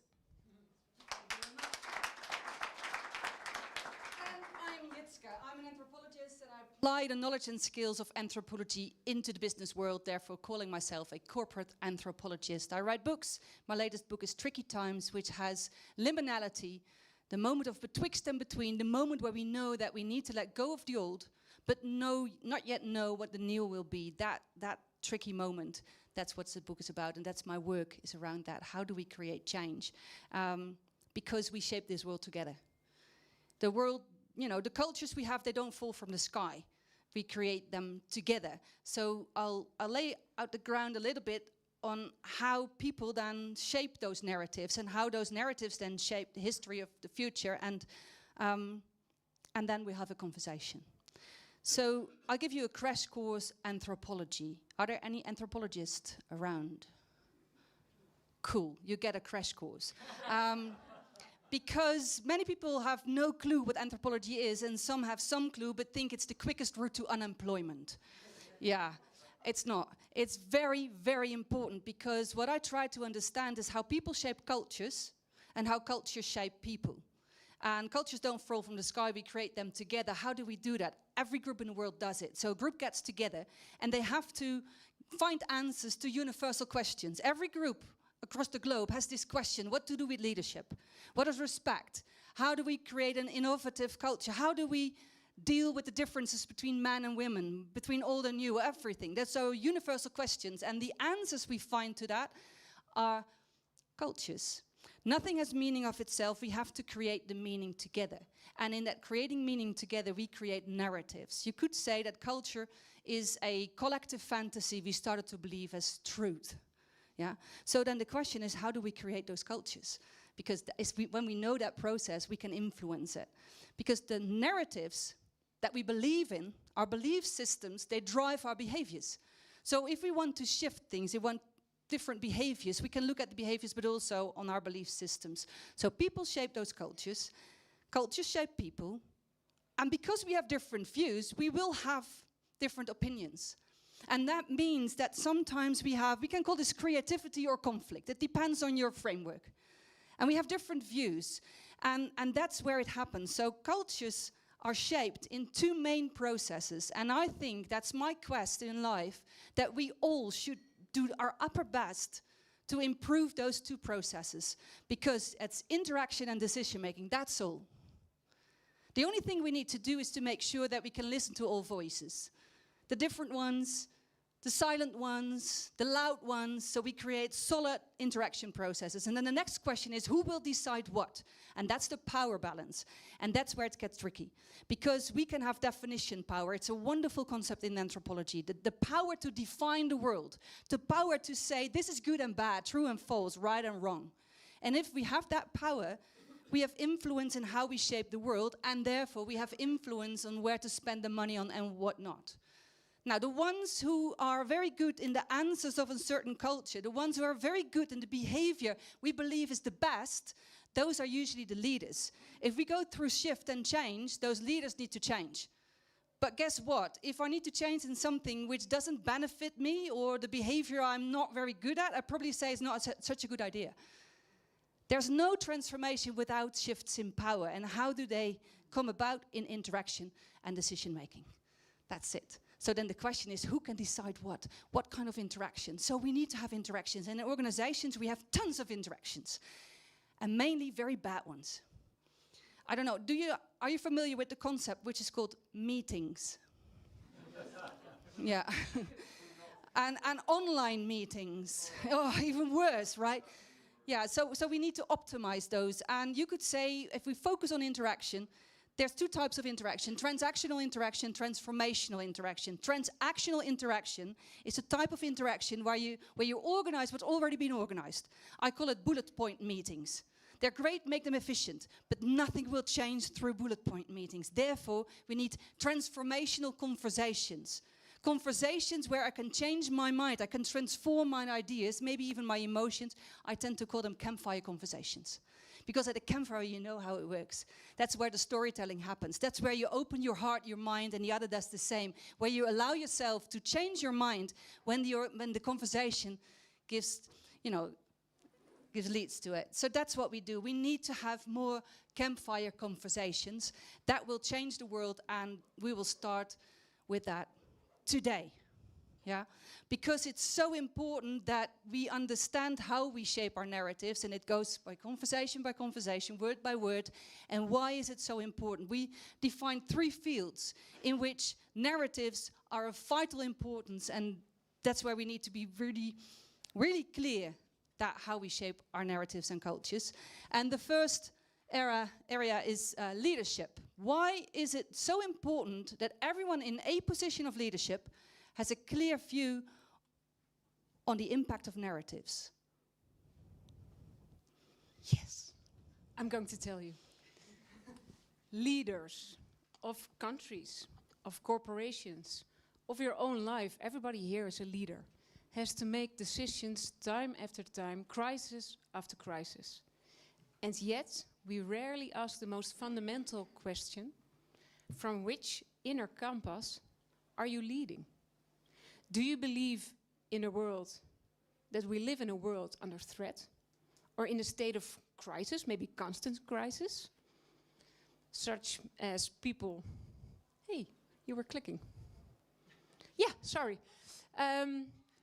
Greta Thunberg told us in 2019, here at Davos, she told us a big warning: I don't want you to be hopeful, I want you to panic. That's leading from panic. Another one, really famous, was last December in Berlin. It was Secretary General of the NATO, Mark Rutte, who said, we are Russia's next target. Also a message of warning. Or do you believe we live in a world that's full of potential, that has a lot of promise in itself, and is still shapeable, then I immediately think, and I think you all know the quote, one of the most famous quotes of Barack Obama. He said, "Yes, we can." Yes, we can. And another one, also like a dream, Dr. Martin Luther King said, "I had a dream." So, from which inner compass are you leading? Narratives, we're going to come to that, surely. But first you need the polls. Narratives do more than inform. They shape our culture, they shape our behavior, and they steer us, they guide us, they guide our emotions. So the question is, for all of you leaders, of whatever you're leading, what story are you amplifying? Good questions. You don't have to have the answers yet. Yeah, maybe it's the both, but what's your preference? We don't know. It does have an impact because the way you believe and your narratives will shape your behavior, and every behavior and every interaction you have will shape the new future. So what's your narrative when you think about leadership? Now, another impact would be, what's your narrative when you think about AI and technology? Yeah. We live in unusual times, right? Technology is shaping our futures in a way that we cannot imagine. And you open your social media timeline and you're swung between AI will give us endless energy, it will save climate change, and one refreshment up, it says it will kill us all. And the discussion around AI is not a monolithic block. It is a tribal war. And the tribes we see have very different perspectives. On one side, we have the people warning us. And within the people warning us, we have an archetype we call ethical crusaders. And an important example of that is Karen Howe, with her popular book, Empires of AI. She warns us of the dangers of AI that is already happening today. Biased data, biased systems, and the enormous environmental footprint of data centers consuming energy and water, having huge impacts on local communities. Even stronger voice with a longer-term perspective are the existential alarmists. Geoffrey Hinton is a great example of that. He's called the godfather of AI. He actually created this technology and then decided to leave his job at Google to freely speak about the risks it brings. And he doesn't just talk about massive job losses. No, he talks about a 10 to 20% chance of human extinction. And if a Nobel Prize winner warns us for human extinction, we might consider taking that message seriously, right? Now, these people tell us to slow down and think about what's happening and control the situation. On the other side of the spectrum, we have people telling us to speed up, and we have to speed up now to get the benefits of AI. The people looking at the more longer-term perspective are the techno-utopians. Peter Diamandis, Kurzweil, sorry. And they tell us it will be great. AI won't kill us all. It will give us eternal life. Longevity. It will become a co-scientist. It will help us solve climate change. The future will be great. People focusing on the bright side of things, but a bit shorter term, we call the accelerationists. They tell us to speed up today. And Mark Andreessen, one of the most influential investors in Silicon Valley, is their tribal leader, right? Pumping hundreds of millions of dollars in AI startup. And he believes that regulation is a dead sin. The market will solve it. It will all be fine if we just give it some speed. Now, the optimists, they promise heaven. The alarmists, They warn us of hell. What will the future bring? We don't know, right? But you, as a leader, have to figure out, do I want to lead with fear, get action in there, get people moving because they're afraid, or do I want to lead with hope and apply technology for a better world? That's the question that we're exploring today. Thank you. And listening to Deborah and sensing it and feeling it, I'm just curious, if you look at these two extremes, which side are you leaning into? And you can just do that by leaning into, are you leaning into this side? And please do that, or leaning into that side, and let's see where we are. Oh, that will be a good conversation, huh? Yeah. So this is important, and there is different views, obviously. And how do we do that? And can we listen to each other, or will we fight each other? Will there be creativity or polarization in a good way or not? There's another field where we think it's important. It's in culture and society. The importance of narratives for cultures and societies, please. Thanks. Jitske already said before, people shape cultures, cultures shape people. And that's exactly what we see today. We see like different blocks in the world of like different cultures. We see China, we see the United States, we see the Middle East, we see Europe, and so on, and so on, and so on. And they all have their own rich history, which makes them what they are today. There's probably not 100% good, not 100% bad, but what we notice today is that in Europe, we've come under pressure of those big geographic blocks, and we've come under pressure of their narratives. And those narratives, that they make a big, huge importance. Because how do we want to look at things such as, for example, the soft part of a society? Do we want to look at education, healthcare, sports, culture and so on as an investment for a society, or do we rather look at it at a cost, and should we decrease that cost, or should we enlarge that investment? Secondly, should we look at it as public support, and should the state, government support all these things, or should we rather go to, we heard it before, to philanthropy, like Minister President of Flanders, Diep Dale just said it, go to philanthropy and private funding, because we got so used to the state that takes care of everything. And if we have this budget in healthcare and education and all these things, should we rather put it in prevention, or should we put it in curation? Should we look at the short term, or should we look at the long term? And if we cannot measure things today in a short term, does it mean is not worth anything? Do we still have the patience to wait for a long-term impact, or do we want efficiency today? And it's not about good or bad. Of course, you can see the hope and the panic. It's a bit like a DJ that is playing a party. It's a bit like a slider of like, how much bass are you gonna put into it? Where do we put the slider? That's the question for today. Yes. Yeah, and I want to amplify that by giving an example. In mental health care, the policy where I'm working at, for now, the narrative is panic, it's crisis. We are living in a mental health care crisis. There have never been more people who use antidepressants than the last 10 years, and it's even still rising. There have never been more youngsters who feel depressed by what they read on social media about what the future holds, and they're so worried. And so it's a crisis narrative. And people now are looking at crisis solutions. There's more there. We should invest not in prevention, but we should amplify our crisis. Residential care is one of the narratives.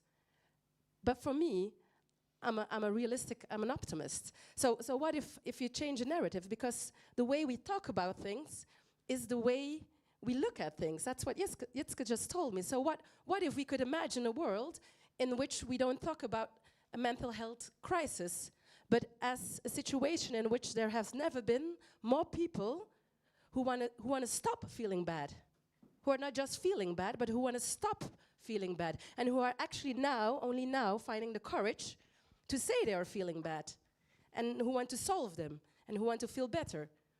And what if we look at this from this perspective? And then what if we say, just maybe like for a fraction of the big pharma antidepressant budget goes to joy and culture?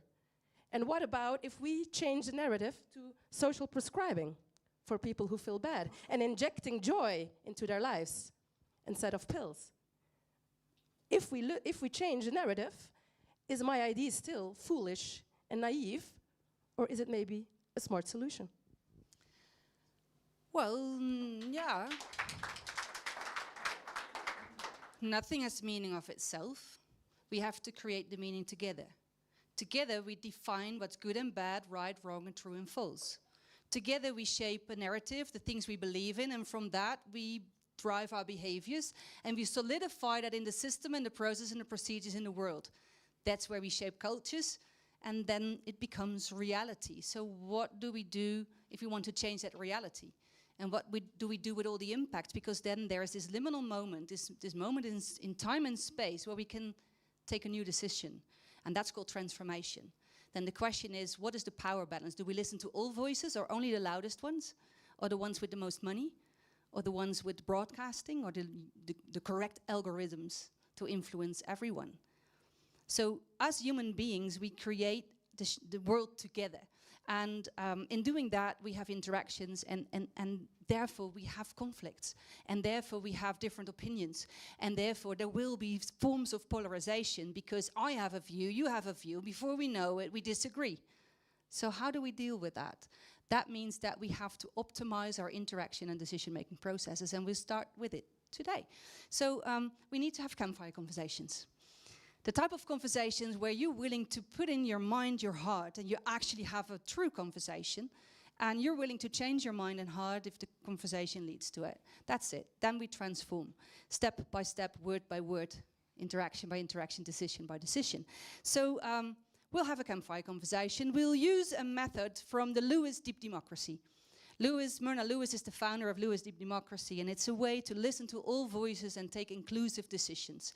I won't explain that now. If you want to know more, please ask me. We just do it today. Yeah. So we thought, well, let's start with one of the polarizations, which is vivid, and we just heard them. On the one side, we have panic, crisis consciousness. We need to be aware of what's going on. We need to ring the alarm. And on the other side, we have hope and optimism.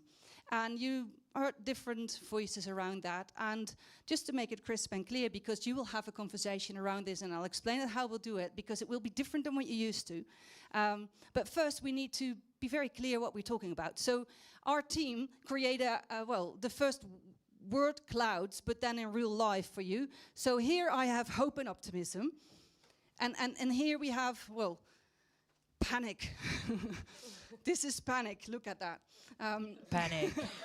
So what they'll do, what they'll express, it's not necessarily their personal opinions, right? They express what people say who strongly believe on this side, and they'll express what people say who strongly believe at that side. That's it. So we polarize it. That's what we do. That's the first step to have a true conversation. So why is panic and crisis consciousness the best way to go? Please. Well, we all know this. We're just a bit biased for positivity because that is what we want to believe. And that is why people tell us, like, don't worry, it's gonna be okay. If there's a problem, we'll solve the problem. And all of a sudden, there's plenty of like troops of Russia on the frontier of Ukraine, but of course they're not gonna get in. Next morning, you wake up, it's war. If only we would have taken the signals serious. We knew it, we saw it, only we did not want to take it serious. We see it with war, we saw it with the Challenger explode. All the engineers saw the symptoms, they saw that all the red lights were going on. They just said, we've seen this before, and then it went well, so this time it will go well as well. Bomb, bomb, explode, 7 people die. That's why we should not listen to those positivists, because they always say, like, we'll solve it later. It's not true. If we listen to you guys... Wait. They're not finished yet. They've got way more to say. Yeah, I think, it's great to dream about the future. I love to dream as well, and all is fine. But reality is that we're heading into a collective crisis. And without fear, without panic, there is no urgency. And without urgency, there's no action. And without action, we cannot protect ourselves or the vulnerable groups in society. So as just one example, the signs that we see today around AI companions and AI friends and AI lovers are disastrous. Already millions of people are having intimate relationships with their AI, some people even marrying them. About 200 people every week ask ChatGPT for health advice. Over 1 million every week discuss suicidal thoughts with ChatGPT. And in some cases, it just completely loses its guardrails and it starts acting as a suicide coach. So do we want to allow this, or do we want to take the signs seriously, raise awareness, create some panic, and fuel the urgency? Because I panic about it, and I think everybody should. Reason for panic. Yes, there's reason for panic. Where is hope? Did you see there was somebody leaving while you were talking? Yeah, this is not the story people want to hear. No. If you look at the headlines, if you look at the newspaper, at the news, if you look at screens all the time, if you listen to you all the time, all you hear is doom and gloom. Are we going to raise our children and tell our children that it's 1 minute to 12? That's the doom clock. We tell our children it's 1 minute to 12. We're all going to die. There's crisis after crisis. The climate crisis is there. There's war everywhere. Where do you feel the future? Where do you feel hope? Is that what we tell our children? We need a North Star. We need a vision. We need somewhere to go together. We need to move forward. Nobody wants to walk towards an abyss. Everybody wants to walk towards a future they want to be part of. That's hope. Yes, exactly. And I want to add on to that. It's even more than that. We have to give people a choice. We have to give people the choice of hoping, because people don't actually fear the future. They fear what they think the future holds. So if you can only fear in the presence, what the future will look like tomorrow, then you can also make the choice to have hope today in the presence, no matter what the future looks like. That sounds so reasonable. How can you stay with panic? Well, because, you talk about hope, but so far it has only been false hope. We're heading into a loneliness crisis, a climate crisis. We're having major problems, and we can think everything will work out fine, but dream on, baby. No, you have to believe in hope as a directional force. It's transformational. It's actional. You're terrible. Hope is only an excuse for leaders not to act. Okay, because they want to keep the people stupid. Whoa. Okay, so this is polarization going bad, right?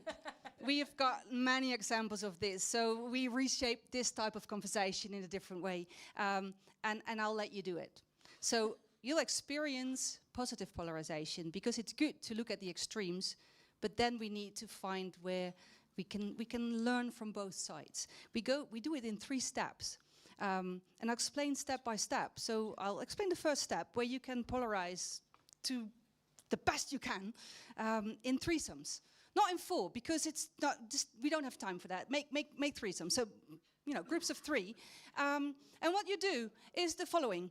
You find a spot in the room that can be, where you're seated, and you talk with each other. You start with one side. Let's say you start with panic, and then you discuss why you think panic is so important, and link it to your personal life, to where you are in your profession, to the area or field where it's important to you. But why is there panic? Why is that valid?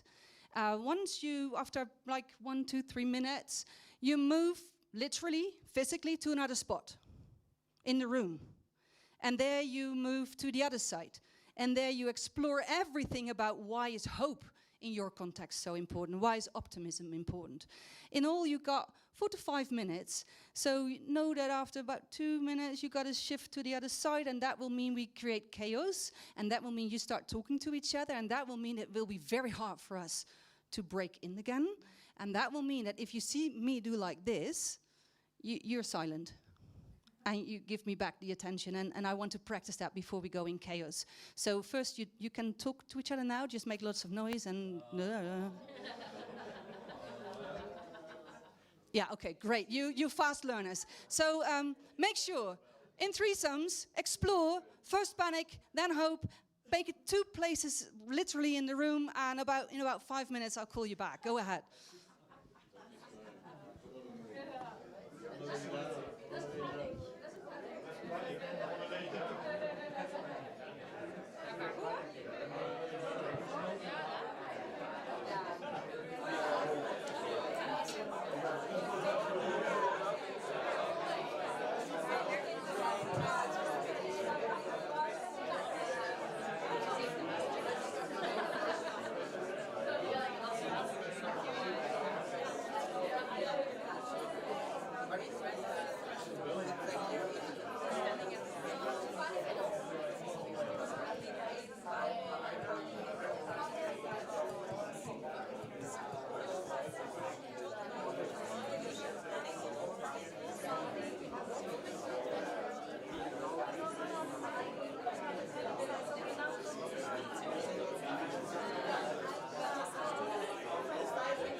Okay, if you haven't changed sides yet, please go and move to the other side. I know there's more to explain, but go to the other side and then explore hope. Move to the other side and explore hope.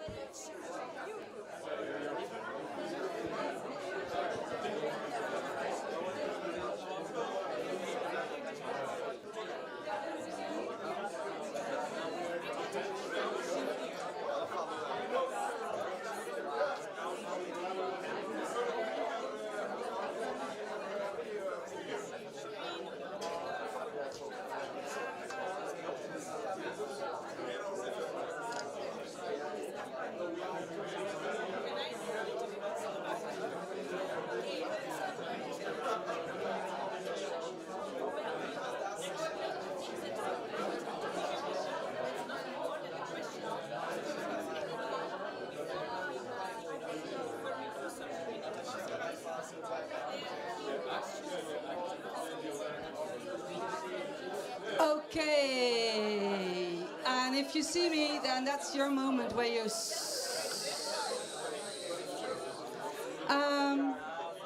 well, you have to, because it's not finished yet. Please, and bring back your attention to me, because oh, you bad learners. Help me out here. If you see my hand, help me out, and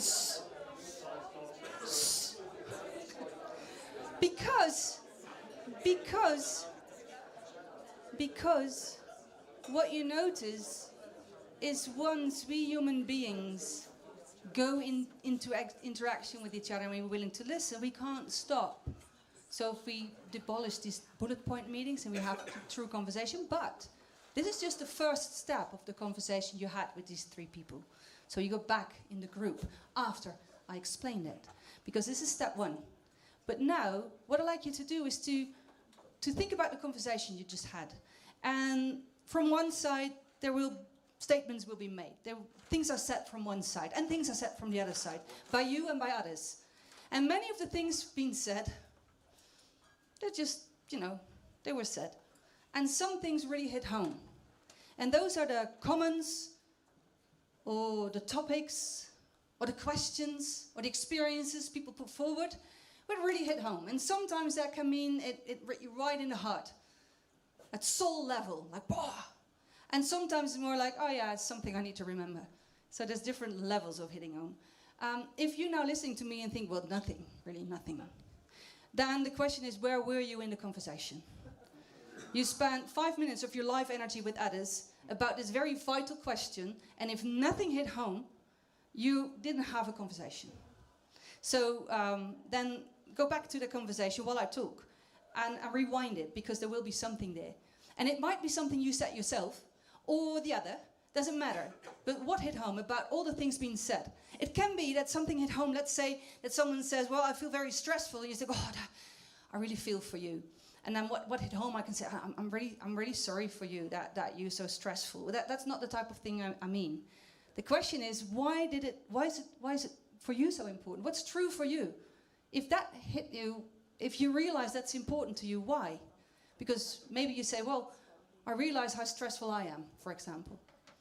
So I'd like you to have the conversation. You continue the conversation, but you share around what hit home. If you listen to all voices in this conversation, from one side and the other, what you've said or the other person, doesn't matter. And then you share, this and this being said, and I realized for me how important that is.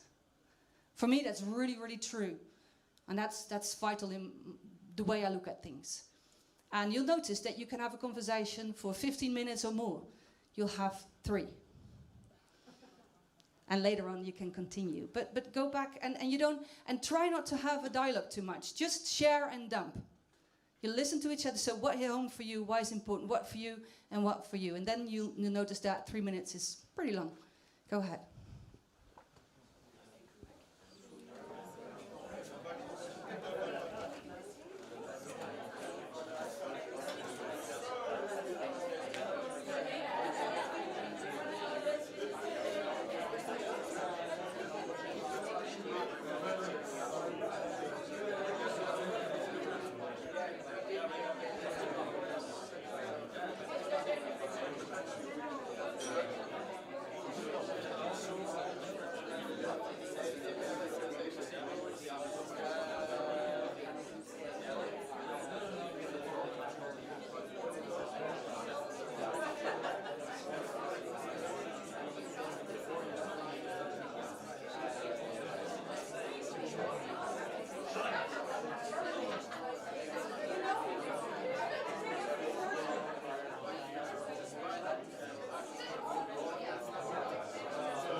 I'll interrupt again.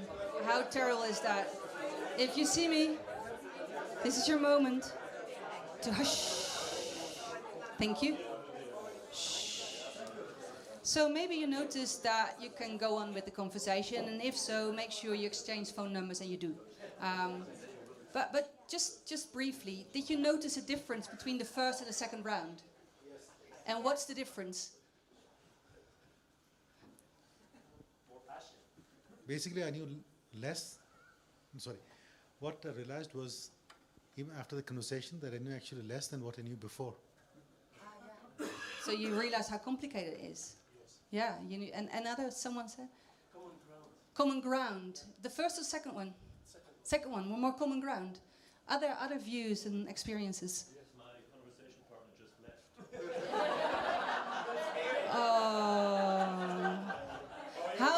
does that make you feel? Wait. You're killing now? Is that? Are you safe? It felt like a victory. That he left. Okay, I'll continue that conversation for another moment. Yeah, there's another few. Yeah, please. This is a real result. He raised his hand for me because he saw me raising my hand and putting it down again. For me, the second round was really like a true exchange of. I feel like I know I've never met you before. I feel like I know you a little bit better. So, really nice. Yeah. One thing we brought up is that, you know, even if you're optimistic, say 99% of this is positive, that 1% is kind of, you know, even if it's, yeah, like there's a real risk. You know, there was somebody on stage today here in Davos saying by the end of next year, by the end of this year, telemarketing and telephone call jobs are going to be gone. That's millions and millions of people who rely on it in places where they can't afford to lose those jobs. So that's probably that 1%. So then the question is, you know, do you move sites or not? Do you shift or not? I won't go too much into detail in the content of it, but just the experience of it. You notice that there's a difference between the first and second round, right? You know? Yeah?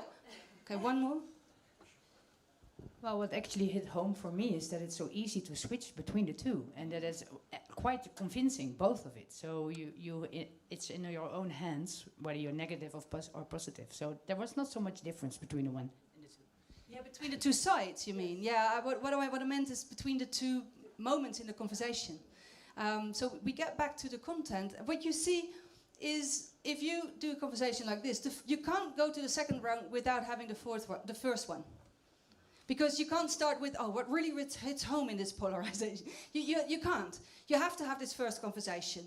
And by making it very clear in two opposites, it's easier to get your mind around it. And then what hit home, that's a true conversation. If I do this in organizations, that's where many times tears come round. That's where the emotions are. That's where we connect. But we're not finished yet. I'll go to the third round, and I'm sorry, I'll go because of time, but we can exchange later. The third one, because you're not finished yet. Because now you had this great conversation, hopefully. Maybe something moved. And now what? Well, now we got to solve it. That's the third step. So the third step is solve it. So you go back to the original question. In our case, the question is, should you behave and lead from crisis conscious or hope? Or what? What is your conclusion by everything you heard, by yourself or by the others? So you shared wisdom, you shared insights, and you can use the insights of others as well. So that's a good insight, I want to have that too. You have it now. Yeah? So knowing all that, what does it mean for you in your business, in your leadership? Do you combine? Do you start from crisis? Do you shift? Is it hope? And the answer, that's yours. But what is it? And what do you then need to do? How should you put that in practice? Again, you can have a conversation for hours around this. I give you 1 minute. Go ahead.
All right. Yeah.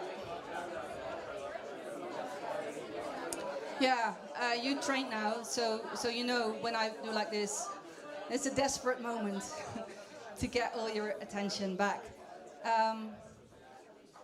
You know, with sometimes with two sides, it's easier to solve it. Like, should we go left or right, or should we do this or that? But with a polarization, you need both. It's like breathing in and breathing out. Don't choose. Breathe in and breathe out. But maybe you have a preference. So just to share the whole conversation, and there was some sharing already, but what hit home? Do you have an insight which you think it's important to share? It's important to me, and maybe you have like a promise to yourself what you're going to do. What hit me home was that in the group I was, several people agreed that this panic narrative is engineered for controlling people. This raises more questions, but I'll leave it for now. We talked about instead of either or, both and. My hero Gregory Bateson says we have two eyes, and that's why we can see in depth. With only one eye, we see everything is flat. And I believe about hope, and also hope without resistance is denial, and resistance without hope is destructive. So we need both. Yeah. And I love it, and I'll challenge you. So how do we put that in practice? What are you going to do as a leader? As a leader, multi-voiced conversations, and to deal with paradoxes. Life is never singular. There's never one perspective. There's never one. So we have to accept paradoxes, and that's difficult for people. But I think that we have to learn to live with paradoxes. Okay, cool. You can all use that insight. Yes. Something we discussed was that hope and optimism lack the urgency of panic. So sometimes you need to hopefully panic. Like, it's not, you've got the thing that you really want to get done. Now make it happen, rather than just enjoying the fact that it might at some point materialize. Yeah, wonderful. Yeah. I came to the conclusion that my father and my mother, they are opposite sides, and they have really strong opinions. And I have to do the middle ground, and I see that the importance of actually looking at it, and I came to the conclusion that you need to leadership, maybe thinking of the panic and the crisis, but you have to be a person that transmits hopeness, so other people don't be control and be affected by your problems. That sometimes it can make them, put them in a position that they didn't need to be, and ruin their day, or maybe ruin the project that you are doing. So yeah, that's the conclusion that I came. Good parents. Wonderful. There's the last one for now. I think it doesn't matter if you are on the crisis conscious side or in the hopeful side, as long as we take action. And it doesn't matter, coming to all the problems that we mentioned here. So as long as you take action, if you are crisis conscious, you work on solution. If you are hope, you work on solution. And if both sides are working on an action and solution, it doesn't matter how we think about it. That's a relief, huh? That's a relief. There's more wisdom to share, but I'll give the last word to our team. We have the power of the mic, right? Janneke, what hit home? What's important to you? Well, I truly think this is the spirit of dialogue. I've been to so many panels, and this is the one where I think we've spoken to each other with open eyes, with open perspectives towards each other. And it's facing not only each other, it's facing the dangers, it's facing the feeling of crisis, it's facing the future. But most of all, with eyes wide open, looking into the belly of the beast, but also with our hearts wide open. That's for me the spirit of dialogue. That's what hit home for me.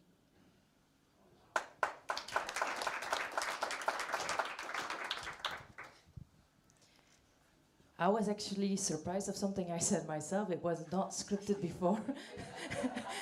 But the fact that I said hope is an excuse for leaders not to act, I was quite surprised of my own fierce reaction.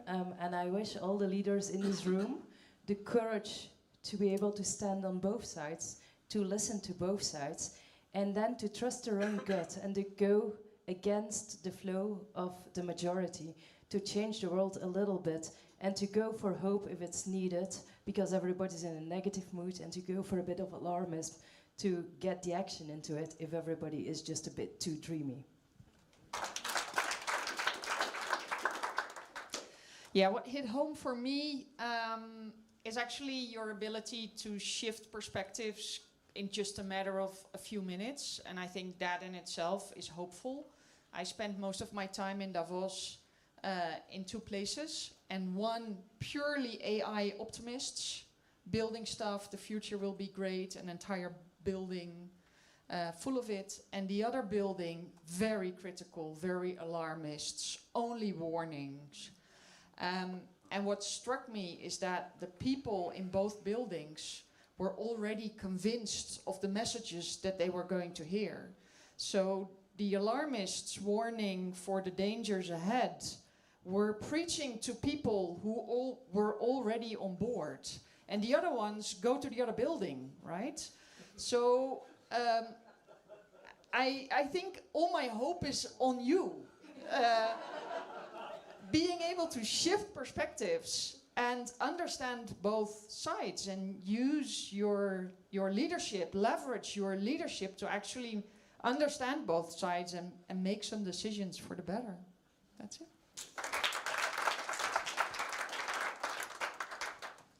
So what hit home for me was the feeling of relief. I was sitting in a group over there, and I felt such relief. I felt relief that I could feel hope, but also that I was allowed to have panic. I was relieved to know that I don't have to cling on to hope, because actually maybe underneath I'm extremely panicked, and hope is my control. And that's how I shifted. I shifted from hope as being a tool of control to hope as being actually, for me, what it was made of, to guide you, to show you a horizon, maybe far away in the future, but still it's a horizon. And that's my core. I want to look at the horizon, but now I'm so relieved that panic can be my guide also.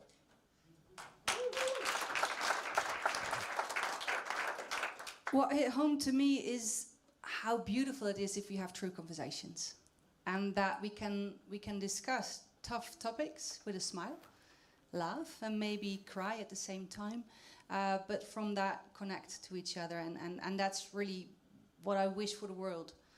Finding ways to do this with your neighbors, with your friends, your colleagues, especially the ones you oppose with, your children, your parents, because we do shape the world together, and the only thing we have is interaction and decision making in a way, and for all of you who who like reality in some kind of way, and for all of you who feel positive about about democracy, this is what we need to have. If not, democracies will die. So yeah, that's a bit. That's panic. Yes. And that's how I strongly feel, yeah. So I need some hope there, but I do feel panic once in a while, yeah, that's true. So that's me. So leadership between panic and promise, that was the title we created, and from there we set up this workshop. Yeah, together we shape this world, and you could say there is this combination, of course. So you could say that we need to face what's broken, that's you know, look the beast in the mouth, as we say in Dutch. I don't know if that's a saying, but I like it. Imagine what's possible. You need to combine the two. Move through the dark and move towards the light. That would be wonderful if we are able to do that. Name the pain and see the human potential. And if we find this combination in all corners of the world, that would be great. Or in other words, have as much campfire conversations as you have. Shift what needs to be shifted. Dare to shift. Thank you.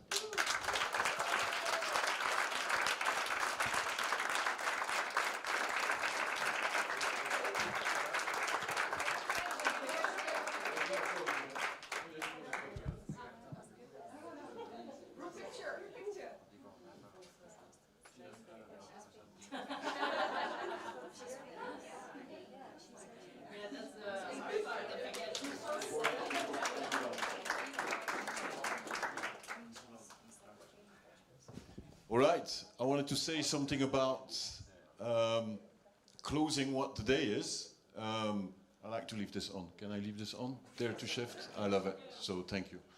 So we started in the beginning saying about understanding our ecosystems and then start to shift. I think we had like all the panels. I will not go through all the panels today, but they all had an aspect going from the panic about what is the data going to be to what is going to be for the planet and what are solutions, etc. We go on into the leadership, into the collaboration, which is also important.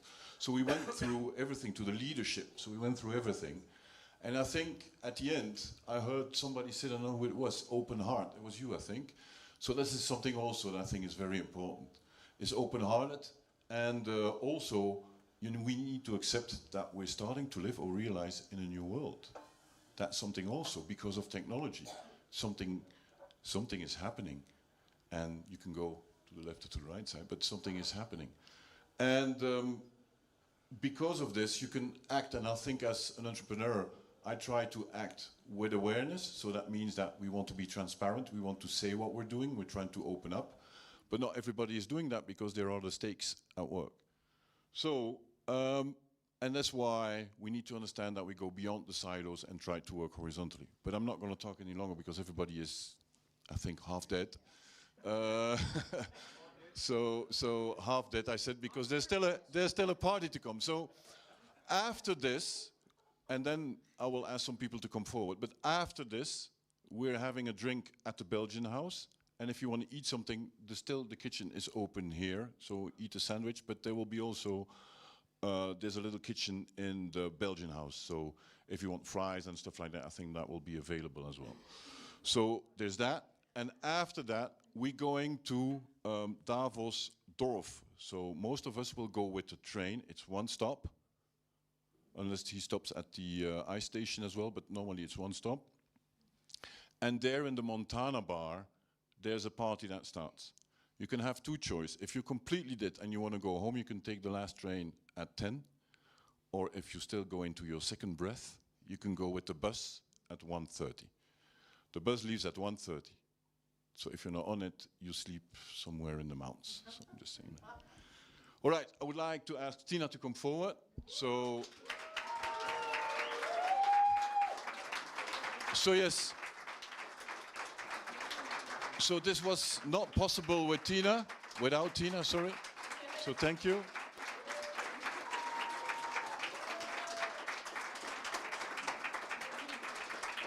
I saw a lot of people coming for the first time to Davos, and a month ago, month and a half, they had panic. I can tell you, they had panic because nothing was, according to them, prepared. But Davos is a unpreparable thing. It's a moving target all the time, and it's always last minute. So it's very hard to juggle. So again, applause for Tina for being able to support this, to hear this, to manage this, etc.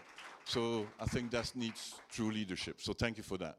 Tomorrow, by the way, at 10 for the ones who are at Zurich, we have in the hotel, we're having 2 hours of debriefing sessions. So think about it, what could be done better, what are the suggestions for next year, etc., because I know we still need to do a lot better. Yes, Connie? Yes, we're going to invite you with a very comforting Zoom call. All right. Are there other questions or suggestions before we go wherever you want to go, but we are going to the Belgian beer show? Yes? So what's next? You come to the debriefing. All right. Thank you again for being here. It was not possible with all of you, and we truly believe we can make the shift. Dare to shift. Thank you. Wait. Maybe we should also thank you for organizing this together, of course, with Tina. But it's always important that somebody believes in it and also wants to put an organization behind it, because otherwise nothing happens. So thanks a lot.